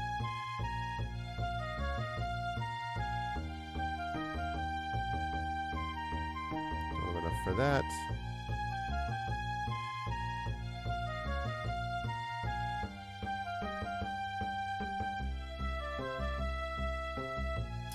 Gonna wait on that attack.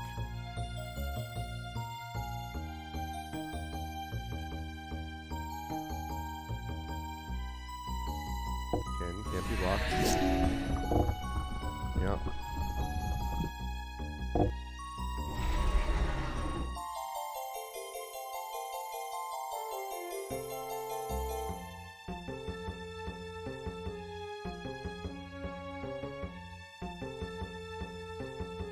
Let's see. So this guy.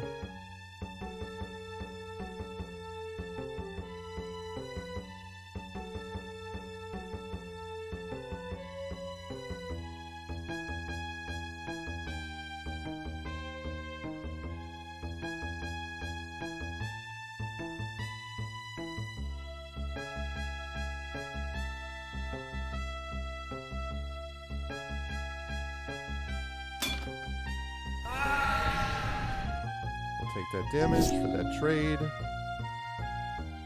Okay. Still only have 3.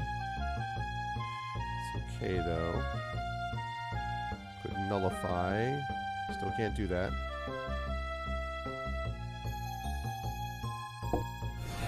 poke, poke, poke, poke, poke.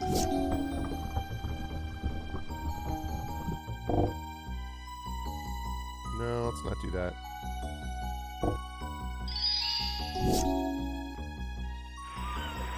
Okay, now I've got 4 up.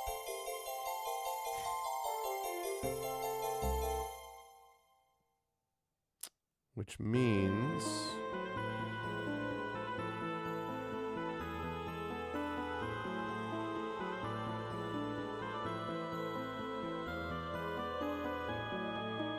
I'm going to do this. I thought about that C double, but... Because I could use C double on Miscloaked Herald, and I thought about it, but... Don't love that. Let's see.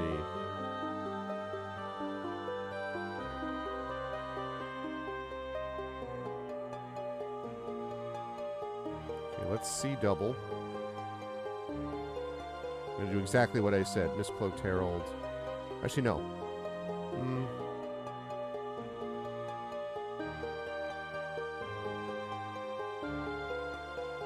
Yeah, it's a little outside the box. But if I'm poking him for 2 a turn, 7, 6, 5, 4, 3, 2...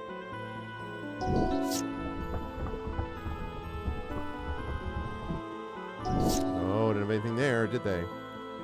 Okay, I have 4.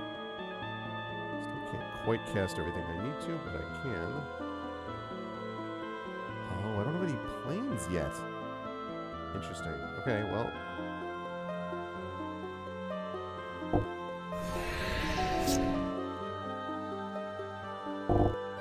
Oh, jeez. Oh, jeez. So many tokens.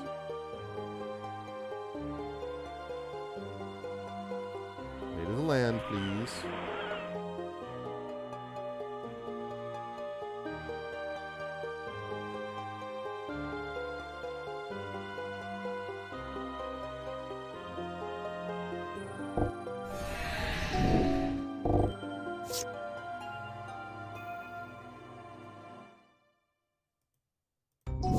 Yep. That's what I was thinking. Okay, so I now have 5 up. Should give me enough to...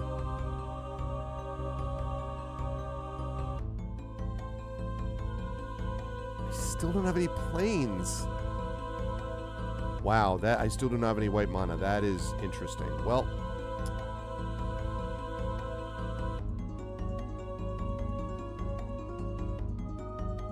I do not have any planes at all. Amazing.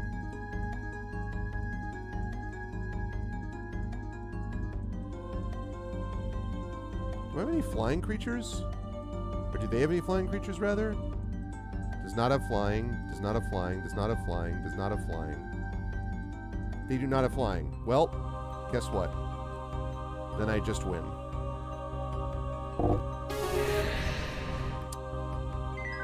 Outstanding. Battle Squadron, no. Let's see. Open Fire, no. Raging Goblin, no. Goblin Blue Brigade,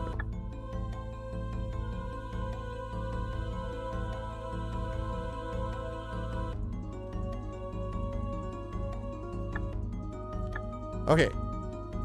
So that worked out. Still doing unsure because...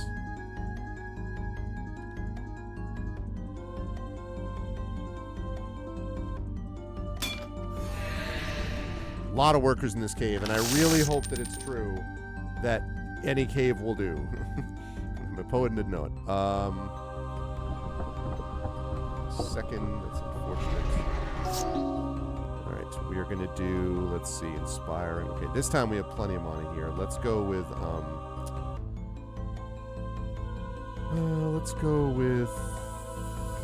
Thriving Isle.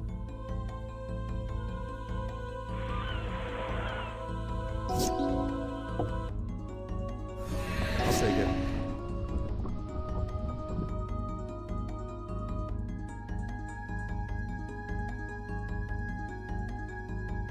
Super Winder, so.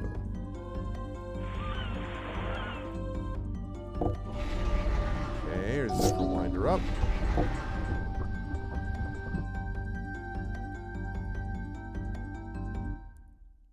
This creature can't block. Beginning of your upkeep, this creature does 1 damage to you. I screwed up. Yeah, I screwed up. Screwed up, because I should have blocked him, and I didn't do that. Really not happy about that at all. I completely screwed that up.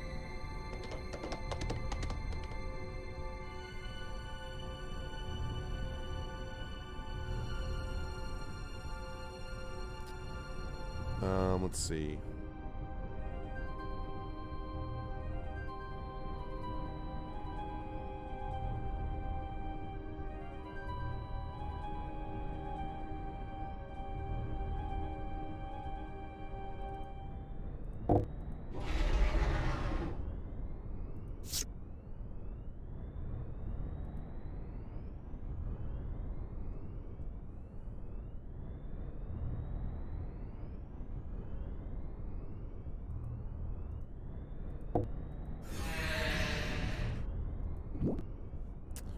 Man. Messed it up.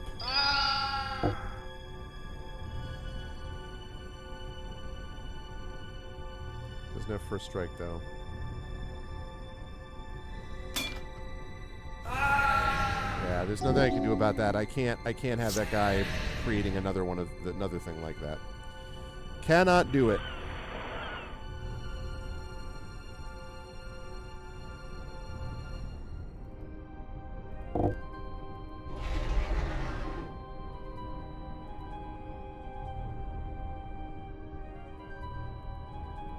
As it is, this is not going to be fun dealing with that guy because...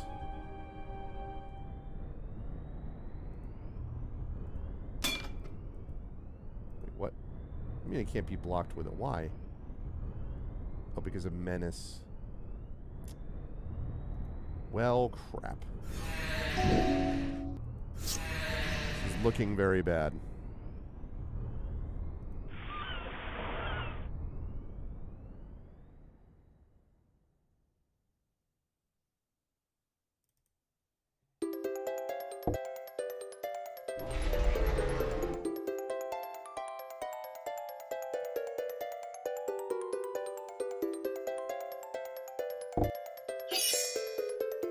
Seven. There we go. So now at least Menace will not be as effective in that situation.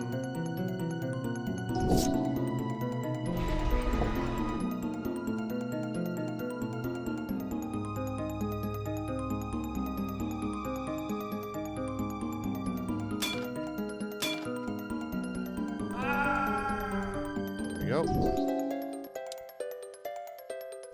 Yeah, I'm going to be in trouble if I don't get rid of this dude soon. That helps, though.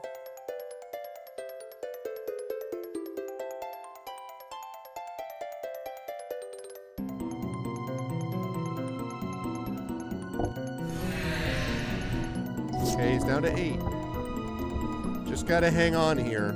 Just got to hang on.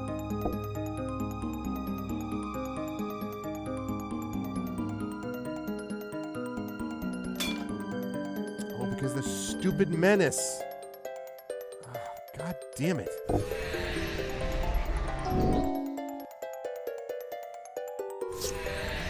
I do not like the Menace.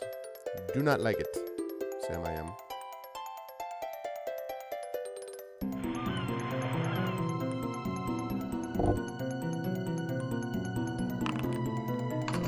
Great. Well, I'll see you back here in 20 years, Dungeon Master.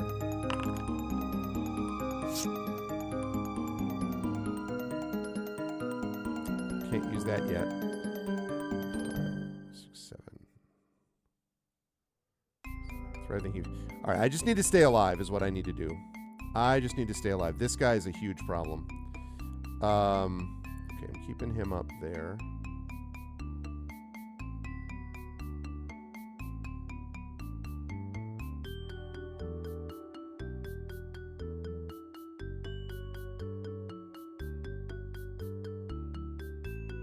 all have menace. God.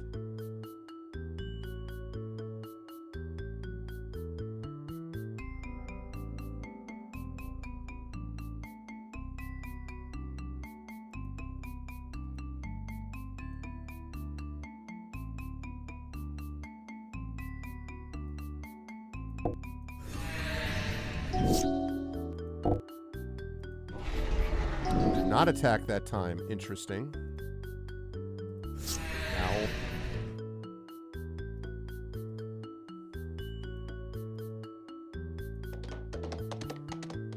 Okay.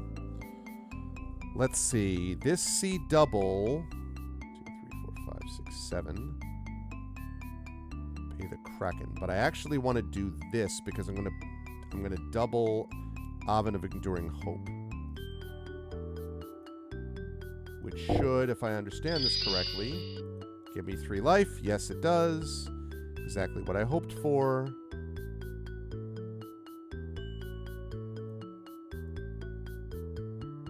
Which means I can do this.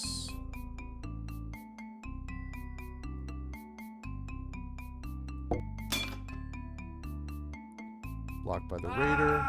Yep, that's what I would have thought. Okay, good.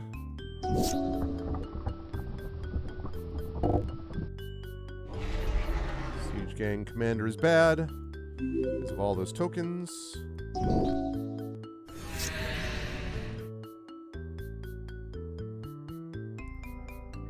6, 7, 8. Okay, here's why this is good. Because we're gonna Aladdin's Ring.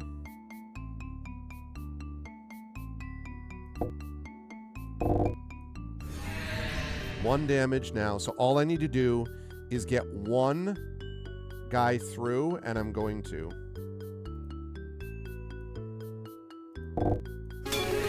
Got him. That was cool, because that guy with the Goblin Construct was not... I was not looking forward to that, to dealing with that situation, but I got enough things held in that it was okay. Okay, great.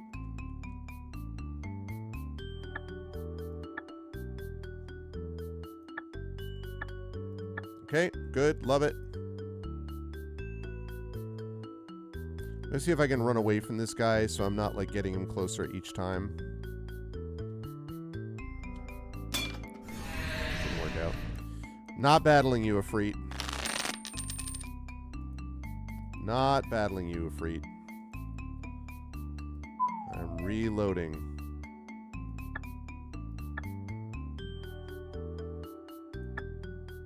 Got a cave to empty. You know what I'm saying?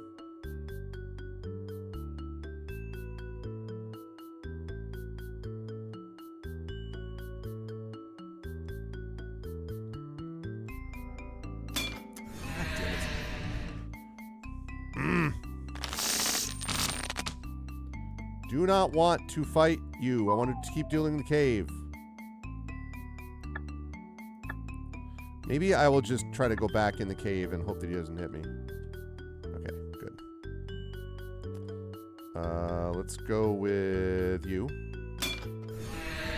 So many guys inside this cave. It better be right that this thing counts just like the other one. Okay, that's perfectly fine. I am feeling better about the mana counts now, though. That this is better than what I was doing before, so that's good. Let's get planes in there. Raging Goblin. Raging.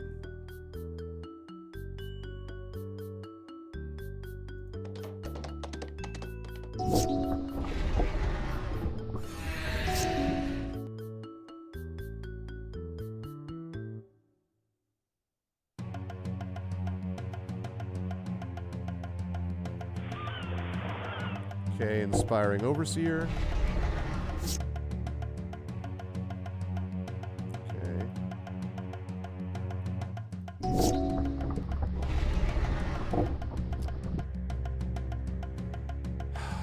That guy, literally, I just dealt with that dude.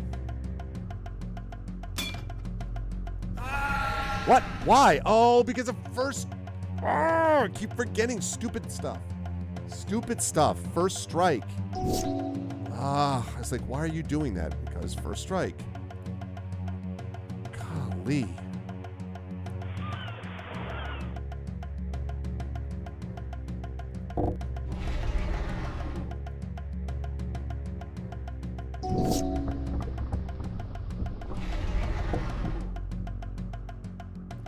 I cannot tell you how little I want this guy to do this, but I'm going to have to just take it.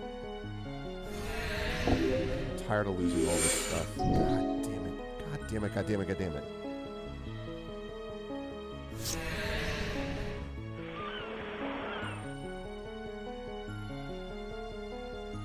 No. Okay, let's see.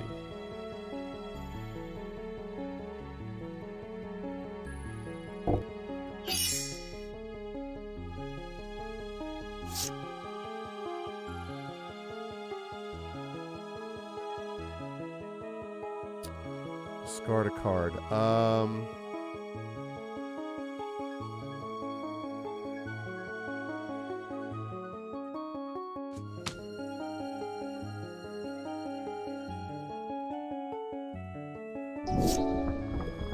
It's gonna be tough.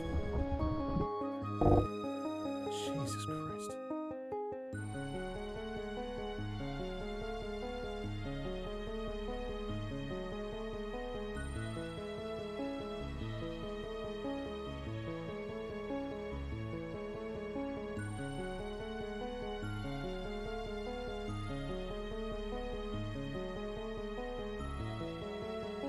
Okay, get rid of the Relic Robber. Who, even with first strike, is not going to kill me with that. No. They're not going to... They're not going to do any Siege Gang commanders today, thanks. Okay, let's see. So...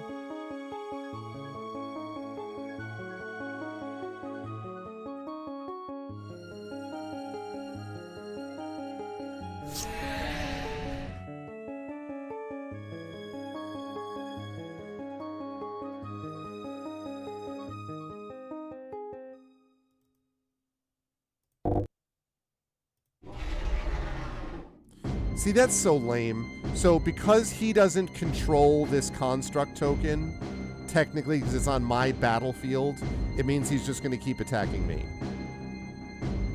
Like, really? No, I've already done this. We're going to do this one instead.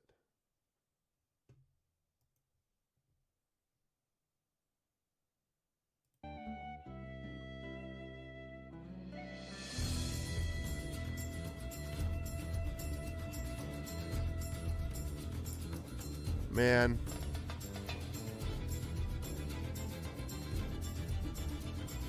That's so lame.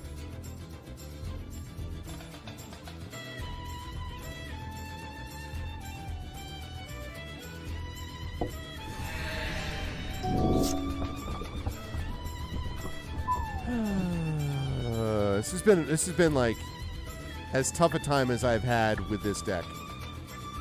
It's going real well, and all of a sudden tonight they were like, well,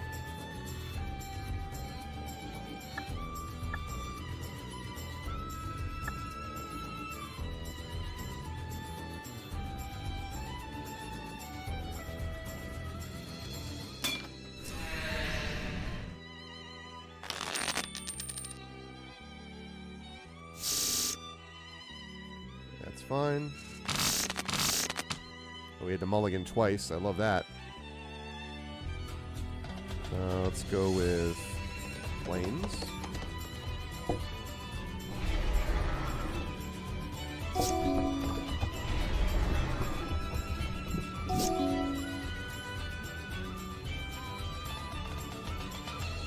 Okay, let's go with Island. Mr. Cloaked Herald.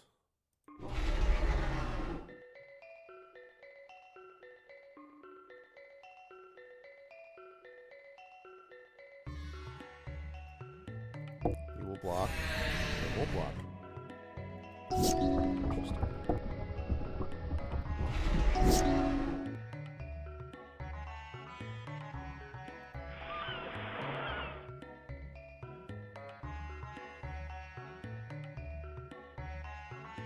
We got 3.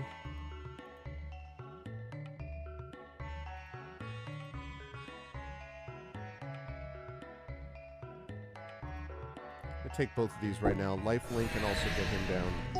I understand they'll be able to attack me. That's fine. I'll take it.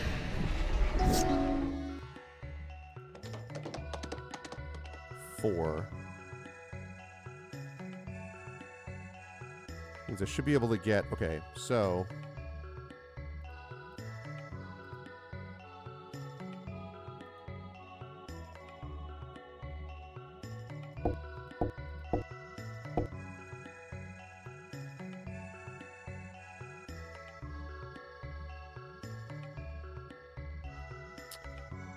Why can't I convoke?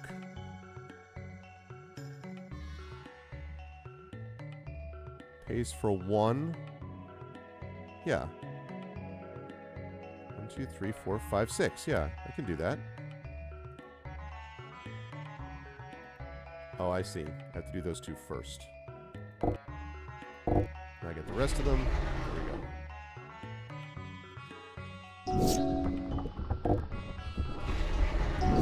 Goblin Nabob. Hey, okay, so I have 5 up there, which is good. So I can now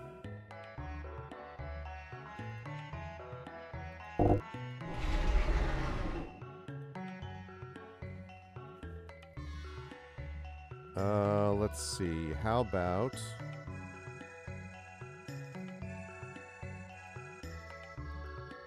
you have to block somebody.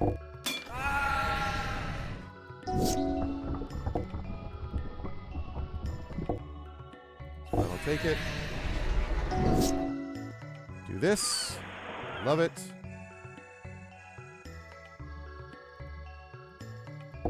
Get my 6 in there.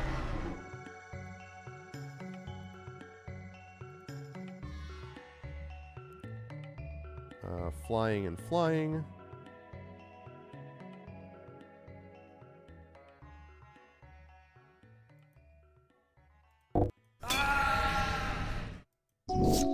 Okay.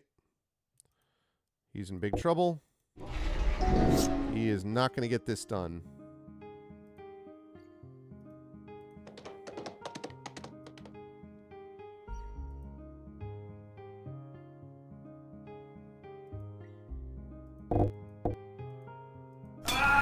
Wait, what? Because of Squee? Okay, well that's cute.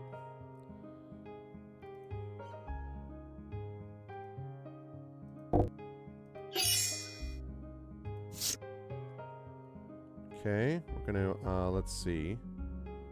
Gonna bring that to the bottom. Gonna bring him out. That's not gonna really matter.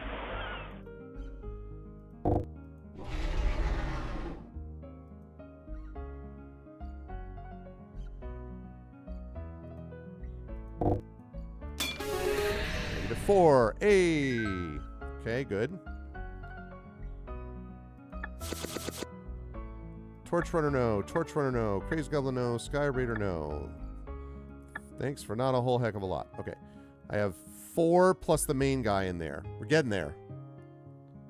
We are getting there.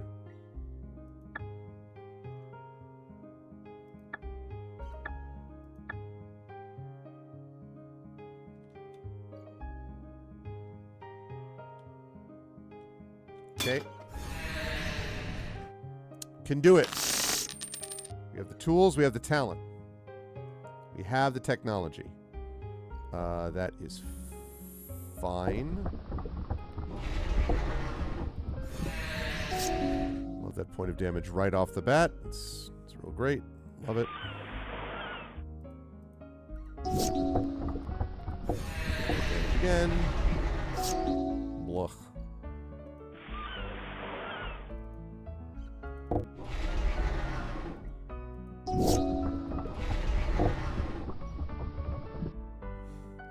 You have first strike? No.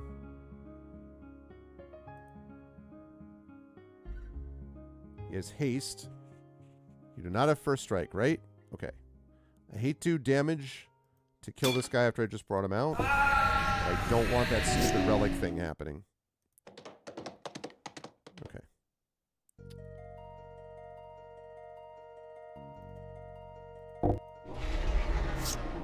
Okay.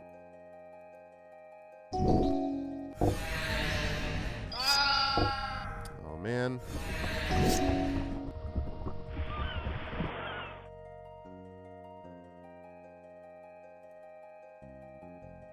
Nope. Let's see. How about...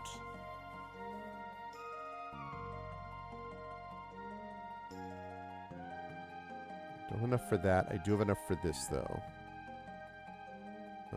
Flying. 3, 2, 2, 2. Bring this guy in.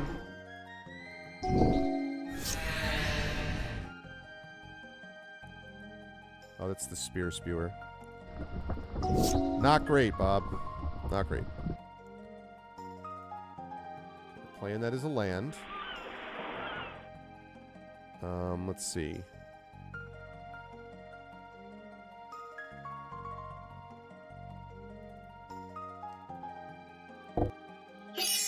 Four, 7. I like that a lot better.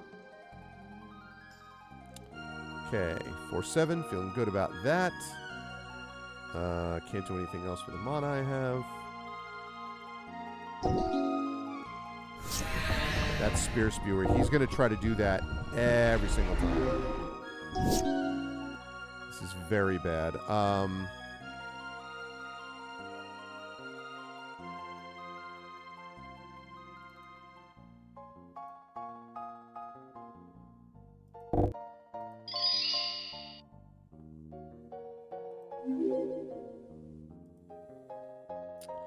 The question is, that stupid Spear Spewer is going to be a problem every time. And I'm not going to stay ahead of it, so...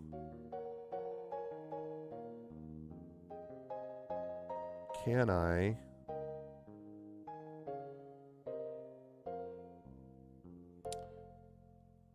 None of those are flying, but then they're going to attack. He's going to do 1 damage. So he's going to do 1 damage also to him. Yeah, I think it's worth it.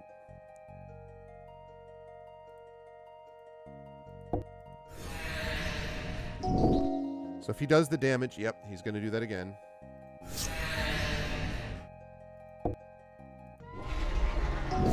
Okay. All right, 5. So...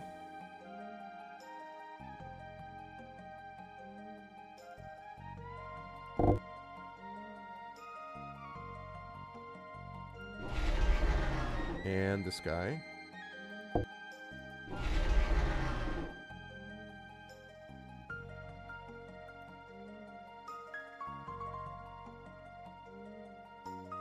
we have any... Do you guys have any flying, actually? Oh, you have no flying. Ah, that's a damn shame, sir. Because you're dead. So I'm like, wait a minute. What if he just doesn't have anything? What if he just has no way to resolve this problem? All right, 3 little guys, 1 big guy.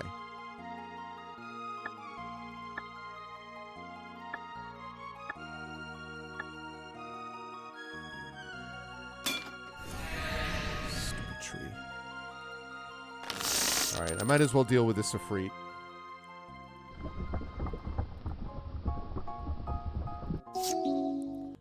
Might as well do that right now. All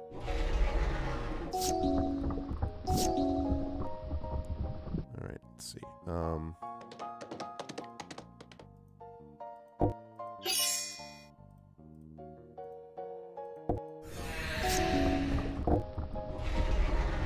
Bloodfire Expert. Whenever you cast a non-creature spell, this creature gains +1/+1. 3 and 1, huh?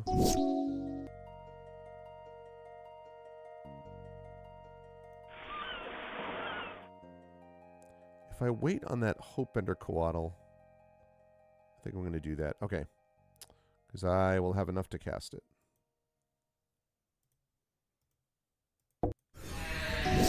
I'm baiting him into attacking. Just what I hoped would happen.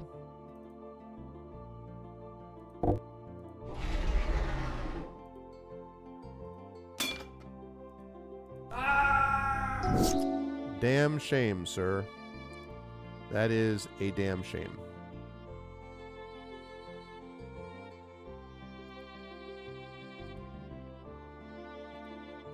Okay. Keep hitting away with the Mistcloaked Herald. Just keep hitting away.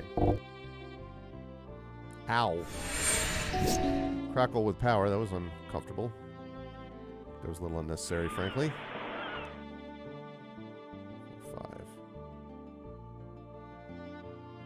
5.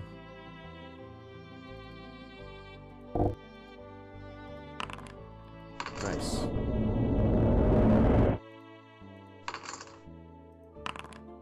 Okay. It means next turn I bring in a whole bunch of people.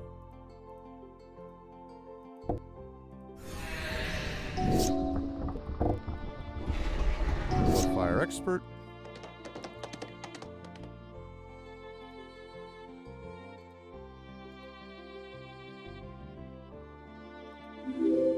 Hey, look at all those people. All right, so 6.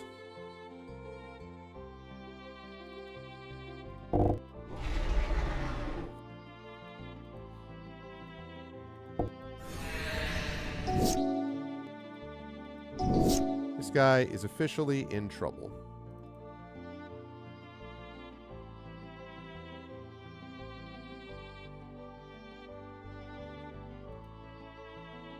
Oh, I will do that, actually.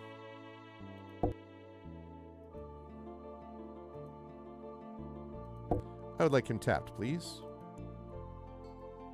Not that it matters, but...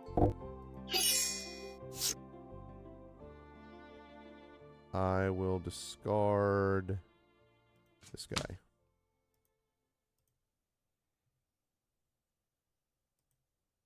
No, I don't need that time. No, again, I don't need that.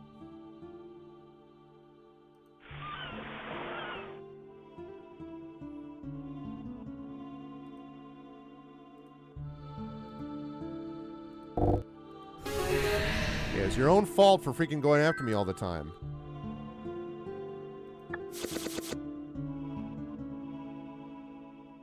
Shimmering or free phases in, target creature phases out.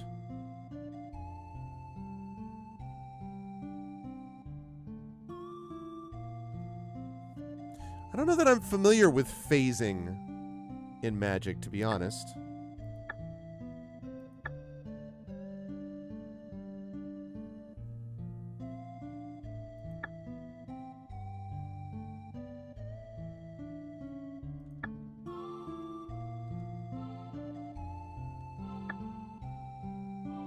But I'm tempted to use it because it's kind of cool. I'm not familiar with it. Oh, right, and I wanted to do that.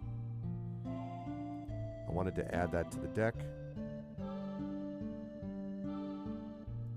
I want to add this to the deck and see what happens, but I don't actually know. I haven't used phasing before, so I'm not sure what that's about. Move that to the sideboard.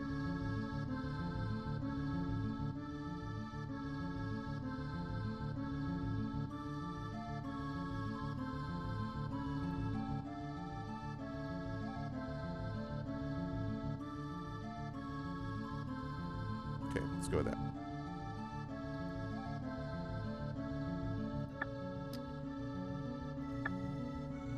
Okay. All right, we're almost done with this cave, chat. We got 4 guys left. So many people in this cave.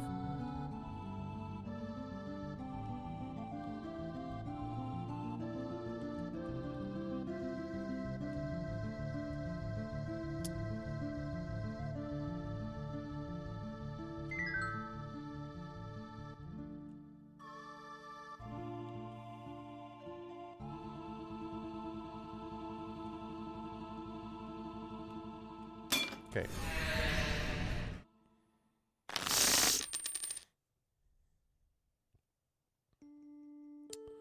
Going second, am I? Don't love that. That's better. Return 1 card to the bottom of my hand. Let's make it make it Guile, even though I love Guile, but... Okay. I should have put down Plains. Oh well. That was a mistake. I should have put down Plains because I could have gotten the Chorister up early, but oh well.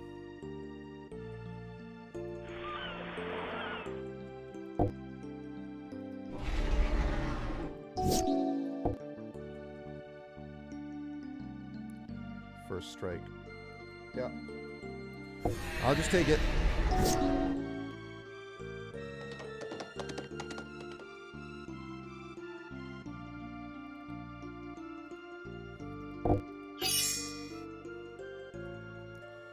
Three, 2. That's going to be enough out of that. And I will discard...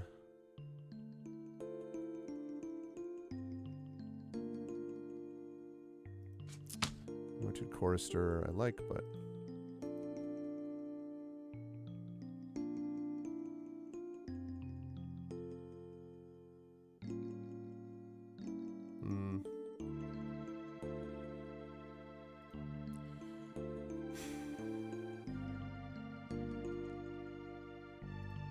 Okay, I'm going to attack with him.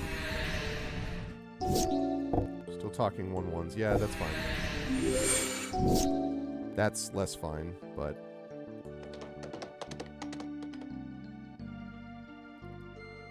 Gain a life, draw a card. Battlefield Raptor in there. Yep. These 2 and 3 style creatures are pretty useful in a lot of ways because people don't think about it. They're like, well, but it's just sort of like poking, but it like the constant amount of damage that they're doing is just extremely helpful on so many levels.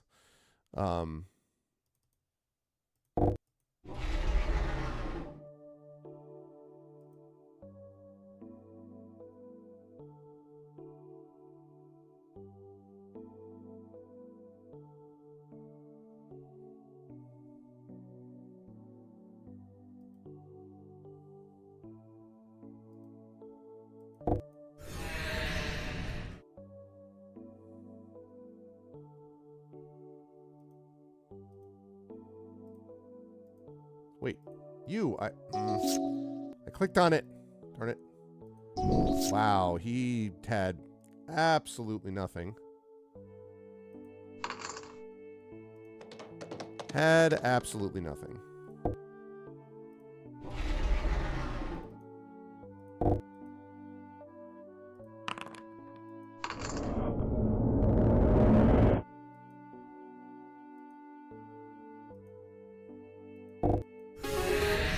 Bye-bye. Starting to feel like we've got better control over things again. Okay, 2 guys plus the bad guy. Feeling better about this than I was. Still saving an Underrun Shore because I still don't know whether this whole cave side journey is even worth it. We're going to find out.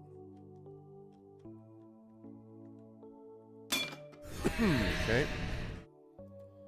Childhood Worker, 0-6. Okay. I will play. I will... Yes, I would like to keep it. Can I place something on this? Do I have a Plains? I mean, I have that, but it's going to go tap. That's fine, though. Very nice.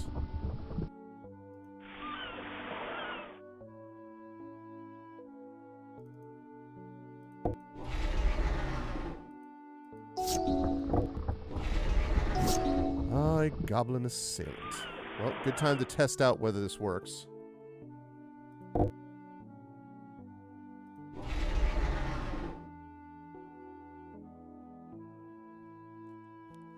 Target creature phases out. Okay, so I guess I don't understand that. I guess the phasing thing still doesn't make sense to me. Do not follow.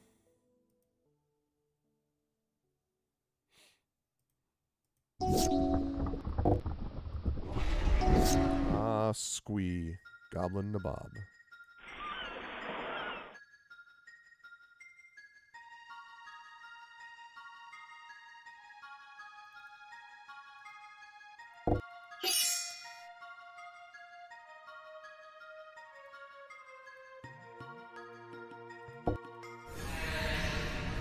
Take that and take the damage back now that I have the Shimmering Efreet. What is going on with this?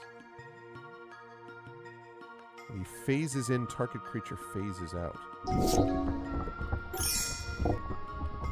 guess I'm not understanding what a phase creature does then.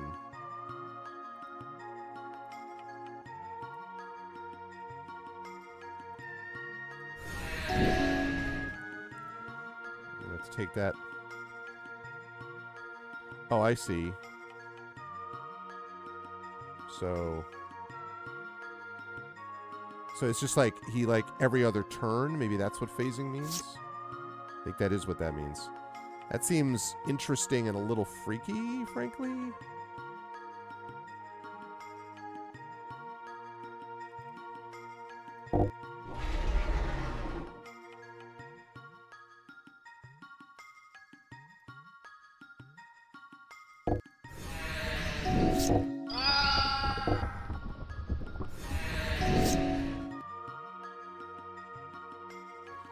So I think that is what that means.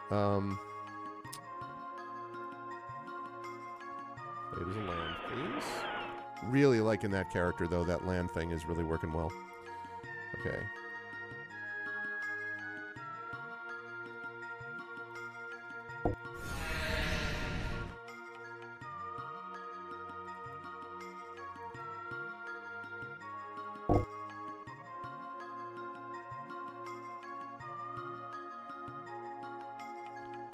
Tap up to one target creature.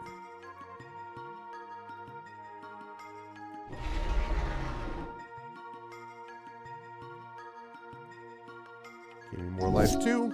I loved it. Now I have first strike, which is a little problematic. Let's see. So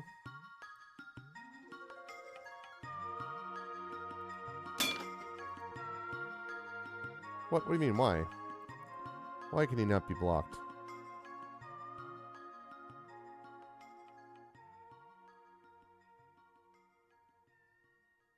I don't understand why.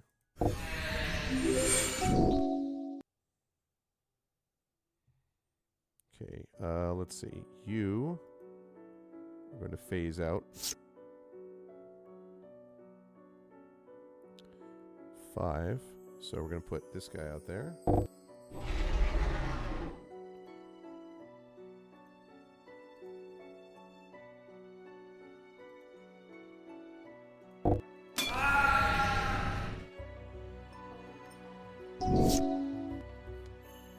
Okay, that's what I thought.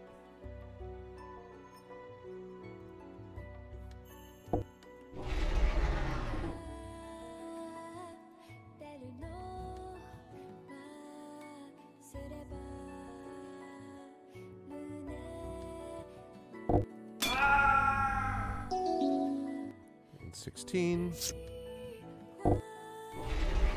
Squee again. We're going to phase out the Goblin Assailant.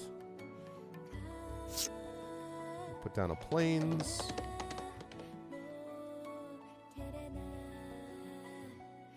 Okay, so he's in trouble because he's going to be losing a life every time anyway.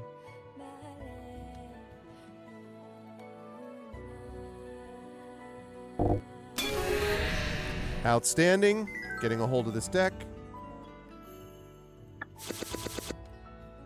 No, no, no, no, and no. Okay. 2 left. Regular Goblin. And a Badass Goblin. It's been a long, extended quest today. Very long, extended quest.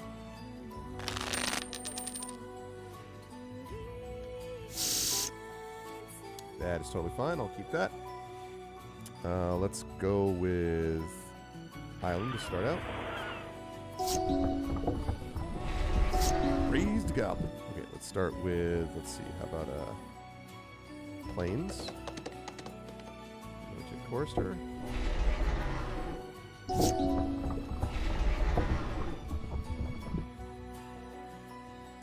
Not going to do it. Do not like that Bloodmark Mentor. He is annoying.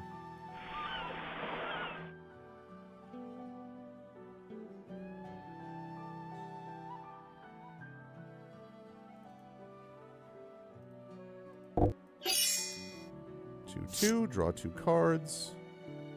Discard 1. We will discard.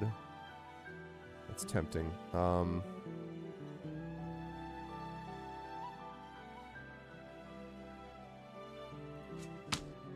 sure about that. That might not have been not the greatest idea.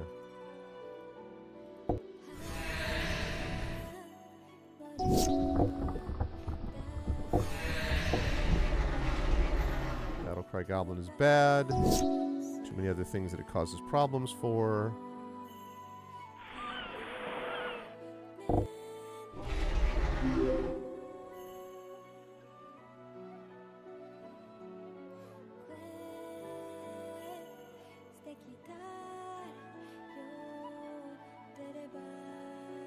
That's first strike, so he would kill him off.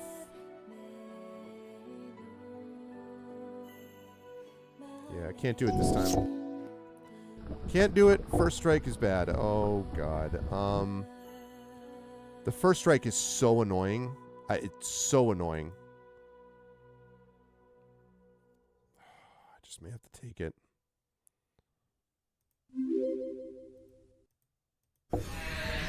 Ow. This is going horrifically bad now.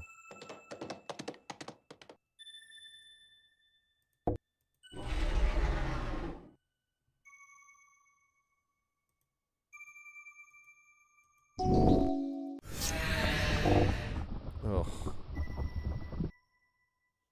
Okay, we're gonna do that again. That is not going well. That is not what I want.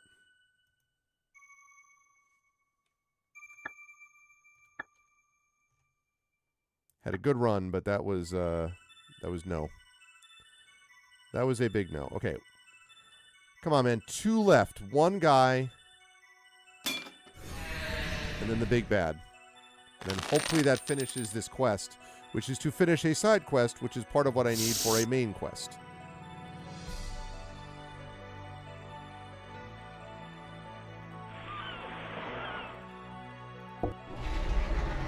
I love even the sound effects with this every time you bring in some creature. It's really cool.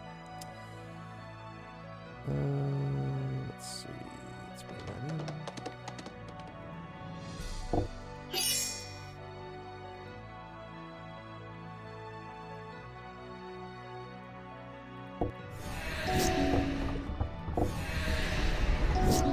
Elite infantry, huh?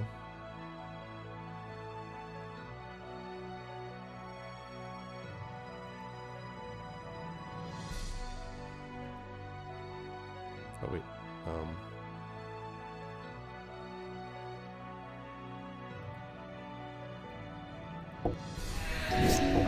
I won't be able to do that again because it's going to get too dangerous to not have another blocker up there.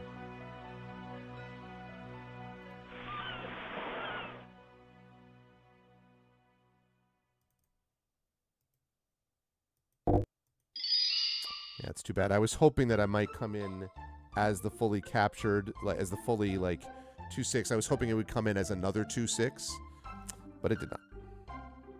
It is unfortunate.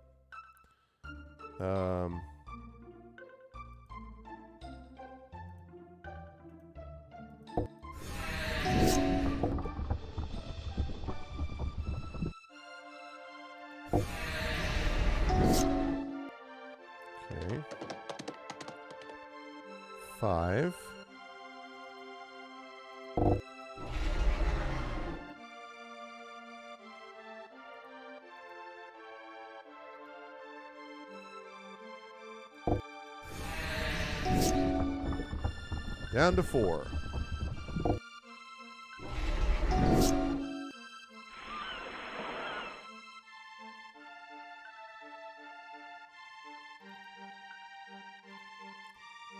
Isn't going to matter because these are both unblockable, and this is flying, and I don't... He does actually have one.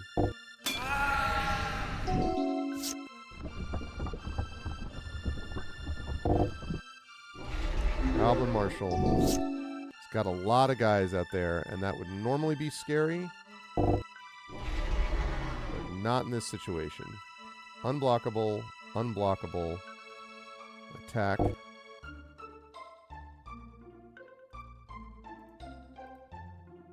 You and you. Goodbye. Destroyed. Nope. Nope. Okay. All that's left is the one bad guy. The big bad guy. That's it.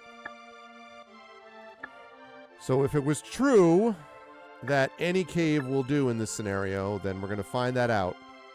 Because we're going to battle this badass right now. Goblin Chief. All right, Goblin Chief. I did not even look. That was silly, but it worked out. Okay, we're going to do Island. Really loving the never blockable Mistcloaked Herald. That's... I do like that. Den of the Bugbear. Till end of turn, Den of the Bugbear becomes 3/2 red goblin creature. Create well, oh my god, that'll be really bad. Deals 1 damage to target creature blocking it. Seems bad. Seems not great. Okay.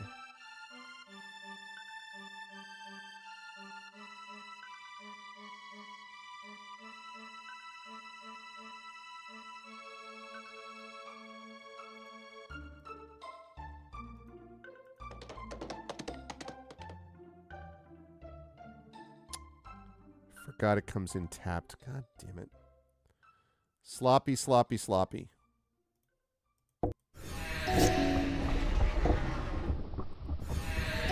That was sloppy.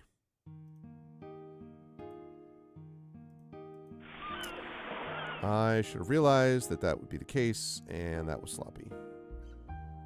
It's okay, but...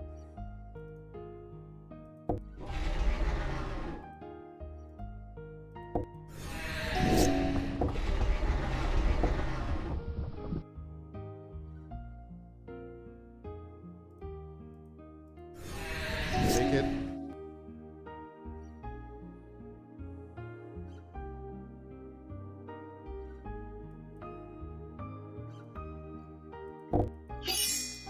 Two. Draw a card. Discard one. I'll discard. I'll discard that one.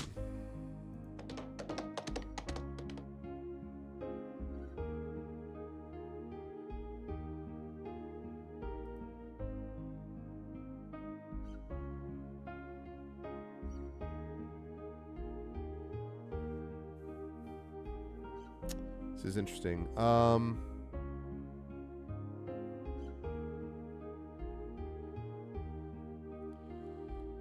Guess I can't.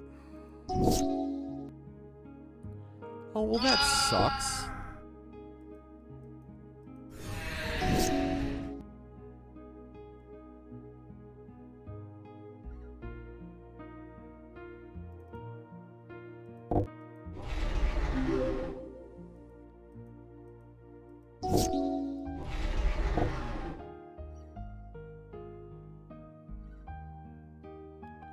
Do you have first strike?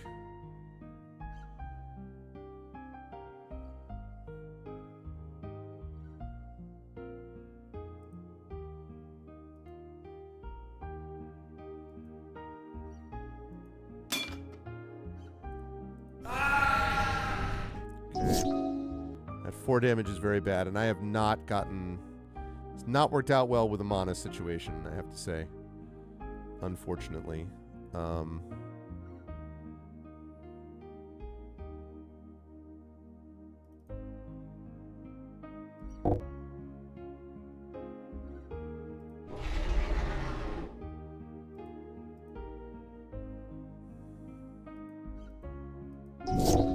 This is not great. Wow. All creatures, huh?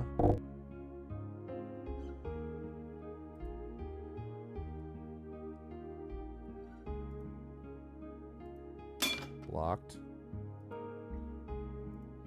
Blocked.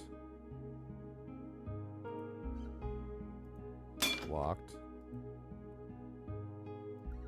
Blocked. Blocked.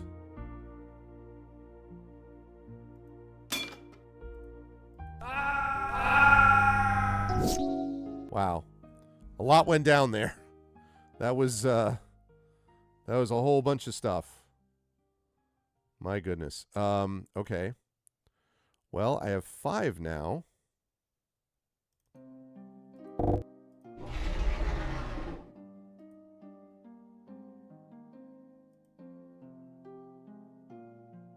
Do I want to attack with him? Tempting. Probably I do. With his own goblin.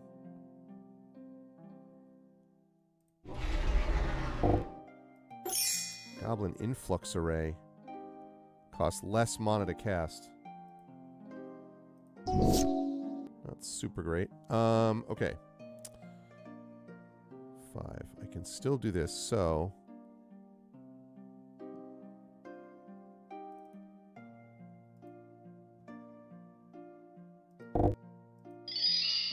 I love it.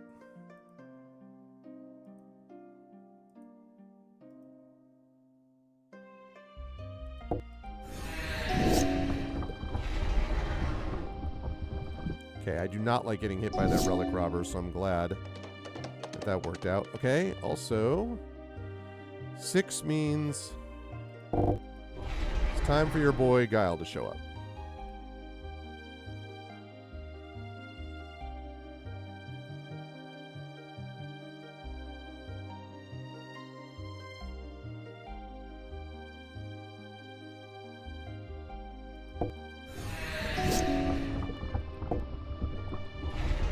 Goblin Instigator. He's doing that because he does not think. Yep. So now it's going to cost more, and also, beginning of my end step, you're going to lose a life every time. So, do you have any flying?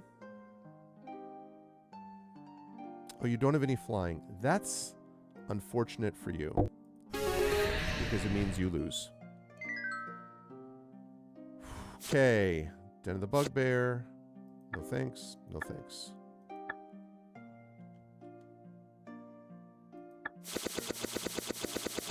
Wow. Okay. Oxidize. I don't know what the hell that is. Nemesis Mask. All creatures able to block the equipped creature do so. Dangerous. Archbound Fiend. Or Arcbound Fiend. Pulse of the Forge.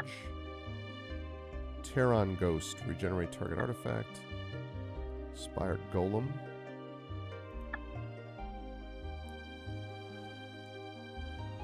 Interesting. Stoker Hallow. I love these. I love the flavor text on these things. Hallow.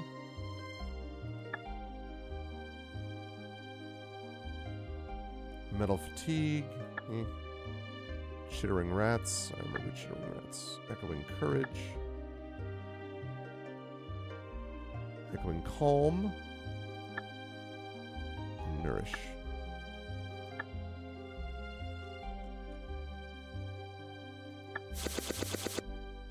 Console Shield Guard. When it enters the battlefield, you get 2 energy counters. Whenever Console Shield Guard attacks, we pay that. If you do, another target attacking creature gains indestructible until the end of the turn. That's pretty cool, actually. Crystal Splay. Nah.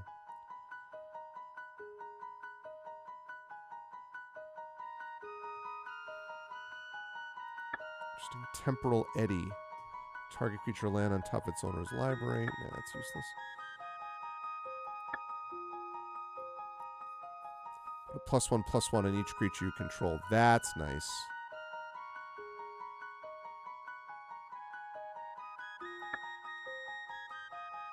Okay, so the issue here is... So that didn't do it. So the information I was told that you can go to any cave is not correct. When you start going to the cave, apparently you have to keep going to the cave. That sucks. So that was kind of a waste of time. Although I did actually get a lot of good cards. So there is that. That's a bit frustrating, I won't lie.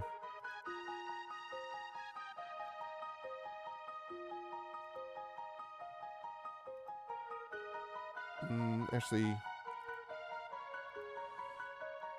that's a little frustrating. I was given false information. It was incorrect. Information I was given was inaccurate. It's okay. Like I say, it did actually get me.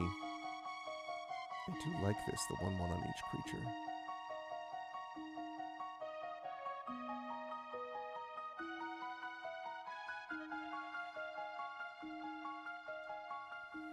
I didn't love this phasing thing, so I'm going to move that to the sideboard.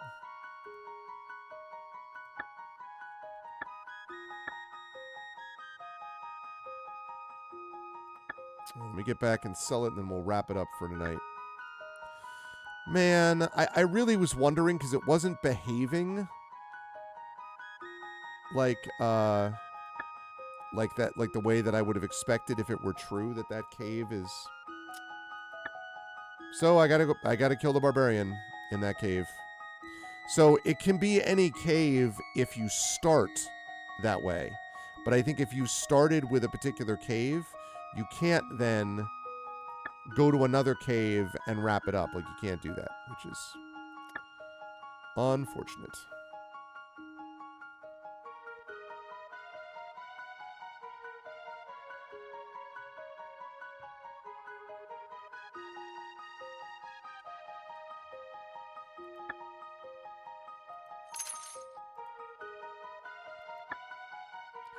Very unfortunate.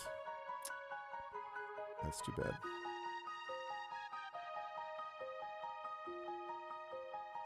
All right, let me get back to the cave.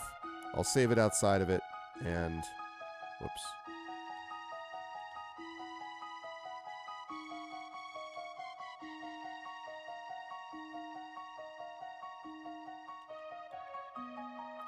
All right, well, that's too bad.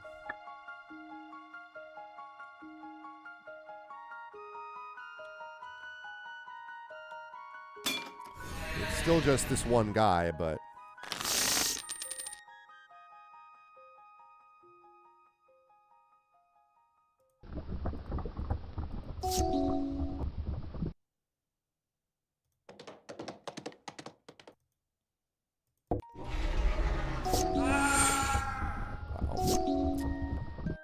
This guy. This guy.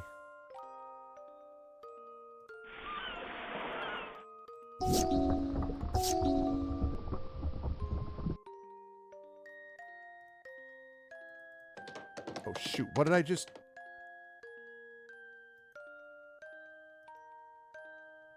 I literally don't know what mana I just said it would do. Well... Saved when I should have zagged.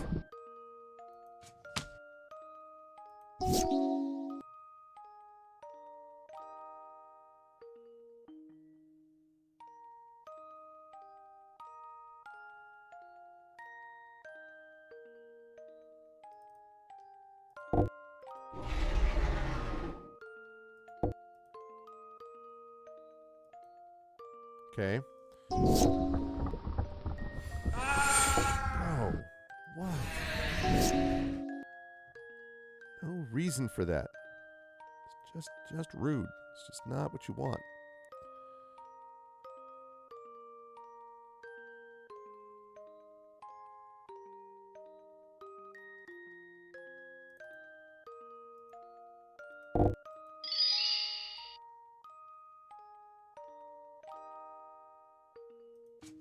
Yep, because I want it to be sacrificed.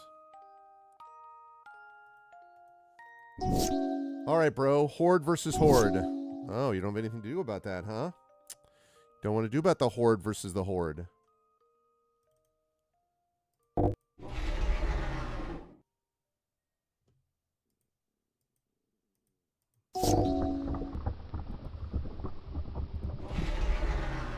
Holga Relentless Rager. Must be blocked if able.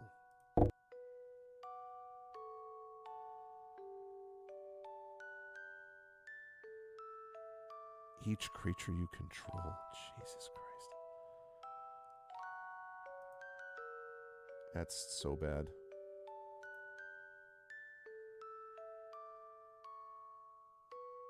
You don't have first strike, right? Okay.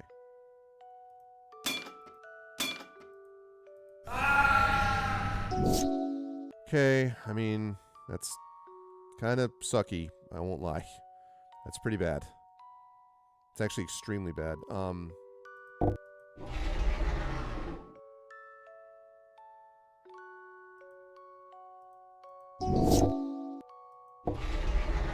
Pit fighter. What the frick, man? God, this guy is the freaking MVP. I mean, I lose. It's just simple as that. This guy is no joke. He is the MVP. All right, last attempt for the night.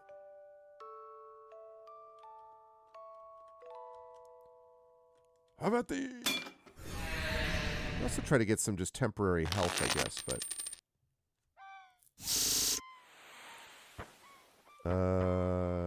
Yes, I'm going first. Let's go with that.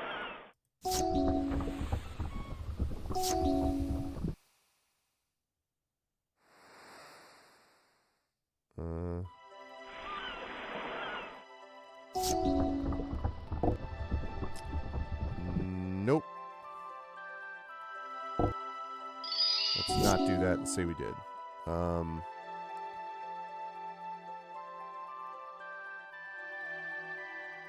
That is land. And I don't have that. Because I don't have any planes. That's unfortunate. Still don't... Oh, okay, wait. I do have at least 3, though. I can do this.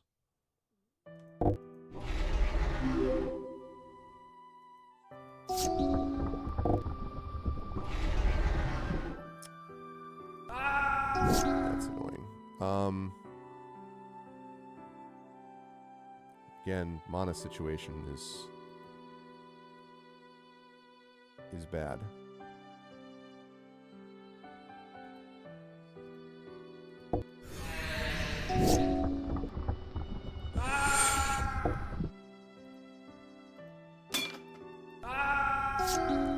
Keep my health up. I just the mana. I'm begging you. I need... Please, God, give me mana. Please, please, please. Okay. Thank you. That's better.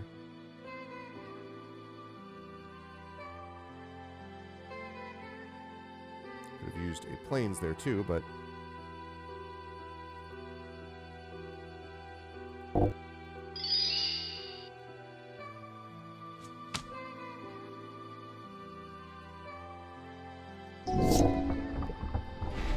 the frick is this? Lovis of Cold Eyes. Plus 2/2 and has haste? You don't have first strike, right?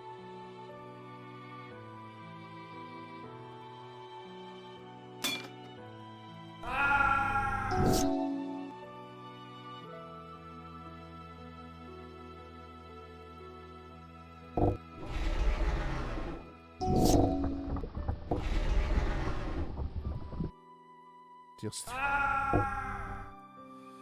this guy is impossible! What the flip? Okay, also, I really am annoyed about the mana situation. I had a much better situation with the mana.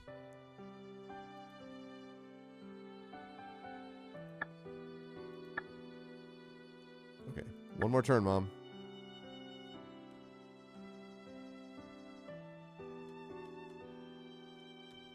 We just need to get a little bit of, like, extra health or whatever.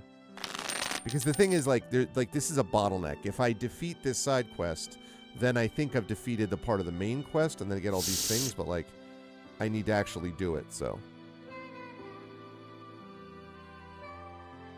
Oh, I need... Yeah, now I have tons of mana, okay.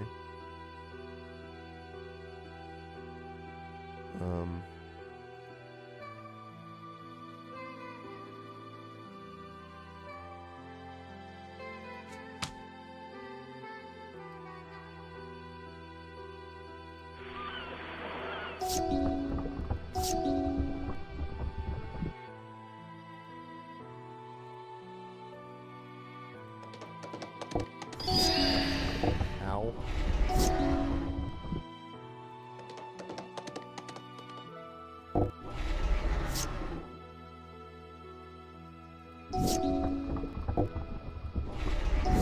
Another Cliff Stomper.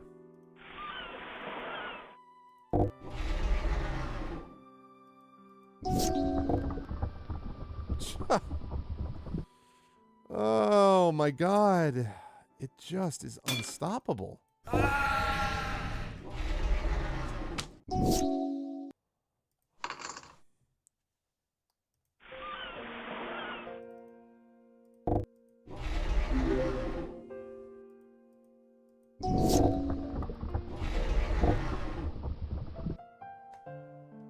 Wow. This guy is insane. This guy is absolutely insane. Human barbarians, man. This guy is freaking Conan, like every Conan combined. Wow. All right. Swear to God, last attempt. I really wanted, I wanted to get through this quest. I didn't know this was going to take the whole time, and the fact that I got the information I did, which means that I kind of wasted my time on the Goblin Curve. All right. Okay, that will be helpful.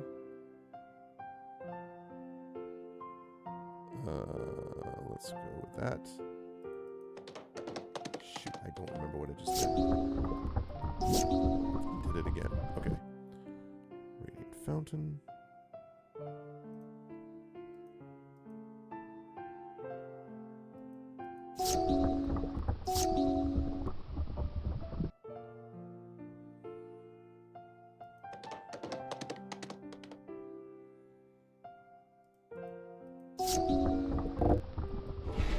Sorry about that. Let's see.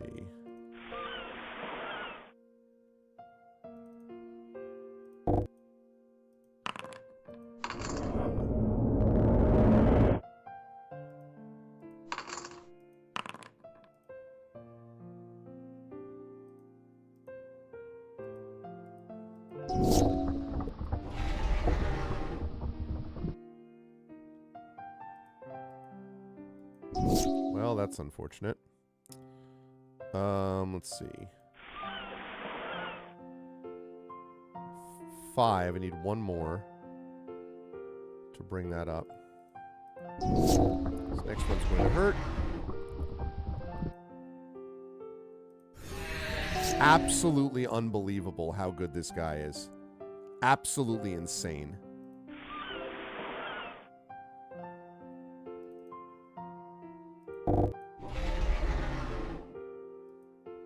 Yeah, but I lose because okay. All right. I think we've proven the point here, which is that this guy is nuts. I'm not going to be able to beat him right now.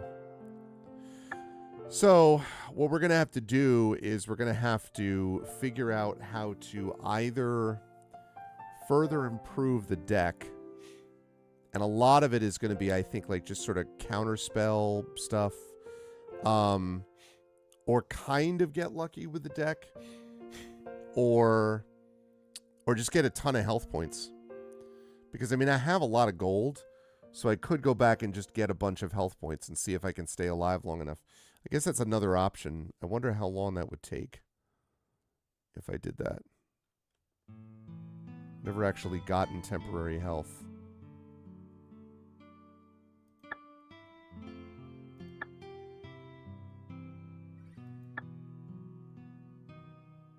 That's all it gives me is 15 out of 13.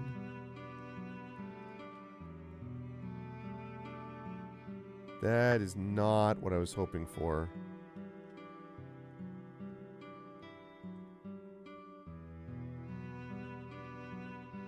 Equipped creature gets +10/+10 and loses flying. Yeah, but you need to get 8 to equip it. I mean, like at that point. Thinking cap.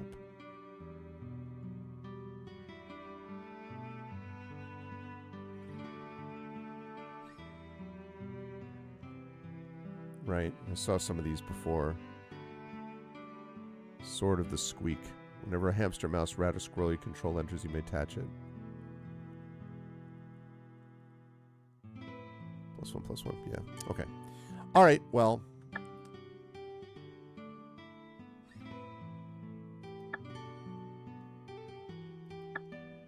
All right. Fun times, everybody. I did actually really enjoy that, even though it was it was not... The last part was not what I was expecting. I thought that, I mean, kind of hit a wall with that deck. I really did not think it was going to be that difficult to at least get a side quest done. Because in the other game that I'm playing, which is off stream, you know, obviously it's somewhat random, and I didn't, you know, I've not hit that sort of thing. So just a little bit bad luck that I ended up with the first cave I went into, which means I'm then obligated to finish that first cave. And that means I have to beat the Barbarian, and that means that I've got to really figure out how to up my deck to challenge the Barbarian. And then, again, if I beat him, that bottleneck opens up, because at that point, I beat him. I think I've already done one side quest or two, so then the main quest part, which is to basically do side quests for a couple side quests, that gets completed, so I get a bunch of rewards there, and then that progresses the game, and then blah, blah, blah, blah. So, so there's, you know, it's all there laid out in front of me, except that I have to actually be able to do it. And I can't do that when it's when I was getting my ass kicked repeatedly by a Barbarian, which is why you don't fight Conan. But anyway, I hope you folks enjoyed this today. I definitely did. I will probably play this again. And then I'll probably go back to Tactical Breach Wizards and finish that up. But I just, you know, I don't know. I've been having a lot of fun with Magic the Gathering Forge, and I wanted to try a little more of it. But we'll see. I may finish up with Tactical Breach Wizards next time that I have an open video game slot. And then it's going to be on to Heroes of Might and Magic Olden Era is my plan, because I am excited to give that a shot. And I'm glad you mentioned that, Drew, because yes, there is something happening next weekend. In fact, we have ArvCon happening next weekend, ArvCon 2026. I announced the schedule for this on Blue Sky a few days ago, I guess 2 days ago, and I announced earlier today, at the beginning of the stream, I went over that schedule. It will feature on Thursday, the pre-show begins with Expedition for the Mysterious Peaks. Another day one on Friday is, again, more Expedition for the Mysterious Peaks. Saturday is our longest day, that is going to begin with my interview with the Damon Runyon Cancer Research Foundation scientists who will be participating in our game this year. And then it will be continued with... I believe it is the Our Vocalists next that are doing a D&D game, which is going to be me and Indy and KP and Rem with Zach Clay GMing. That was a lot of fun last year. We're going to do the same thing this year. And then it will be me DMing as Ghosts of Saltmarsh for By the Dice Roll as we get back into that campaign. And then it will be the concert happening, which is going to feature Kilgore Trout and Chrono Wolf and Indy. So we've had those three on there before. We're happy to have them back. And then it will feature, after those, we will move on to the incredible Shadow Crew EX, which is going to feature the usual Shadow Crew plus 2 additional It's Barrymore. And Drew, help me out with the...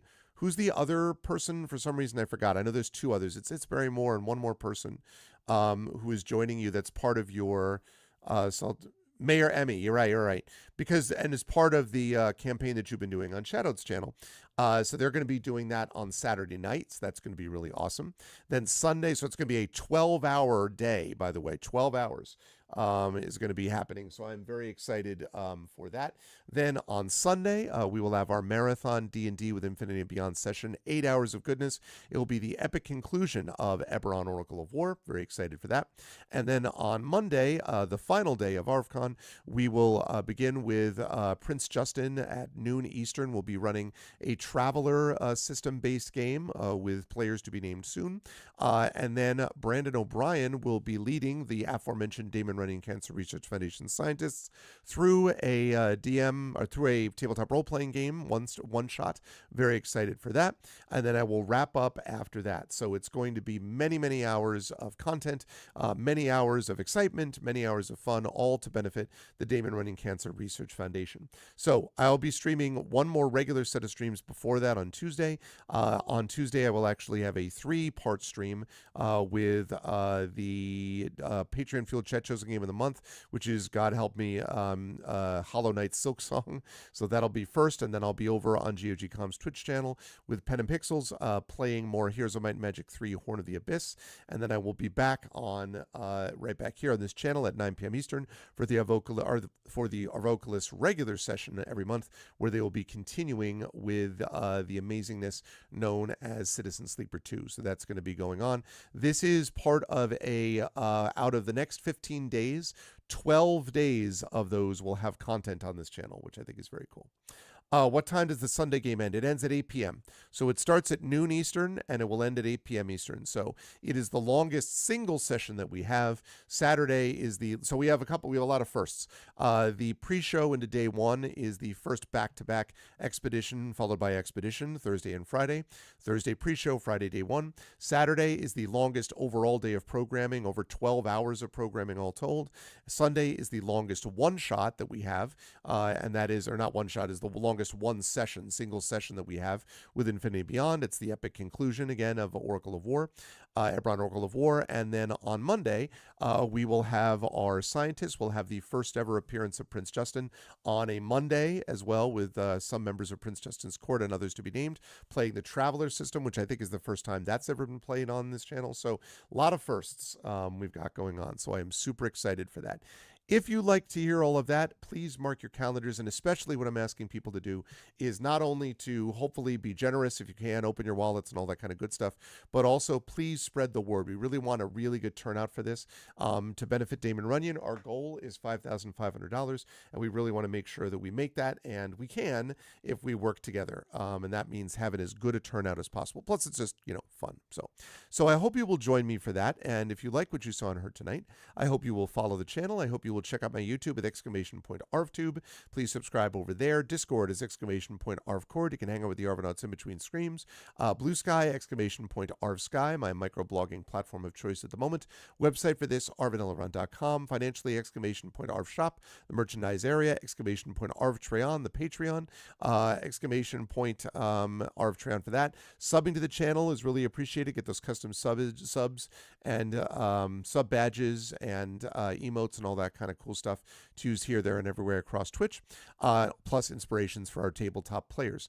On the publishing front, Icarus, my graphic novel from Mathis Arts, Library, my Tales and Tomes, The Forbidden Library, that's my 5e adventure and sourcebook from Alligator Alley Entertainment, and Greyshade, that's my Greyshade IP, Greyshade Renegade Heretic, the Grey Assassin Trilogy, available from Athos Arts, award-winning, critically acclaimed. You can also get the audiobooks of Greyshade Renegade and Heretic from our very own Trent Sparks at that link, and you can pre-order the tabletop role-playing game of Greyshade from our very own Brandon O'Brien as lead designer, coming soon from Alligator Alley Entertainment, so you can get those soon as well.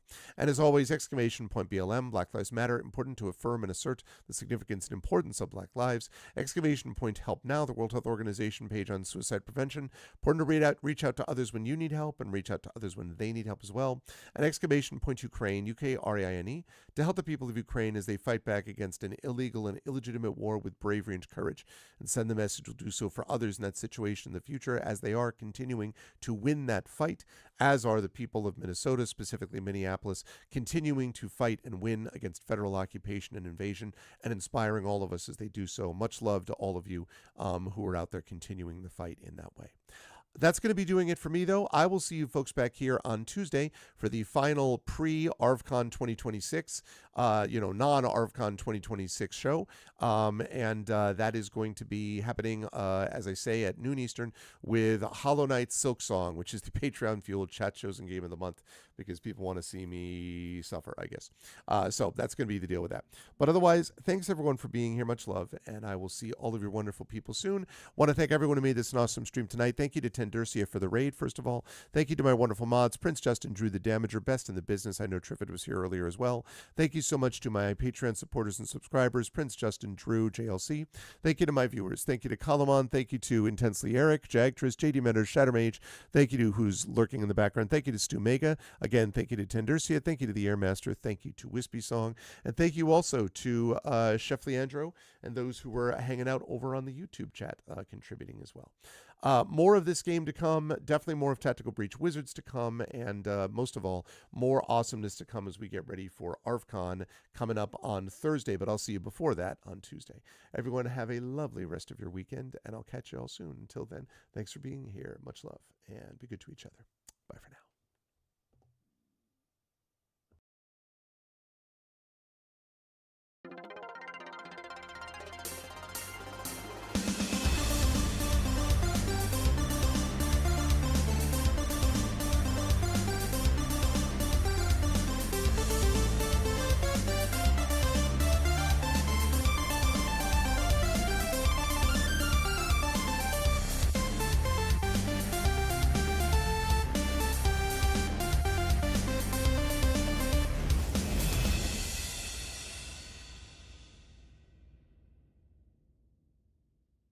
Huh?